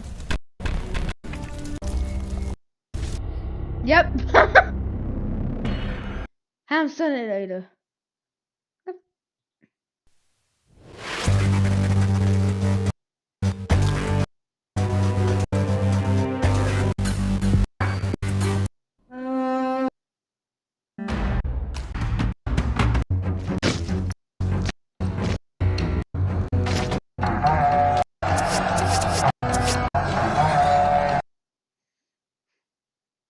These are the funniest animal videos ever. Dumb. Back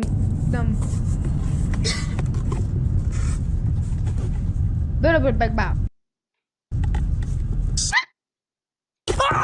Hold it. Mr. Krabs. No way. Put him right here. He looks so cute. Not... Oh my god. Why are you still here? Go away. Yeet. Huh? Wilson just coughed in.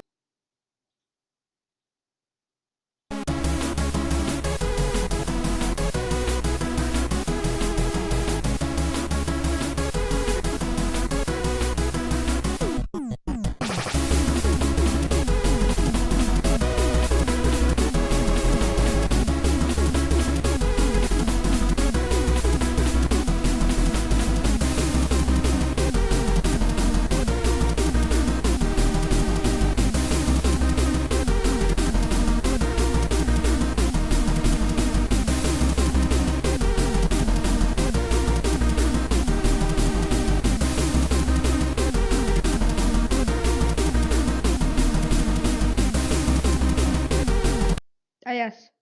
Put yourself on fire. Be fast.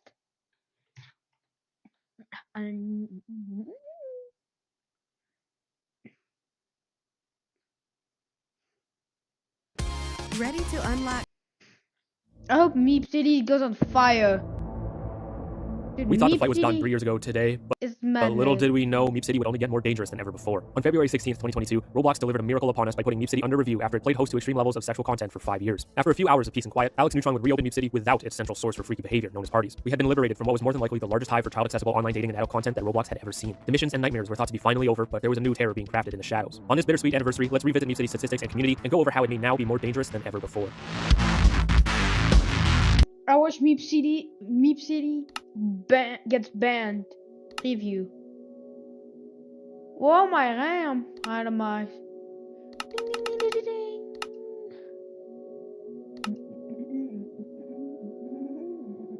Oh. One chunk. Apply. Keyboard. How do you go back? I got some stuff.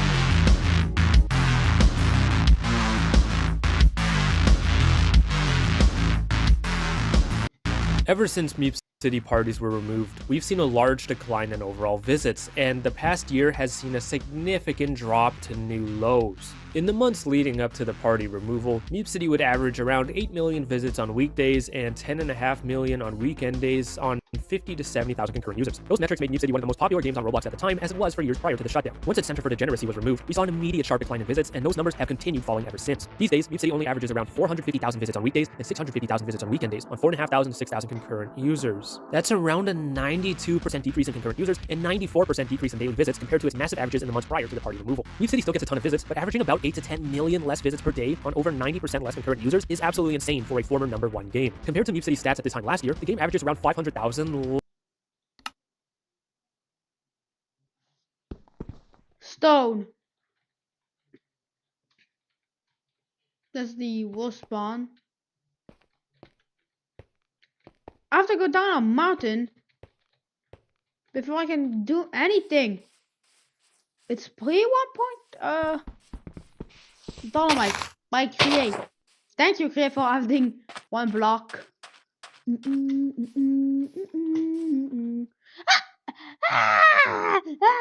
less visits on weekdays and 750,000 less on weekend days. In the past year alone, daily visits have dropped 53%, with it dropping off hard after a summer break that didn't see its peak visits rise at all. The drop in visits can be attributed to many things though, such as a lack of updates, dwindling interest, new competition, and of course, the party removal. Interestingly, Mute City hosted a pretty big free UGC event in the fall that saw 150,000 free UGC limited copies given out. This should have given the game a decent visit boost, but the visit charts surprisingly don't indicate any noteworthy increases at all. At this point in time, it doesn't look like there's anything that could save this game's visits and player base from declining even more. Mute City's visits are high, but they're consistently on the decline. A decline that was kickstarted when Roblox's most known hub for sexual content was removed. But despite parties being gone for years and its visits constantly dropping, Mute City may still be the most dangerous game in all of Roblox.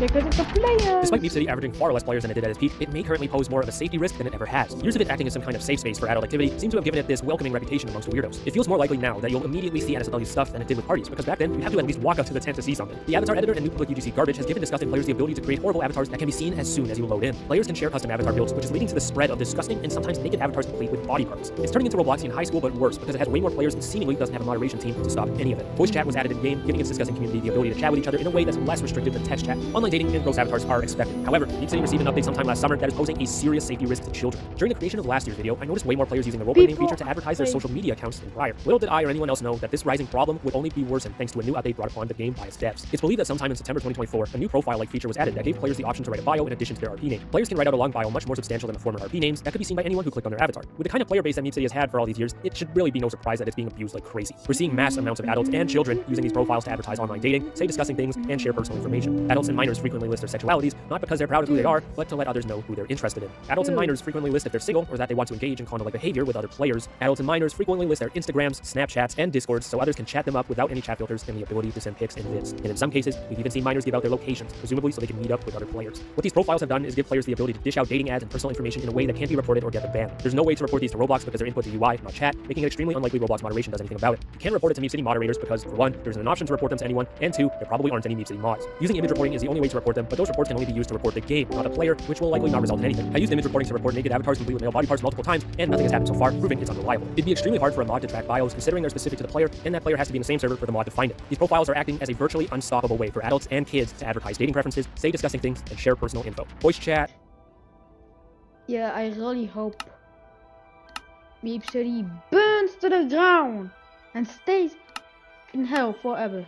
Sexual content, degeneracy, online dating, and I hope the creator of Mute City gets IP banned. Info sharing are all happening amongst a bunch of kids and adults in Mute City. And possibly the worst part of it is that Roblox and its devs don't seem to be doing anything to stop it, and one dev's response is absolutely sad.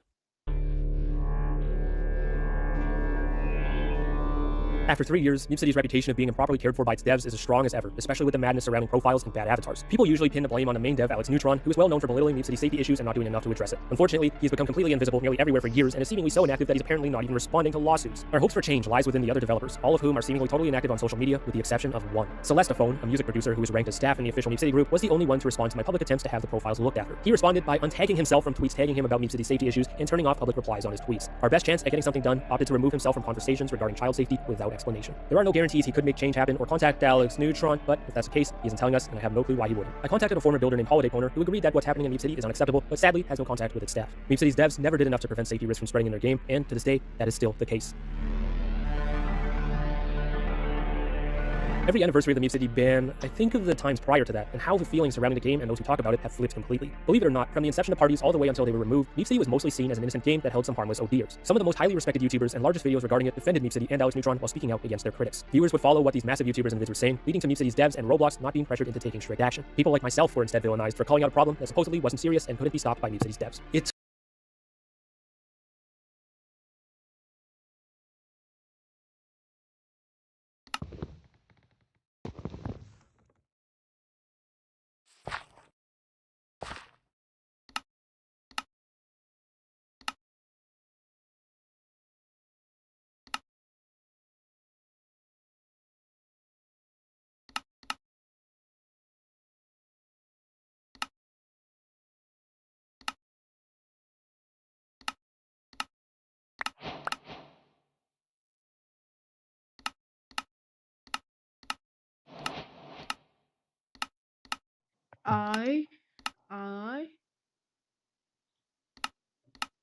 Okay. Alright. Oh. Off you go. Team reward. I have no team. Bolton Market.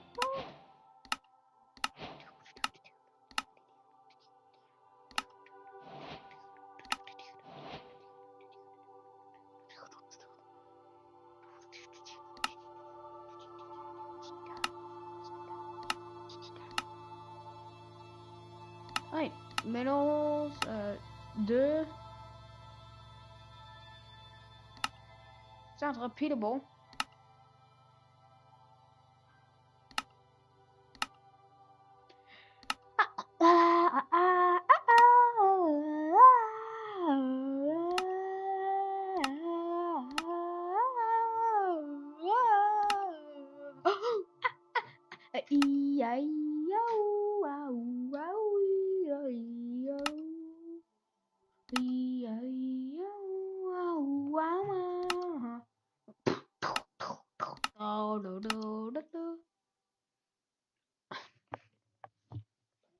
Alright, so there's jobs that you can buy stuff.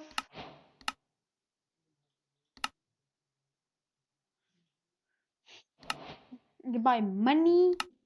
Alright, chapter 1. Miner 3.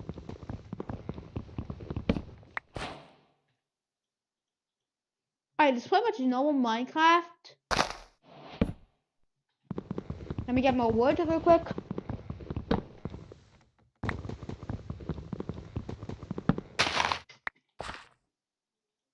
We're getting some wood. Let's make some wooden axes. They're a good weapon.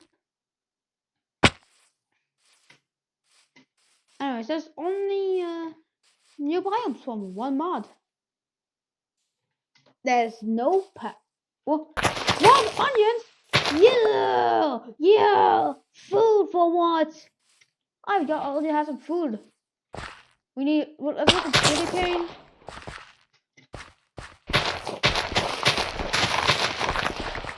You know, I have to get some food.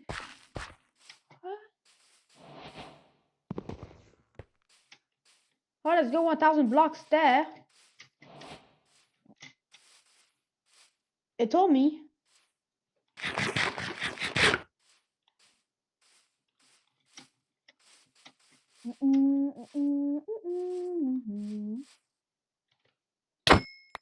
They told meat. I have raw bird meat. I have to cook it to raw good meat.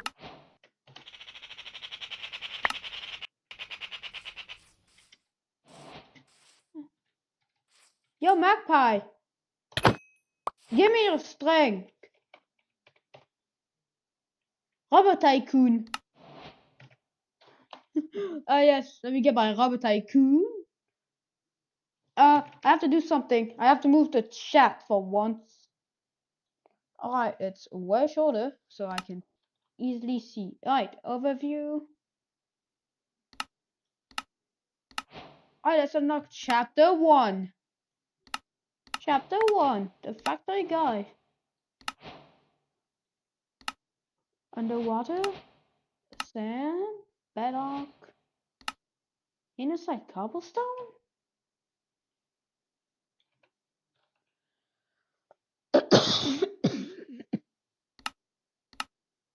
Automatic foresting.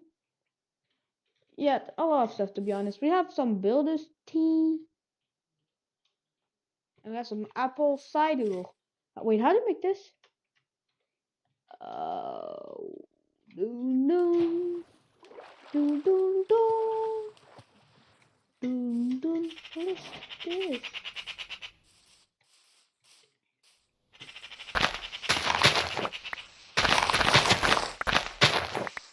We're gonna get some food and let's just go. Oh yes, the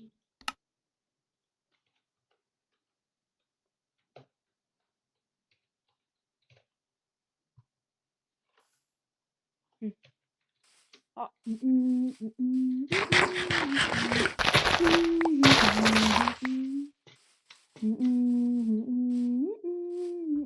Ow.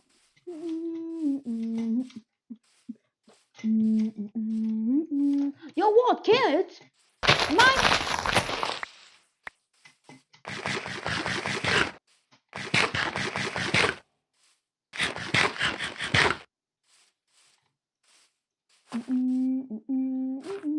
Ow. Yeah, toad. Oh, let's go 1,000 blocks in this direction because yes.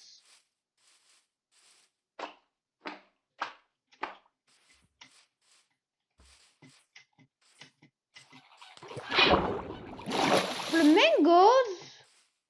Yo, flamingo! Give me your meat. There you go. I got the food. Ah.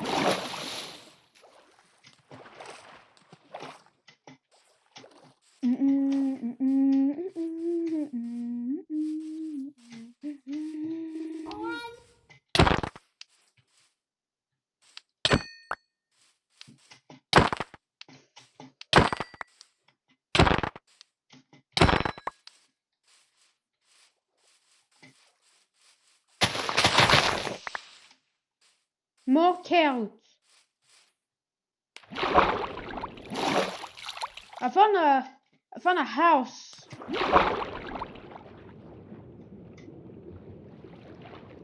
What? Huh?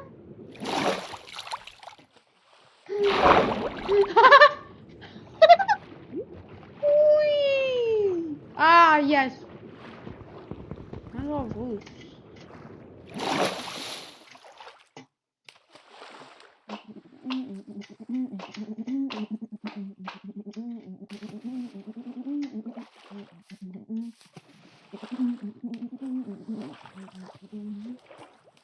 They go 1,000 plus for this abandoned house.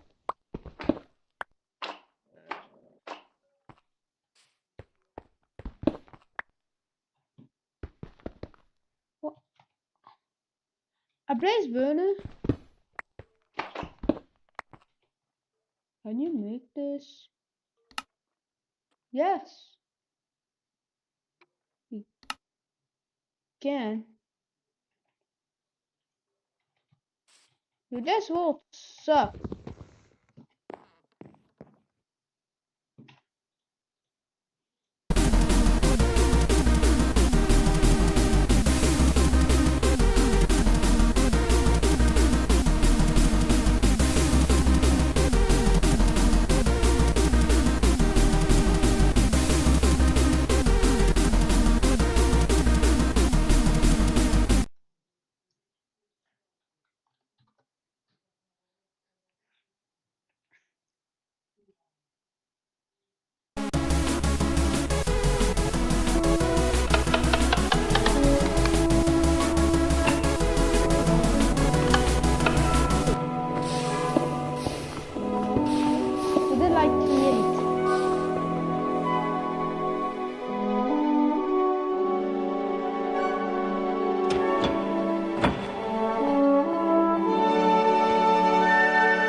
c'est Franck Leboeuf.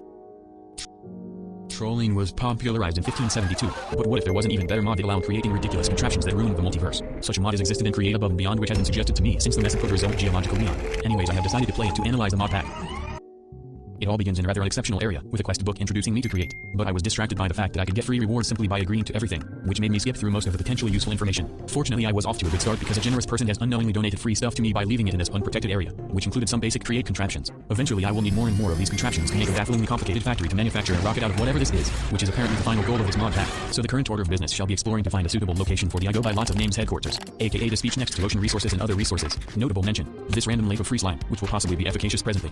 You may remember that the first use of slime is usually to make a slime sling and slime boots, but this is 1.16 which I have not touched in months, and apparently 1.16 slime equipment is a scam because my purple slime only produced a useless slime sling that teleported between walls, plus it had durability. I fell into a deep depression. That was until I looked in the quest book and noticed that there were pages for selling stuff and buying other stuff using pixelated bitcoins, and one thing I could sell was a written book to acquire investments from the imaginary corporate overlords. Luckily I had a book and quill from the abandoned free stuff, so I speedran writing my literature masterpiece and claimed 15 free silver coins, and as the old saying goes, that man is richest whose pleasure are cheapest, and in the market page I saw one of my favorite things I could buy, loot boxes. Immediately I ditched my dreams of building a functioning factory so I could pursue true happiness.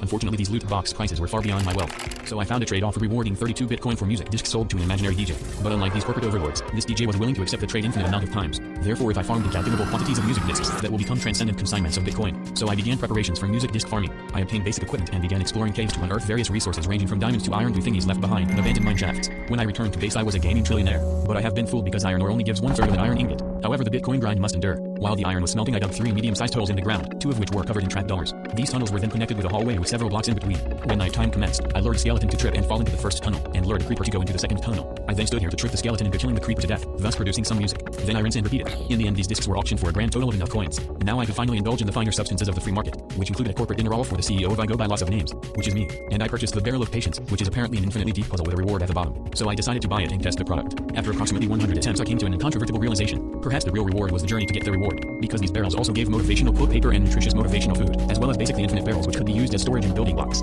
So by constantly placing barrels, I could get infinite free blocks, food, and paper. This was far too overpowered for just 2 music discs worth of coins. So I began the next phase of my plan. I dumped all of my motivational paper into somewhere and began constructing my house out of my practically infinite supply of barrels. For the infinitely curious or curious about the coding behind the Barrel of Patience, there is a 1 in 2.5 million chance where the barrel finally gives up and rewards the player with even more Bitcoin and some enchantments. So it would take the average person 1 month of non-stop unpackaging to find the reward. Anyways, now that I had a permanent residence and a decent supply of motivational food, I decided to actually begin playing with the Create part of Create Above and Beyond.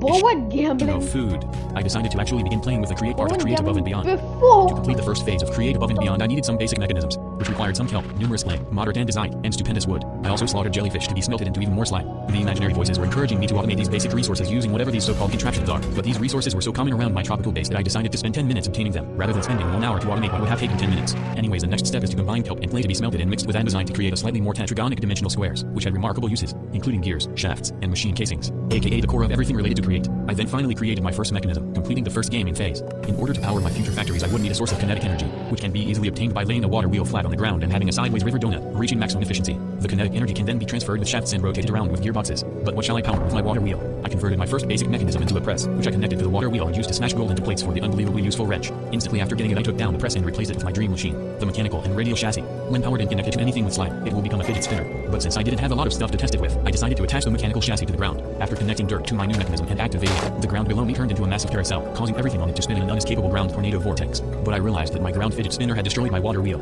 so I had to do a little bit of engineering to make my ground carousel 2.0, which was somehow more deadly and inescapable. I was swung into a steel axis and was supposed to sustain several head injuries, but apparently I didn't get damaged from this. This was rather interesting physical behavior, so I used my wrench to increase the range of my mechanical chassis for even grander results, which did not disappoint. That was when I realized, bigger contraptions do not mean bigger kinetic energy usage, because my water wheel did not seem to care how big the mechanical chassis range was. I realized that this could be world breaking, so instead of making complex machinery for the second chapter of this mod pack, I decided to continue my water wheel experimentation. With my new diamond pickaxe, I began mining copious amounts of andesite and obsidian to fund my scientific research. With the obsidian, I launched an excursion into the nether dimension. I was considering purchasing a fortress compass for more Bitcoin, but it was unnecessary because I spawned right next to a fortress. The plan was that if I ran out of blocks or food, I will simply look to the endless barrel for more motivational sustenance. Fortunately, the nether fortress didn't only have blazes for free blaze powder, it also had shiny chests containing precious music discs, which I instantly sold for more Bitcoin. After several near-death incidents and motivational items, I escaped the nether fortress using even more barrels, but I passed away after a foolish mistake. Luckily, the crime scene is right outside my portal, and I still had all the blaze rods I needed. I then returned to the nether with a boat and a diamond sword to massacre out to be right next to where I looted the abandoned base at the beginning. I drilled towards the core of the earth in this specific location and found myself in a cave that led directly to the portal room of the stronghold. This was magnificently splendid. After setting my spawn point in this room, I began the gaming. The first order of business was to set up an outpost in this sheltered area of the island, which will have an infinite water source and my water wheel. But after constructing these, I realized that the dragon could do a trick shot to somehow pollute my hidden base with deadly chemicals, causing Steve to do some dance moves and fall to his unremarkable death. However, I made a comeback in 6,000 milliseconds. After that distraction, I set up my contraption the same way I did in the overworld, except this time, I changed the game settings to allow for infinite mechanism sizes to push this mod to its limit. The chassis was also horizontal, so my game theory is it should take a slice of the end island and spin it like a tortilla, and the theory was proven true. When I ascended the island, I was met with a simply sensational exhibition of a boundless human spirit. This water wheel was doing the implausible. It was stupidly overpowered for how cheap and simple it was to set up. But this only made me more curious. I returned to the outpost to deposit all my items into the motivational barrel, and sacrificed myself as test subject to investigate this. The further I went, the faster the island slice rotated due to centrifugal force or something, essentially becoming a multi-dimensional baseball bat. For some reason it wouldn't launch me when I stood in a batting position, so I decided to launch myself onto the bat, causing me to be instantly vaporized by kinetic energy. When I returned to the outpost to stop this contraption, reality itself sighed a breath of relief when the baseball bat was shut down, except it stopped in a rather awkward position. Anyways, after dodging this disaster, I came up with a new plan. This obsidian pillar had to go. I marked its coordinates and returned to the water wheel to extend the shaft to the same X coordinate as the pillar, since mechanisms are unable to move end crystal. I had to resort to rotating only half of the obsidian pillar, which somewhat worked. The contraption had grown so big that the game simply deleted everything in it, leading to tens of thousands of casualties. On the bright side, this was a rather effective X-ray for electrical and resources, and this was surprisingly not deadly to travel through. I had basically phased through the end island, but when I shut everything down, the missing blocks magically reappeared, except this time, the end island was now separated by yet another massive wall that not only blocked the end crystal from being useful, but also caused the ender dragon to have a mental breakdown. It was now phasing through the wall and probably sustaining several head injuries, but you may have noticed that no real damage was really done. This time, however, I will divert the power of the water wheel to turn the end island by its vertical axis. As expected, an entire layer of the end island disappeared, leaving the massive pancake there. But the dragon was not so pleased about this. The dragon somehow made it past these two defensive walls and fireballed me not once, but 3 times, causing me to die on top of a mysterious air pancake. And when I returned, my items were nowhere to be seen. The incredibly glitchy invisible end island mechanism caused all my items to vaporize on top of it. I now had no way to stop this nightmare contraption, except my motivational barrel was still with me, the final hope for humanity. I used it to clog up the water wheel, causing the contraption to shut down. And when it did, the end island was completely ruined. A whole new pancake of endstone and bisected obsidian pillars spawned next to the original island, which was hundreds of blocks wide and had its whole ecosystem of endermen. This was truly magnificent. Remember to like, subscribe, ring notification bell.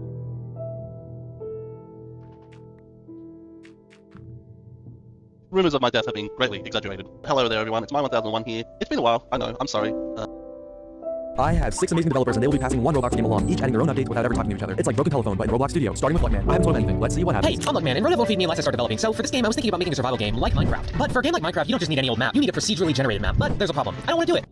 So I got right to work. First, I began making a terrain generator that utilizes Roblox's built-in terrain. So it not only looks nice, but it also already has things like grass and textures. After a bit of time, I got the terrain generator working and looking pretty smooth. But there was a bit of a problem. When you go to the end of the map, the world would cut off. So I asked ChatGPT, I added something called a fall-off map to the Perlin noise, so it would generate islands instead of just a big chunk of land. Then I added quite a few things. First, I added biomes, which changed the look of the map depending on a random biome chosen. Then I added trees, which can spawn everywhere. And finally, I added 3 structures: a cabin, a lighthouse, and a dock, which you spawn on. And to top it all off, I added a day and night cycle and footsteps. Honestly, there's a lot more this game is gonna need, but I'm fresh out of time, so hopefully I left a good foundation for the other developers to build off of. Lastly, check out my channel. I have a GameStop on there too, and comment and tell Rodev to finally feed me, man. Hey guys, I'm Galaxy. I'm a Roblox programmer and I've been on the platform for a couple of years now. Rodev says that I can't eat until we finish this game, so unfortunately, we're gonna have to finish this game. Speaking of not eating, this game is survival. What I've been given here is the ocean, so I thought about making maybe a sort of, raft or boat or thing until I played the game and realized that the previous developer has actually created terrain generation. So what we have here is we have a dock, we've got a lighthouse there in the background, we've got a bunch of trees, and I see these trees and I think, okay, I want to get rid of them. We want to destroy these trees. So what I'm gonna do is we're gonna create a way to destroy the trees. And I was thinking, well, we can't really use an axe because an axe is made of wood. It would be weird to use wood to destroy wood. So we're gonna use a rock. And I'm looking around and I don't really see any rocks that I like. These don't really have bottoms. This is absolutely perfect. The problem is it's absolutely massive. So what we're gonna do, we're gonna make it smaller. Size it down, make it about the size of this guy's head. And from there, we're gonna make it a little smushed and we're gonna make it into a tool. So we're gonna call it handle and we're golden. So from there, we're gonna put this tool inside the character. It's kind of funny. All right, so we're gonna put this tool inside the character and we're gonna start animating. Now I'm not the greatest animator. I'll put that first and foremost. I probably have animated maybe 30 minutes in my entire life, but we're gonna get a little tool and we're gonna make him hold it like this, and we're gonna make this our idle animation. And now that we have our idle animation, we can make it move just a little bit. And I think I just want to make him kind of smash the tree with a rock like that. So wow. And then we'll put it right back where it was, and we've got our animation. Now that we have our animations, we can go ahead and put those animations inside of our rock. So we're gonna go and create a folder, name it animations, and then make some animations. We're gonna name this one hold and this one swing. Now that we have that, we can go and put that in our starter pack, and let's get to scripting. Alright, now that we have our rock scripted, we can go ahead and test it out, and there we go. We can shake our rock around, and we can go and hit a tree with it. Now, obviously, if we walk over to this lovely tree over here, and we smack it upside the head, it's not gonna do anything. It's not scripted to do so. Alright, now after a bit of scripting magic, we've gotten these rocks to be able to destroy these trees. We're gonna walk on over here, and the tree is finished. Now, obviously, the next step is getting the trees to actually drop wood, so that we can use that wood to craft an axe to break more trees. We're gonna go ahead and get a log from the toolbox. We're gonna make this into a tool that we can give ourselves whenever we get wood from the trees. And now we can use this rock to turn the tree into some logs. Now I'm gonna pass it over to the next step and see what they can turn this into. Hey guys, my name is X_Z, and I've been scripting on Roblox for over 11 years now. So I was chosen as a scripter for this project, so let's go take a look at the project. Alright, just spawned in, so we're starting off with rock. I'm already feeling some Booga Booga type vibes up in here. Let's see if we can take down this tree. Yep, we collected a log. So it seems like one of those Booga Booga survival type games where you kind of craft stuff and get better over time, but based on what I'm seeing in the game, it just looks like we've got an island, a rock to take stuff down with, and some resources. There's a lot that can be added and polished, so let's get started. Alright guys, so one of the first things I've noticed that's kind of missing is that there aren't like any stats, inventory, backpack crafting, other than getting a log as a tool. I think we could use a, maybe like a hunger bar, maybe like a stamina sprinting bar, maybe like an inventory backpack bar, kind of like Booga Booga. So let's get some UI for that and script in its functionality. Alright guys, I am back. I just finished the little status bars down here in the corner. Our hunger one, which you can see is slowly depleting over time. Our stamina one for sprinting. Yep, I added in sprinting and our inventory bar, which I'll get to later on. Alright guys, so the next feature I want to work on is in relation to breaking down trees with your tools. So as you can see currently, you know, it can take like multiple hits to take down a tree, and you don't really know how much progress you're making. Like for example, if you just go over here, you don't really know how much progress you're making, how long it'll take, how many hits it'll take, and also the logs just kind of take up unnecessary space in your toolbar. So currently my plan would be just for the tree to drop all the logs on the ground and any other drops I want to add, maybe some leaves, and I also want to have a health bar for the tree to show you how much progress you're making so you know what you're doing. So yeah, alright guys, so I just finished scripting up the new way to take down trees and gather resources, so let me show you right now. As you can see, the tree now has a health bar showing you what your progress is in destroying it, and you also get some resource drops to add actually some leaves, and the logs are now on the ground to be collected. The next feature I want to add is kind of like an inventory system, a way to just click on these, add them to our inventory, have a little inventory UI showing us all of our tools. Guys, I just finished. Avez-vous besoin de plus? How good are the master CPUs in Mario Party Jamboree? To help find out, I've assembled a team of 3 of... Okay, so the Switch 2 pre-orders are back on. But before you pre-order now, make sure to watch this video because there is a catch. Remember all the drama about the potential tariff and price hikes? Well, Nintendo may have found a solution. A very sneaky one, I might add. There is also good and bad to this, so it's very important you actually stick towards the end of the video where I will keep you up to date on everything going on regarding the situation. Now, thankfully, one of the biggest news is that the console itself, the Switch 2, Mario Kart, they are staying at those prices. $450 and $80 to $90 for the game. Not bad. I mean, it's pretty bad, but I mean, with everyone expecting the console to rise, I think we should be happy with that. Now, I know being happy with an absurd price for the Switch 2 and the games, it's kind of a lose-lose situation. The tariffs are going to affect the price of these consoles and everything coming out of China, and that's the price Nintendo set, and they're refusing to back down. Should they back down? Yes, but I did not expect them to move their price margins lower at all. However, there are some things they are adjusting in order to account for the tariffs. Stuff you are going to need for the console.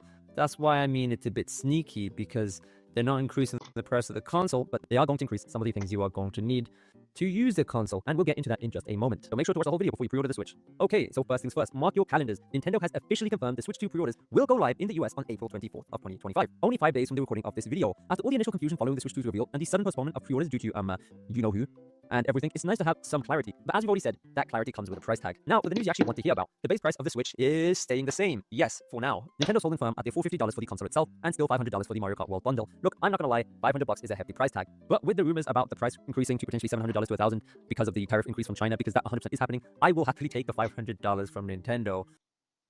It's time to dream on with the Volume 1 for the Sega Dreamcast, so let's go. Those were the days that you actually needed to buy a magazine or another way to get yourself a hand on some new... Why I have to open this bill? The first time someone remembered was in 1515. But as you may remember in the previous adventures in Create Above and Beyond, after trading music discs for a motivational barrel to fund the destruction of the dragon's homeland using one water wheel, I came to a realization. The dragon was still not defeated. And since I lost all my items due to the destruction of the end, the last remaining sign of civilization was the motivational barrel. If you may recall, this barrel has proved to be more painful to deal with than anticipated by prognostications. What originally started as a fun experiment evolved into the search for the impossibly infrequent substances that have a 1 in 2.5 million chance of spawning every time I opened this barrel. And once I hit the jackpot, I will become somewhat moderately rich. This was simply gambling in a more socially acceptable form. So today's episode will explore the most efficient way to waste time opening this cursed barrel. But there is one false Saphian bone of contention. I was still stranded at the end with no suitable appurtenances to annihilate the Ender Dragon. So I recollected the motivational barrel, perambulated myself to the edge of the relocated end island, and used the barrel as an infinite source of building blocks to bridge approximately 1 kilo blocks towards the outer end islands, where I will loot end cities to become overpowered and get my revenge on the Ender Dragon. And after 10 bismuth 209 radioactive half-lives, I got far more than the expected end cities. The end ecosystem has apparently been refined by yet another random mod or something, leading to a total difference of about nothing. Notable mention, this inconveniently positioned island that generated slimes that instantly plummeted into the unending void. So I had to build a roof over my head to prevent them from raining on me. Anyways, this place is apparently the poised forest and also contains free lumber, scrumptious balloon food, and alien-like compositions. But these were all distractions from my true purpose. I wandered around until I stumbled upon the end city, which I will proceed to invade, armed only with motivation quotes from the motivational barrel. And against all odds and evens and all real algebraic numbers, the motivation motivated me to successfully loot the Elytra and diamond equipment. Armed with these new accoutrements and also motivation, I made a heroic return towards the barrel bridge and failed end island experiments to annihilate the Ender Dragon once and for all, which was made even easier with this sliced island slice that conveniently gave me access to the high ground, which is apparently good or something. Anyways, it shouldn't be surprising that the dragon was killed and blah blah blah. I am now back at the I go by lots of names headquarters with new equipment that replaced the old evaporated equipment. And I have a new game in plan. What I was supposed to do by now was to make a factory to automate the machine parts I needed, which is the whole point of this mod pack. But I had higher aspirations, which included buying everything I needed instead of automating it at home. This is due to my limited knowledge of Create, leading me to hire imaginary people to do things for me. This will be done with the trade market, which can simulate capitalism from Earth's society from real life. And like last time, the money will be obtained by selling music discs from a disc farming setup for an imaginary DJ with infinite wealth. There is just one issue with my plan. The trade market is expensive. I must master the second chapter of this mod pack by getting the whatever this is, which is 10 times more complex than whatever this is. To make things more complicated, I also need whatever this is, which is golden ratio times more complex than whatever this is. But it will all be worth it because by the end of it, I will be able to automate unpackaging the infinite barrel to become inconceivably wealthy. And as you may know, all complicated gaming begins with resource gathering. This mod pack not only has iron and gold, but also new resources that trick the human eye into thinking they were actually valuable. Diamonds have been impersonated by apatite, and redstone has gone extinct, being replaced by fake cinnabar. On the bright side, I have unearthed charged Certus quartz, which can be mixed with kitchen appliances to make redstone for electron tubes for the whatever this is. Due to realistic reasons, this will be powered by a new scientific discovery I made. With a mix of enough large and small cogwheels, I can reach speeds that were probably meant to be reached, but cause the machinery to implode on itself, and also shut down the singular water wheel that was powering everything. So I doubled the water wheels. I also obtained the basin to manufacture rubber for the machines to create whatever this is, which is made with amounts of flowers that are unhealthy for nature. No matter how many flowers I had burglarized from the ground, I was constantly underestimating how many I needed. Alright. Okay, here's the normal Minecraft world.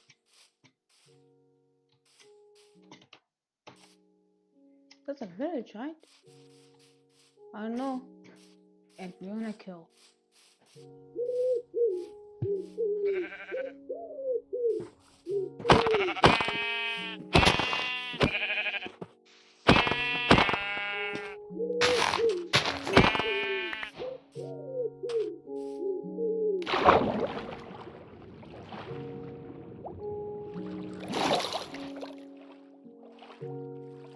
Son is a there. Oh. Go loot this place. That's a witch hut. Now the witch got stuck.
Don't know how this idiot of a witch fell. Oh. Huh. Oh, she's dumb. Why did she put a goddamn hole? Right, now let's escape.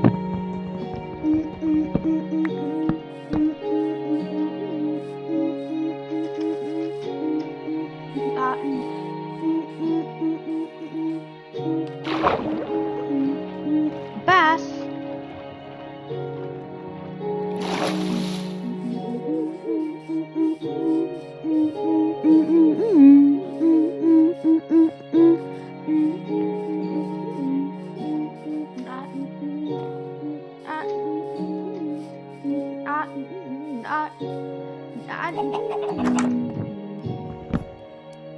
My bad.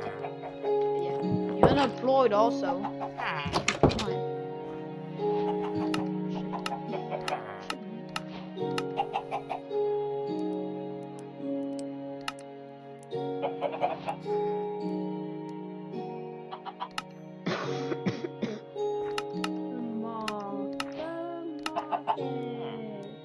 I gotta talk to the dog. No, I need a rubber ducky.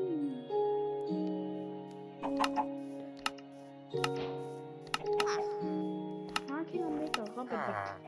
Rubber ducks. Windows. Why can I open my windows? No, not the bees. I enjoy gambling.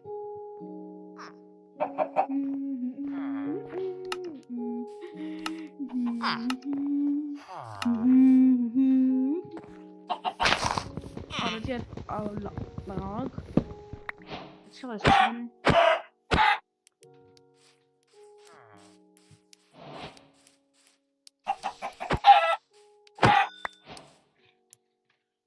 the chicken.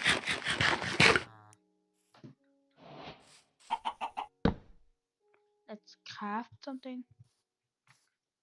Let's get some more wood. Right, that thing is construct.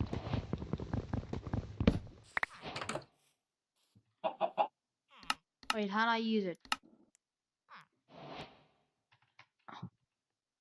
I guess I can make a pattern and then make a crafting station, so I can use very nice and very normal. Let's keep cutting this down. I killed a witch in early game. Right? You might sound like I'm insane, but I have the witch hat. And witch hats only come from the one mob that is a witch. And it's gonna steal. And I'm stealing.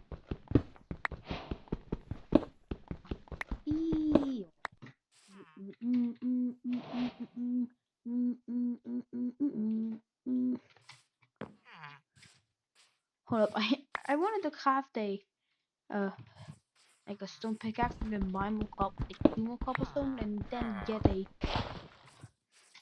stone. But actually I crafted it before what I wanted to craft.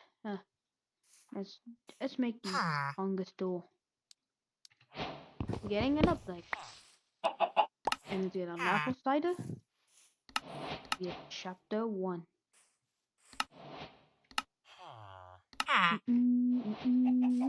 Wow, that's nothing. All because of how many goddamn stuffs is there.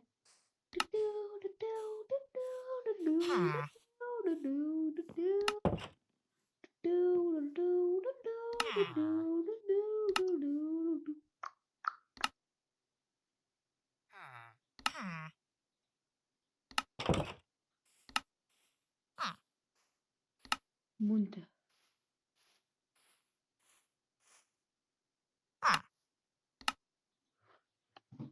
I don't know why I feel more orangey. This is paint. And now, wait, is that food? Yes, that's food.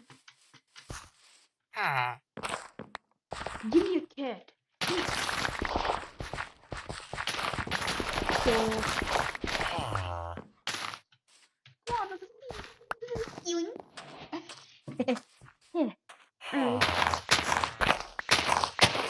that's complete. Hey, Bill. Huh? Lifesavers.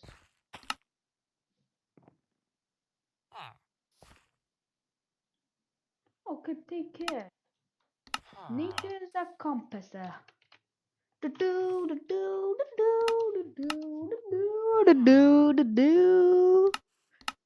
Big plans. Crafting blueprint. And I need a wall. I can literally make that. Will I put my crafting table?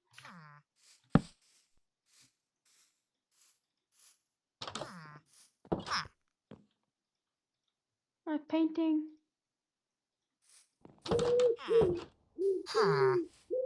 Crafting blueprint.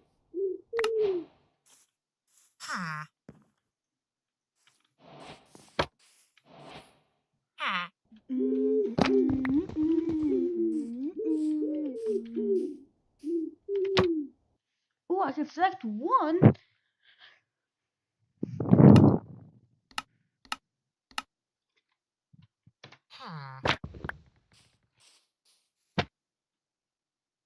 The weather, your skyblock.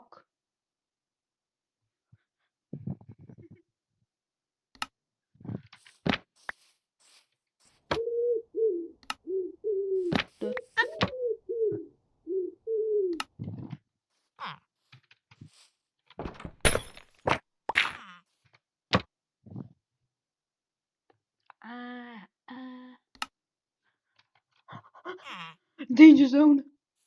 Dude, means I want Minecraft background with like default a diamond sword. It's like next full waking. Bad mom. I can get iron. That's not gonna type. Ooh.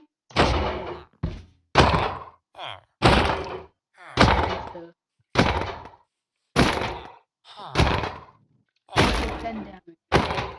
You.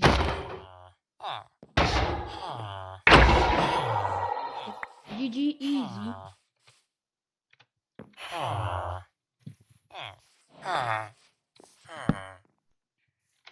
Alright, this is how we get our iron.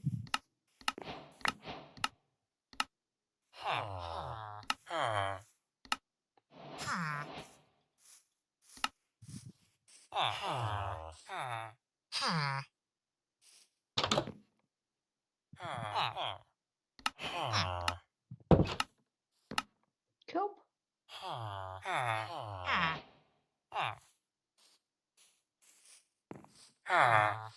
Yeah, this is which requires stomp. But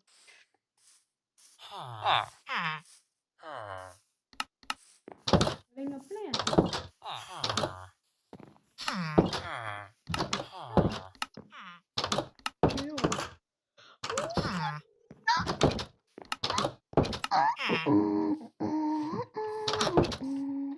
It's fun, right?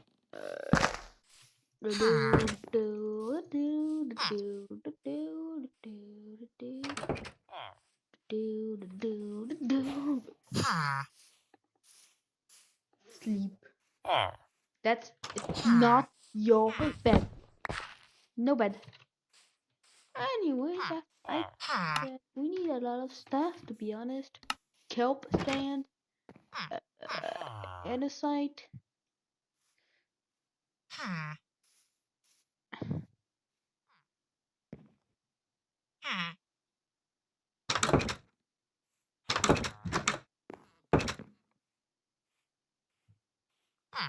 He wants me to make this. He wants me to get logs. Get logs. I'm gonna like make a super firewall.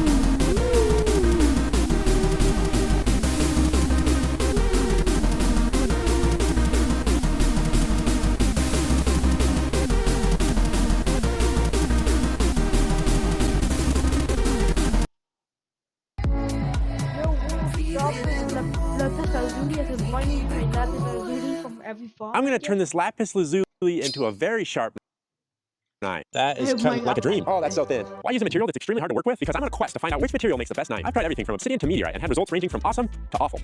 So next on my hit list is lapis lazuli. This mineral is so blue, it's used to make paint and even enchant tools if you're nasty. So it's good at being blue, but is it any good at being a knife? Minecraft doesn't seem to think so. But what does Mojang know? I'm an adult and I can do whatever I want. Lapis lazuli is also really hard, which means I should be able to sharpen it pretty well. However, it's definitely not easy to work with like metal is. Rocks tend to crack and break, something I had to learn to work around. Like many good projects, this one began on eBay. Lapis is quite rare, and to make a knife out of it, I'm going to need a pretty big piece of it. I watched eBay listings for a couple months, but everything was either too small or too expensive. So when I saw this listing, I got really excited. It was the perfect shape and size, high quality, and it was cheap too. But taking advantage of a stranger just didn't really sit right with me. So I sent him a message and told him how much it was really worth. Nah, I'm just kidding. I lowballed him. He accepted and shipped it the next day. What a Jimmy. I am excited about this. This bad boy is a chunder biscuit.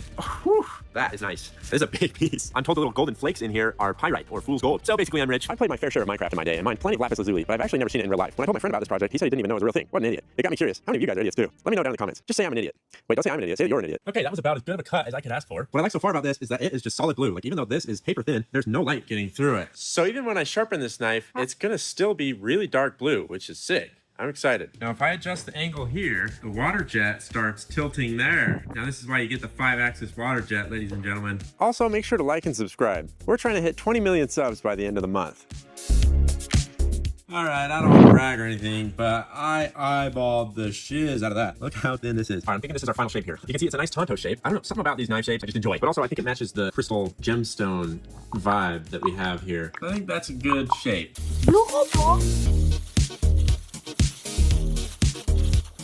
What a beautiful piece we have here. This cool. Fairly thick on the edge, so that gives me room to sharpen, which is good. Okay, that is nice and straight now. All right, we have our blade cut out. I just found another Tonto. I mean, just look at that beautiful carving. So I'm here scrolling through Google for some inspiration for what shape to make the handle. I kind of like this. Hello, welcome back to Super Mario Maker 2. Continuing our endless expert run.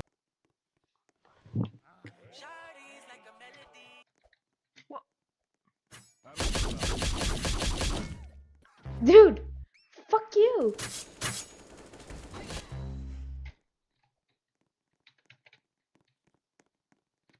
Oh, I got one item. Dude.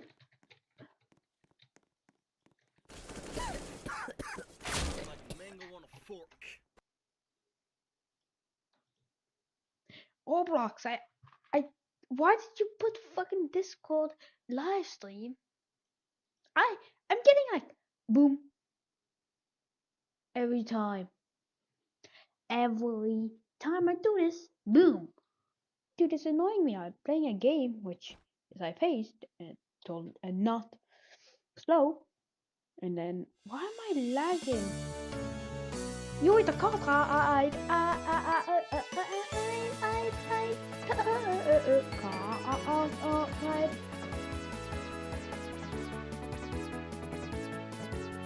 No.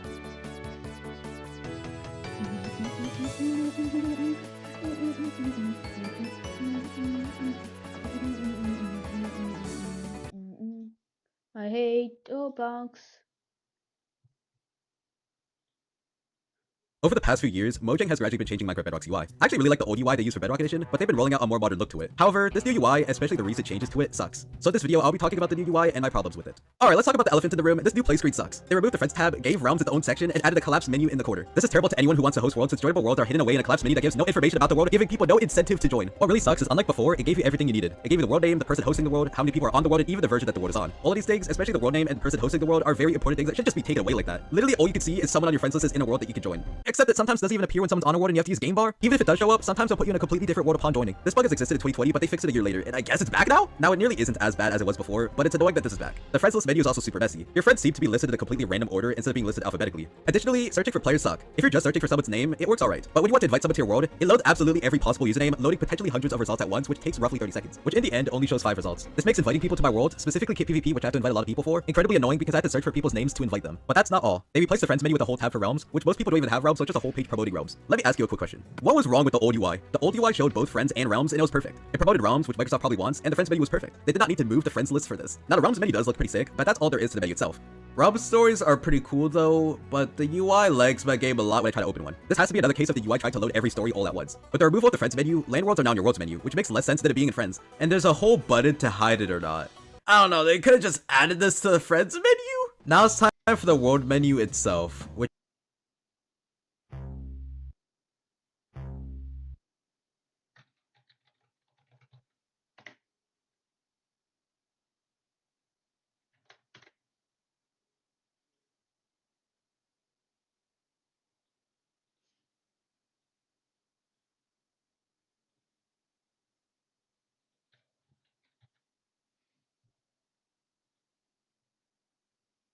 I thought you could not go there.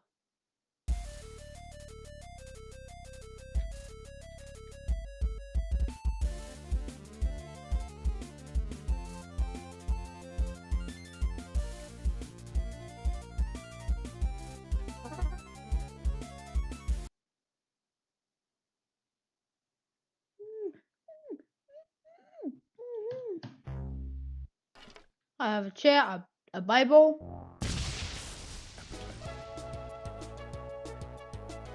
What? I can still eat. Let me eat plastic. Yeah, that's the entire Bible. That's like one page of the Bible. But you know what you can do? Spike someone. My 4 HP. Eat.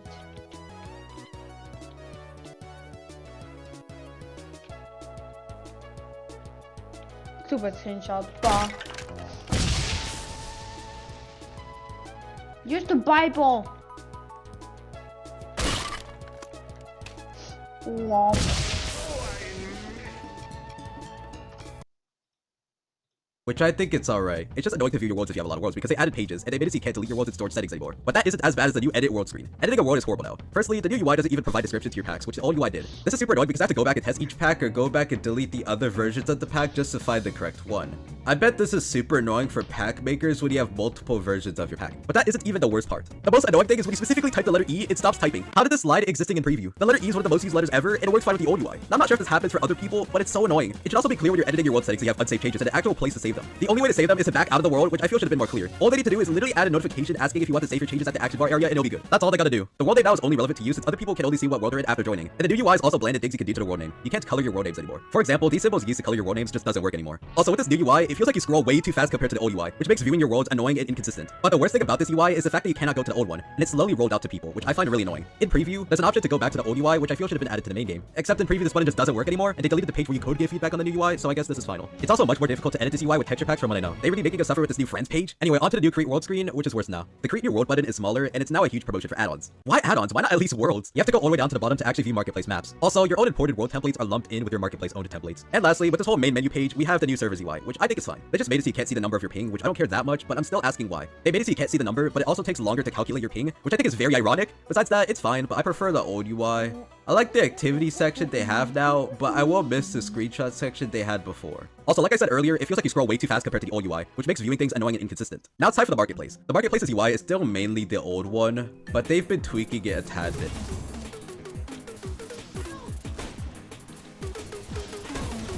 My weapons.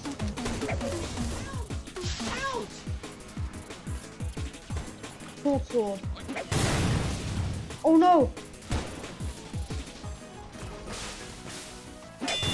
Oh. Bye. No.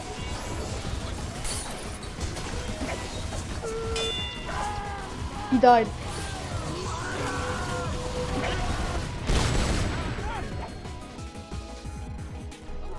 Dude, no. Puffer fish. Fish.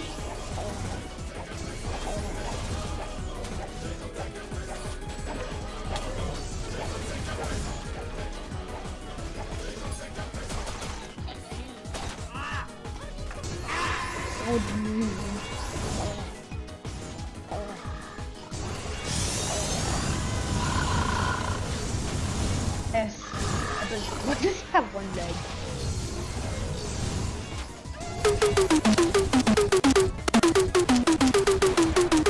Get him, get him! Ow! Ow!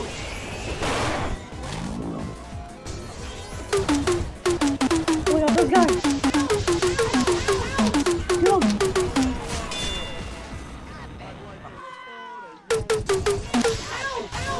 I like the opponent. Oh, mama. You have to stop him. Yo, Emperor Pope. Now I know.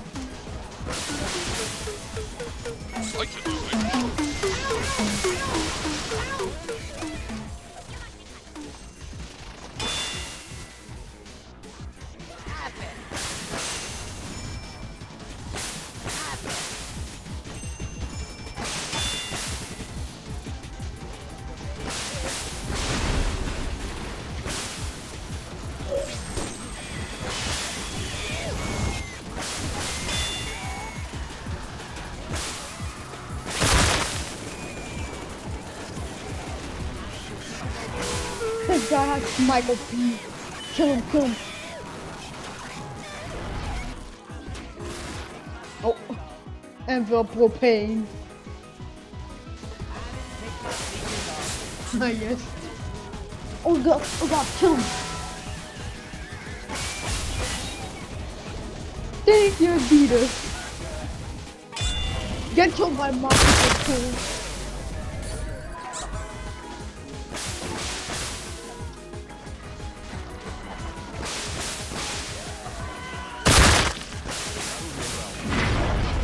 Oh.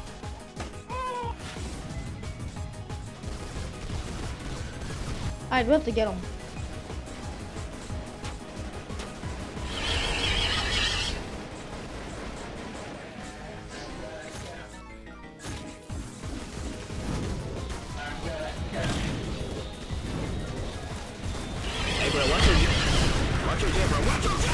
That's 15 HP on Monica.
Audacity.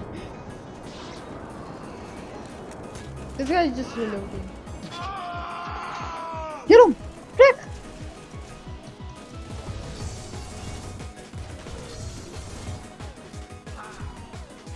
And I died.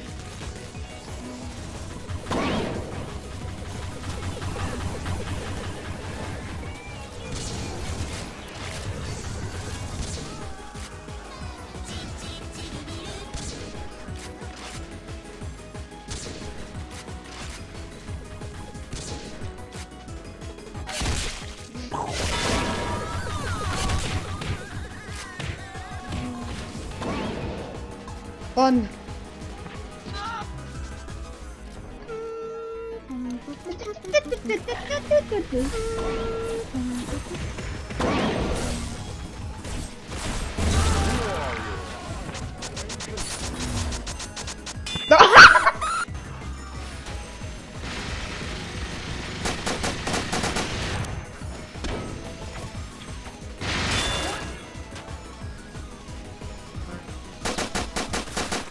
Infinite range!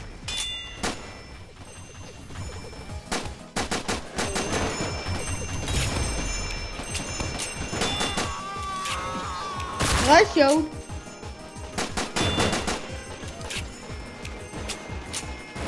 Go!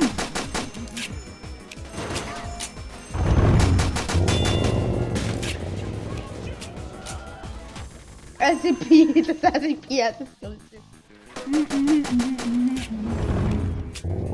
Missed!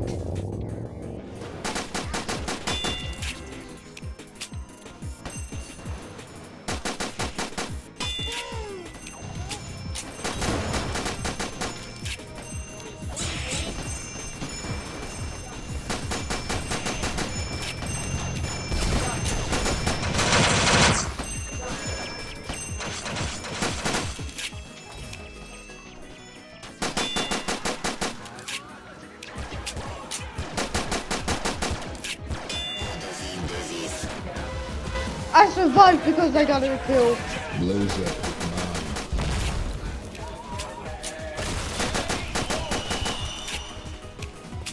I'm gonna die.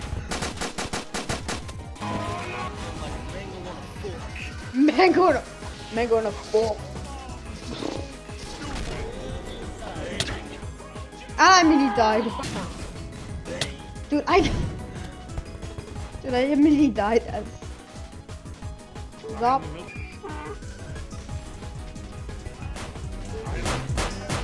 Look! I got a kill.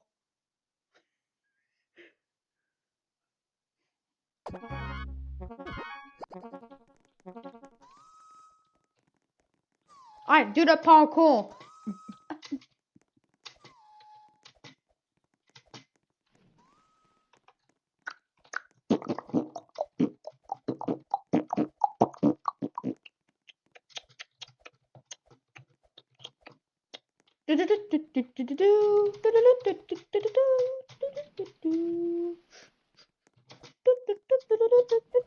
Yes!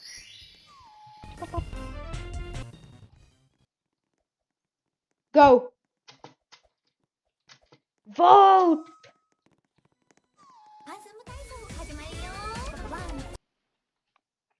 Wait, Four Seasons has a second version? And it's elimination, so the most people, that person that dies 3 times dies, and I have the cane. What's this?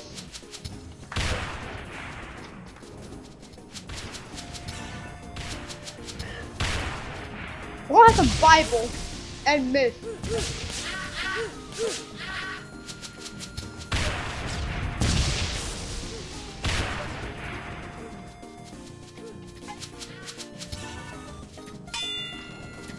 Oh.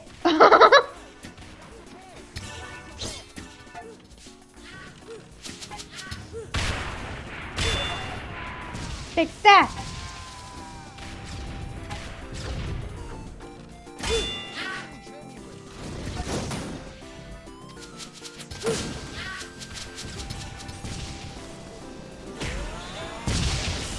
Someone has just 3 lives.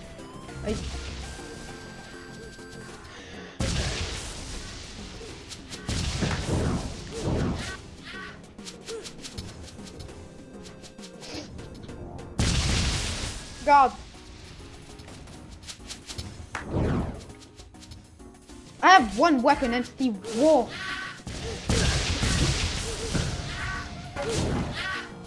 Yes, it's actually helpful for once.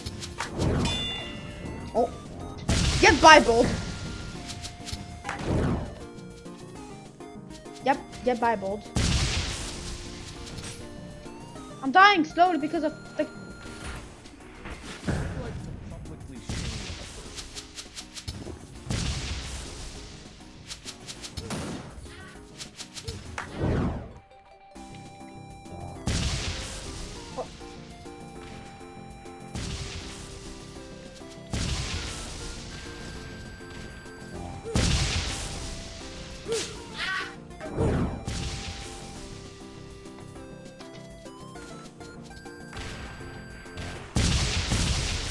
I got Bible and the Bible.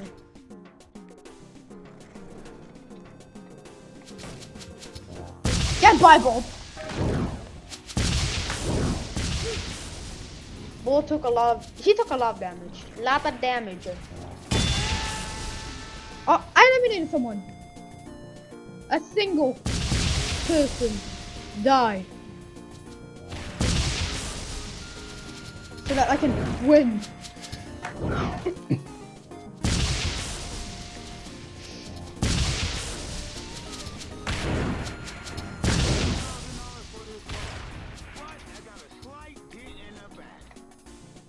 You give me $7,000, all you gotta do is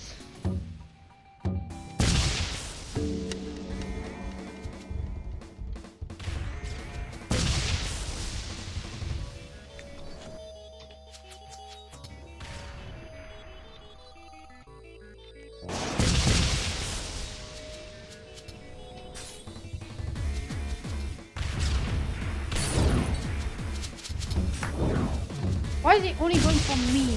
Oh,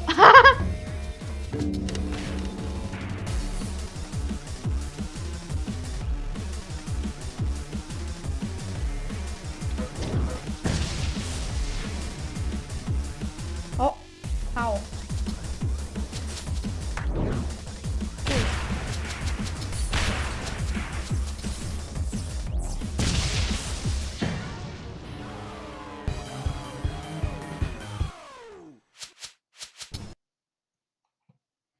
Let's go. Whoa, why did you name yourself that dumbass name? To be honest, I did pretty good.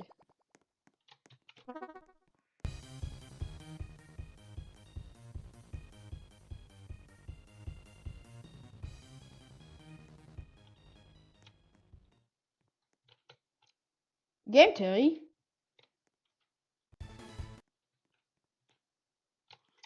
You want a house of game theory?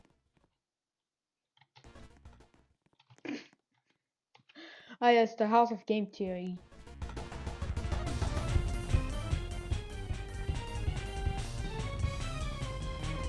Mug! Oh crap. Lie. We're gonna get.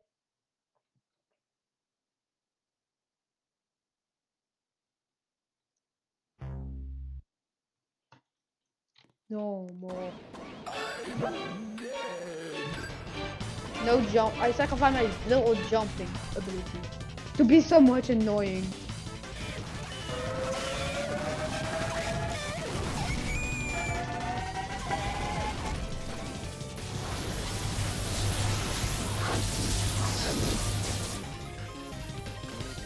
Kirby.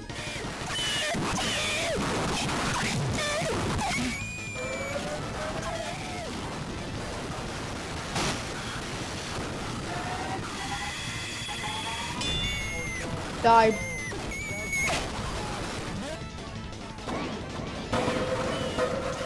Yeah, good luck using that.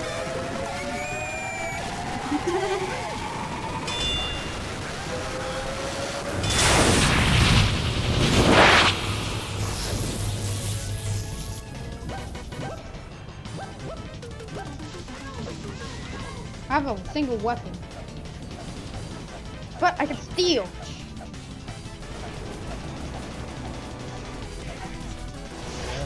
He stole his weapon and then died. He died. And it's just a go.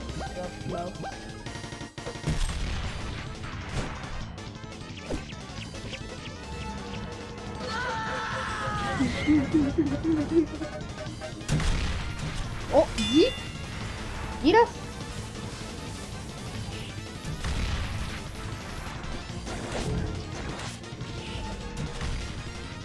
I saved myself.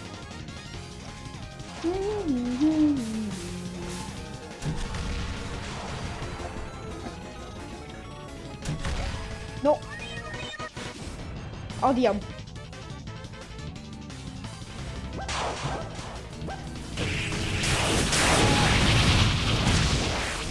Dies. Some guy with the stick. He's the same.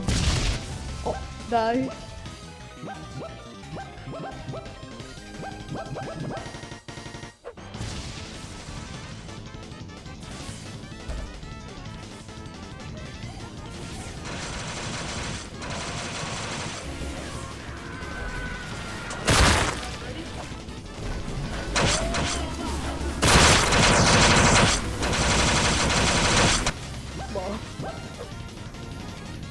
The bulb was chicken.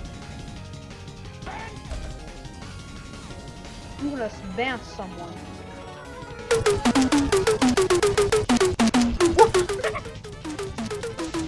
Oh, the cannon! Cannon, shoot!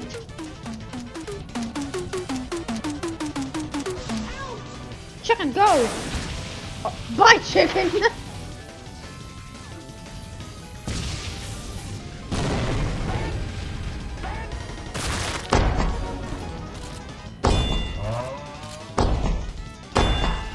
Bye. Oh, the mood.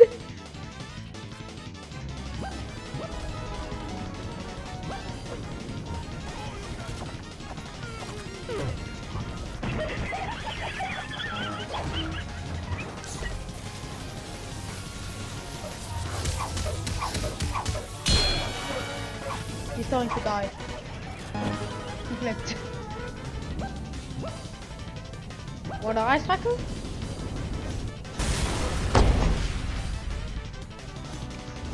Yo, wait, no.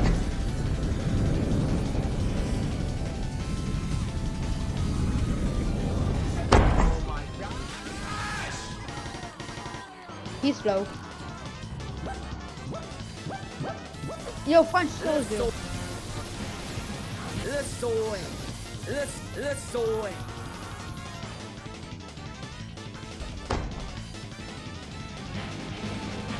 Must go. Must go.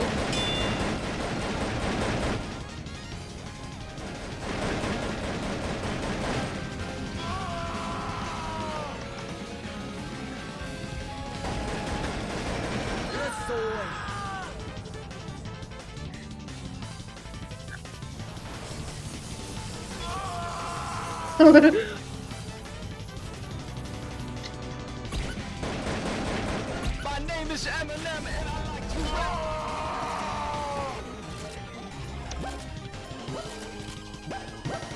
Hi, hot mayonnaise!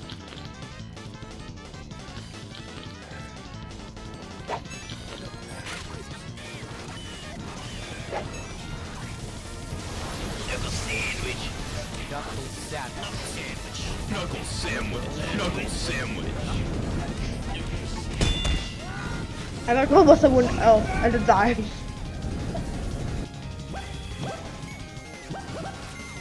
Alright, let's go nut bowling. Alright, let's go bowling.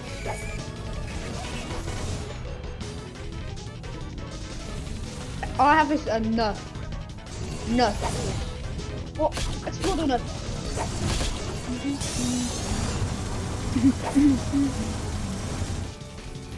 Die.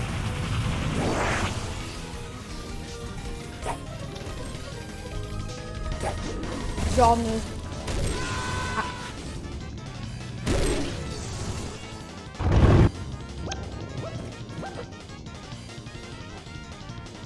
I absolve you of your sin. You have been forgiven. I absolve you of your sin. You have been forgiven. Combos. Wait, dude. Transfer.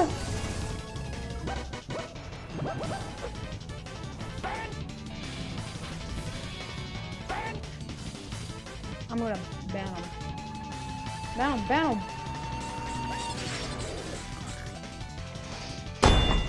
Yeet. No. You wanna see me dump?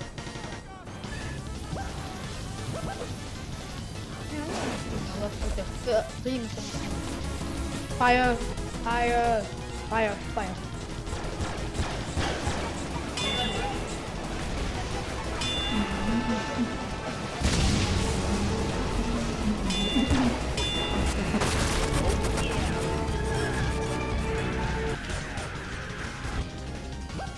One.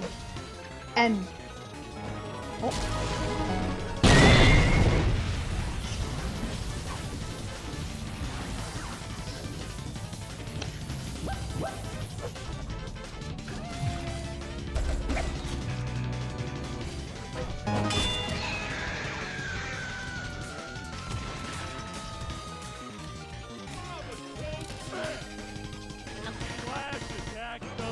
Get your free TVs.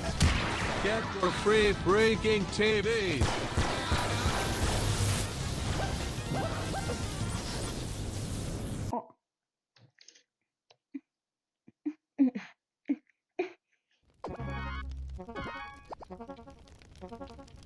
FFA, FFA, or FFA?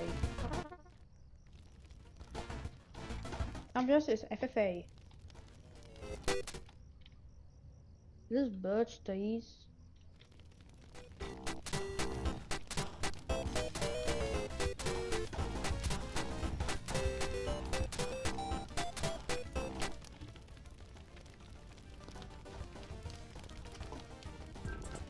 And what? But why can I crash out?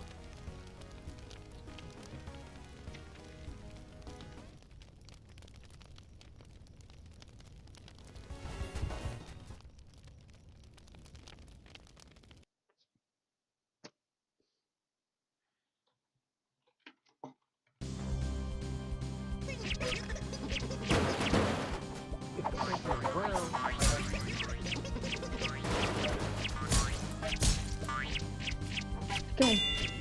I got stick.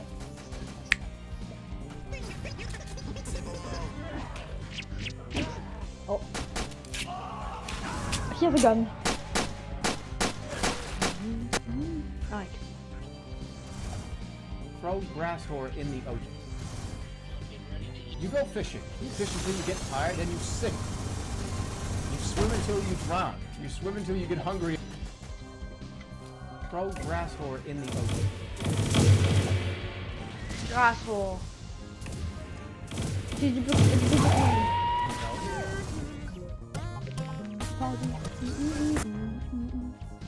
AirPods ready.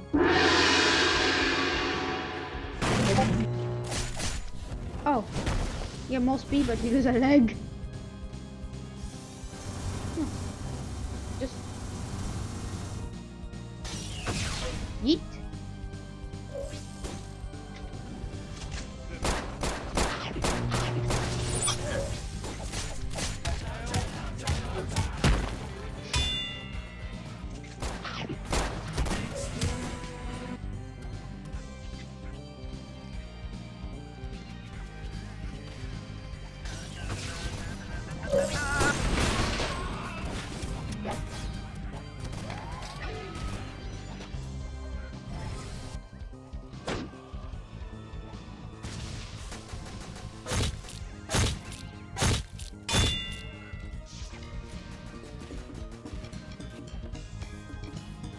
I just touched lava. Nobody's supposed to kill.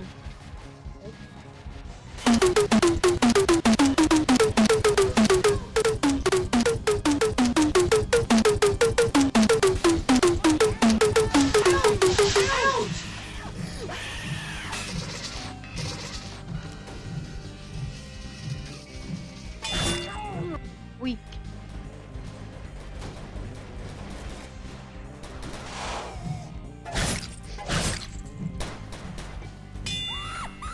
You died.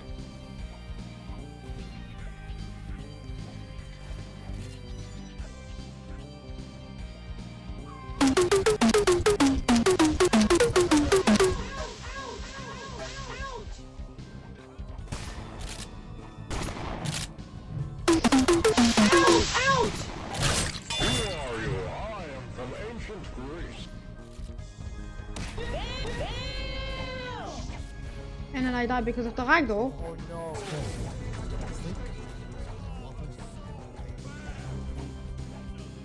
The man on the leash.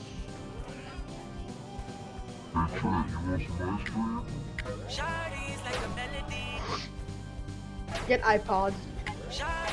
Get iPod. I'm telling you what the man. The man on the leash. Honestly. Yeet.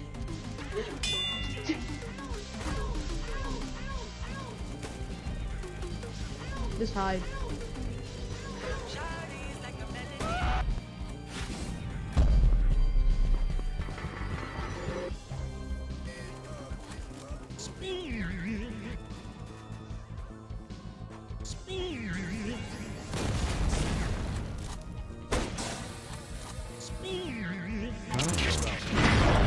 I got 80 of feed.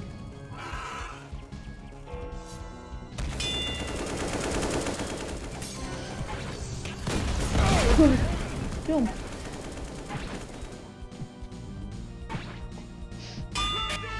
I killed him. I escaped. Honestly, get a warrior.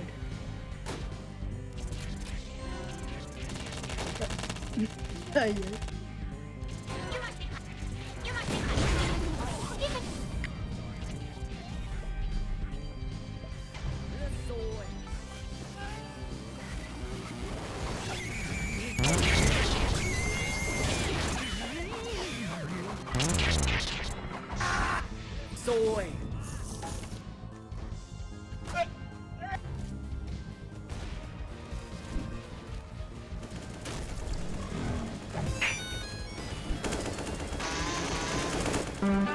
This guy's the edge of you, please.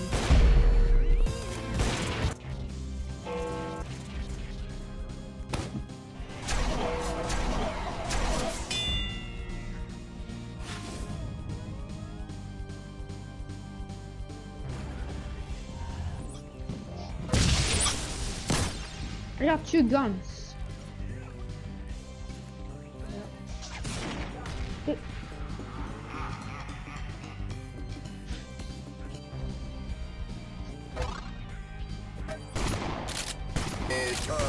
a bullet.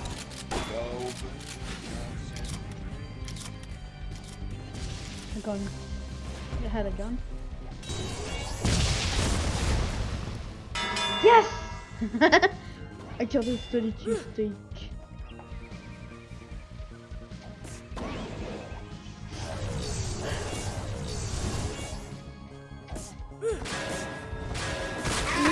Not that it. Hell.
You can gamble?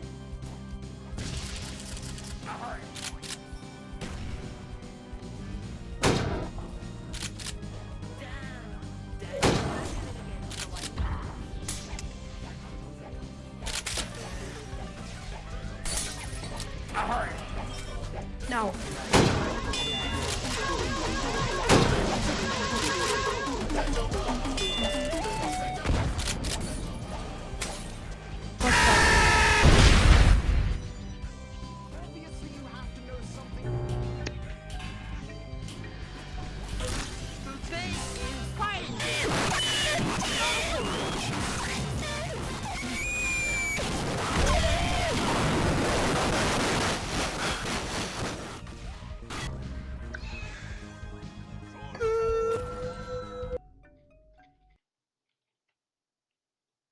It's still well done, except for the fact that there's no confirmation when you purchase something from the marketplace. I'm not testing this out for this video, but that's not a good thing at all. I feel like every game has something in place to prevent accidental purchases, but not Minecraft. There's also the dressing room, which still uses the old UI, but they tweak it sometimes too. And the UI is pretty bad, but I'll make a separate video on this. It's more so the dressing room itself that's the problem, and how it's just an endless string of purchasable items. The character creator and emotes pages are horrid due to this. Like, why can't you search for anything? This whole video, I've been talking negative about the new UI, but there's one UI I haven't mentioned, being the new profile UI. And it's actually really well done. The screenshot gallery has massive potential. You can set a screenshot as your featured screenshot, as well as 4 other screenshots, which other people can see in-game. And I think that's a really neat idea. It's super easy to use, and it has massive potential. The problem is no one really knows it exists yet. In the future, when more people do know it exists, there should probably be moderation because you know people are going to abuse this. There is already a way to report specific screenshots, so that's good, but I feel that's a little too hidden. The UI shows you have 0 followers, but it's actually loading all of your followers in the background, so when you open the menu and not scroll, you don't lag. Although the same can't be said for mutual friends. One thing I do wish for is the ability to view someone's Xbox profile through the UI. Achievements are merged into this menu, which is a much better place for it, and it shows suggested next achievements and recently completed achievements. I feel it should also show achievements that are currently in progress to remind you, but it's still good. There's also the stats menu, which you can compare your friend's stats with yours. Although I don't know if it's just me, but I can't view or compare stats with some people. Now on servers, I completely get it because it's random people, but I don't know why I can't with some of my friends. It just says that I need permission, but my Xbox account has permission to view everyone's account, so I think it may be a bug with the UI. Either way though, it's really solid. There's also the new inbox UI. I actually really like this. It shows news, realm invites, stuff about realms, the marketplace pass, and a place to get feedback. The only thing I will say is it should probably be more obvious how to clear your inbox. Other than that, I'd say it's well done, and there's nothing really wrong with it. So in the end, this new UI has some problems with it, and I think it should be changed or completely reverted. I've mentioned before that as much as I'm known for Lego Island, it's not actually a game I play much if at all. It's nostalgic for sure, and I greatly admire its development story, enough to make a whole documentary about it, but beyond that, it's a kids game with fairly simplistic gameplay, so adult me has much more fun hacking it than playing it. However, in doing so, I ended up missing out on a lot of fascinating technical details about the game that you can only really find by playing it over and over, and no one plays games over and over like speedrunners do. While somewhat small and niche, Lego Island does have a dedicated speedrunning community that has ramped up considerably in the past year, and they managed to discover things about the game that even I've never seen before. Today, we'll be covering those recent discoveries and how they helped the community smash through a world record that's held firm for over 8 years. All that after a message from our sponsor. If you're in need of a website, as fast as you can. The idea of playing Lego Island to completion is kind of nebulous since by design it's an open-ended sandbox game, but you have to draw the line somewhere, so the community created 2 categories, Pepper% and 100%. Pepper% is basically Lego Island's any percent. You complete each available mission as the de facto protagonist Pepper, including the main campaign where you recapture the Brickster after accidentally freeing him. As of this video, Pepper% runs tend to hover around 10 to 20 minutes or so. 100% is completing every available mission as every character. There's a lot of repetition involved in this, but it does exhaust pretty much everything you can do in the game. This category tends to be more like 30 minutes to an hour. By 2016, Dutch speedrunner Don Fortune had claimed the world record in both categories, records that would prove unbeatable for the next 8 years. Holy shit. It's not that people didn't try, it's just that Lego Island is not only niche, but is also, at the best of times, a somewhat punishing speed game. It has some pretty notorious glitches, and often you think of glitches being beneficial